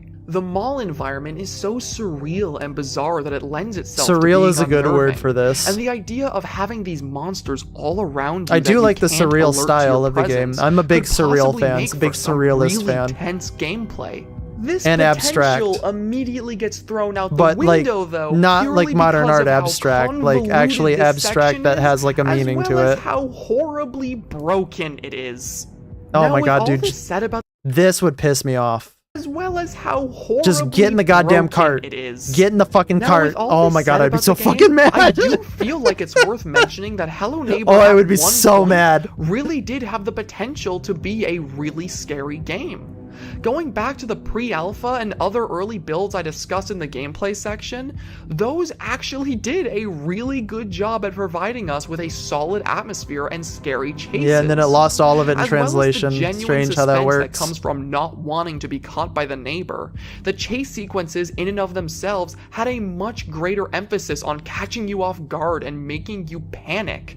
Just take a look at the vast difference between how chases are in the main game compared to how they were in the pre-alpha. It definitely fits that bill. Yeah.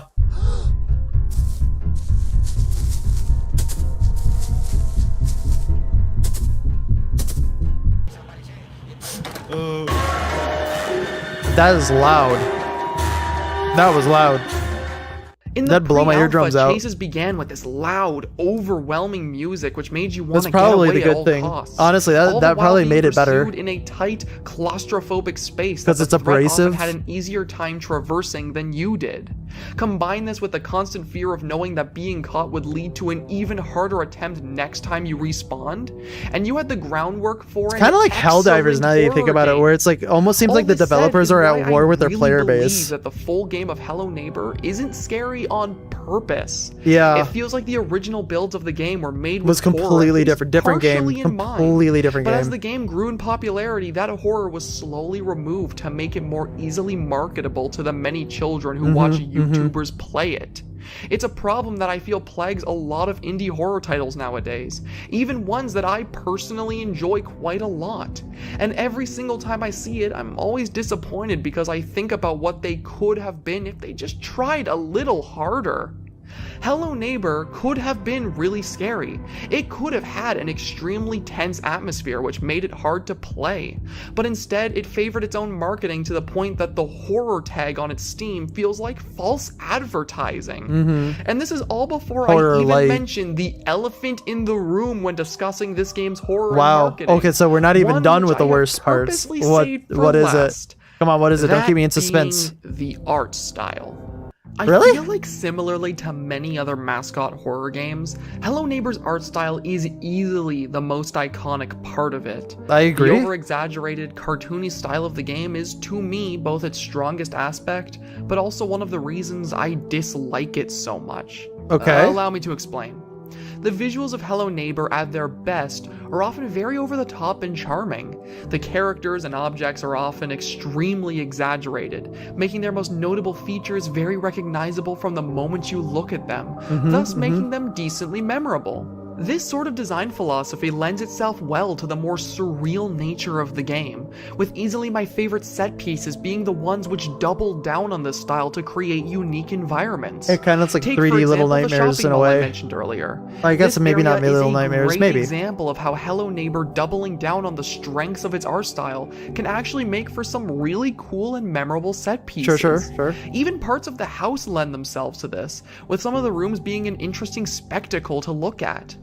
My issues arise with the art style of Hello Neighbor though, once you take into account how horribly inconsistent it is. Okay, I see what you Despite the mean. game's main Okay, I can strength see coming this. from this more surreal and cartoonish approach, many of the rooms and other areas in the game don't really use it. In fact, many rooms within the game have next to nothing in them. For every unique set piece that is a marvel to look at, there are at least Well, yeah, the reason that it has nothing in it is because it's not easy to run around in, right? So I can see them as a convenience towards the gameplay, emptying out the rooms, but that's not the point. 3 rooms that either have the same assets copy and pasted all over them, Yeah. or more often than not are Which, almost by the way, is indicative of scope creep. completely empty and barren. Even though the main allure of the later houses in Acts 2 and 3 are the spectacle of how massive they are, they somehow feel horribly stuck. barren with how little there actually is in them.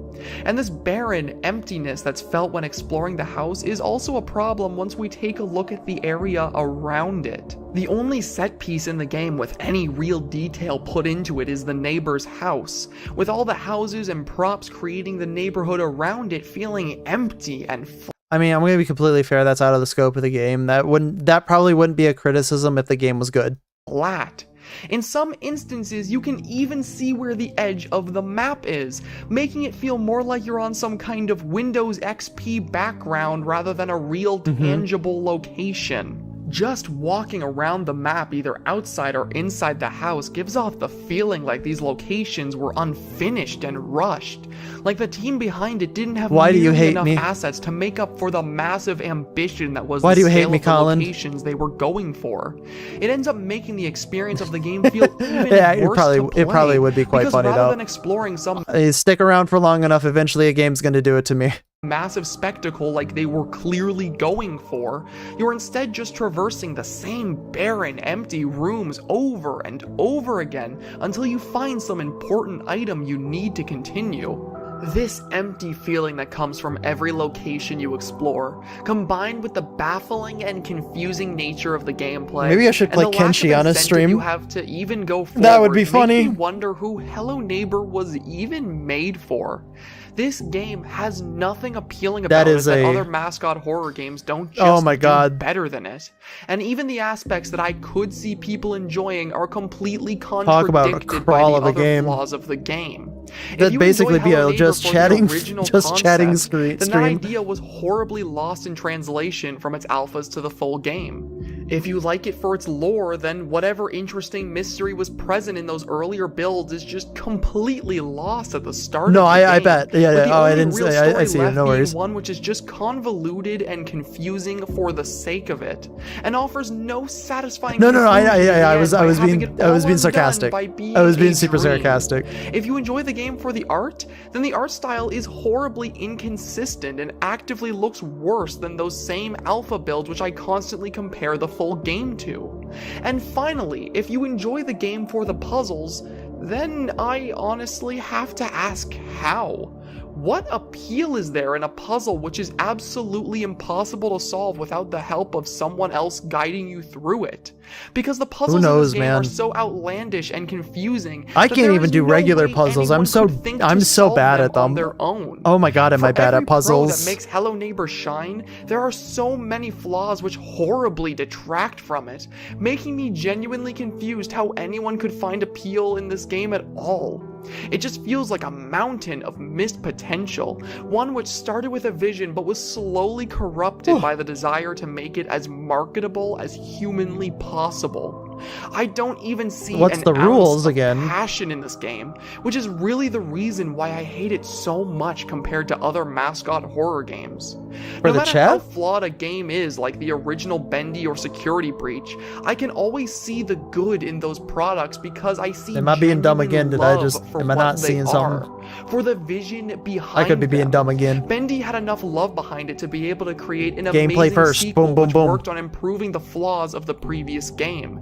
And Security Breach was a game which had the main fault of its creators just wanting to do too much and being too ambitious. That is like When I look at 100% Hello what Neighbor, most I of don't the time see is the that same problem. vision. It's I just don't too big. see a group of misguided developers going in too over their heads and creating something flawed with I mean, a I lot of kinda heart do. behind it.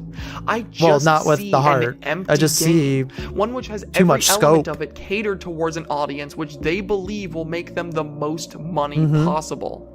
Its lore is confusing and cryptic, so people will theorize and make videos about it. Not because there's a genuine story they wish to tell. The gameplay is convoluted and messy because the longer you take to finish it, the more longer videos can metrics, be made yeah. on it. And the characters and art style are so cartoonish and over the top. You were doing some foreshadowing? That's the easiest way to make merch out of it. To me, Hello Neighbor is the worst game that Mascot Horror has to offer because it represents every element. I feel that like makes I the feel like I genre got the sense flawed, of that with none of in the elements that retrospect make when I those started other this titles video. stand out. Which is get totally fine. I totally nothing get out it. of playing it but 100%. frustration, and I genuinely can't wrap my head around how it managed to become nearly as popular as it is today. If you genuinely enjoy this game, I'm sorry that I couldn't see what it is that makes it Because I think so you appealing mentioned to like you. Hello I Neighbor wanted to earlier or like something, it. I if I wanted recall there to be correctly. elements in there that I could defend, but there just aren't. But then again, I could be I just- manufacturing a memory. I just don't get it. As of writing It's this not video, immediately in front of I've me. yet to It even didn't happen. see I have anything the from attention game's span of a sequel, goldfish. Hello Neighbor 2.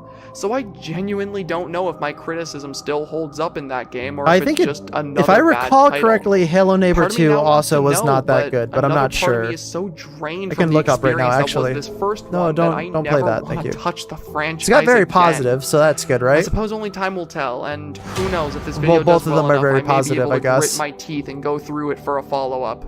But in the meantime, though, I'm going to end this discussion here. If you've made it this far, thank you so much for watching. Let me put it this way: I haven't heard anything about Hello Neighbor 2. I don't know. I think I heard And even though that the it wasn't subject as matter of good, this or video it wasn't was good, far more but I could be negative than wrong. I usually Could be like to misremembering make, it for another I'm sequel. glad I was able to get it out of my system. I Hell hope yeah, to see brother. you again in whatever my next project ends up being. Goodbye for now. Goodbye. Well, that was definitely a video. Definitely something. Like I said, it definitely is good now to know kind of a little bit more why Hello Neighbor didn't really succeed. Or rather, maybe it did succeed, but people weren't as big of a fan of it, or maybe that it was super flawed. 'Cause like I said, I had been hearing for a while that there was a big problem in the Hello Neighbor like game, but I wasn't sure what it was. But now I do. Now I know a little bit more succinctly. All right. I'm tired. It is 9:30. I am quite wiped, so to speak. Although I'm not sweating. That's the important part, because thank God, I'm going to say it again, my AC's back. Yes. All right, everybody. I'm going to have to go to sleep now, or at least go to sleep in a couple of hours. I'm tired. I will be back tomorrow for some more Elden Ring content. We are going to fucking dunk on this Night Lord. I swear to God. Oh, we're going to get him. Oh, we're going to get him. But other than that, I hope everybody has a great night, and I will see you in the future. Good night, everybody. Bye-bye.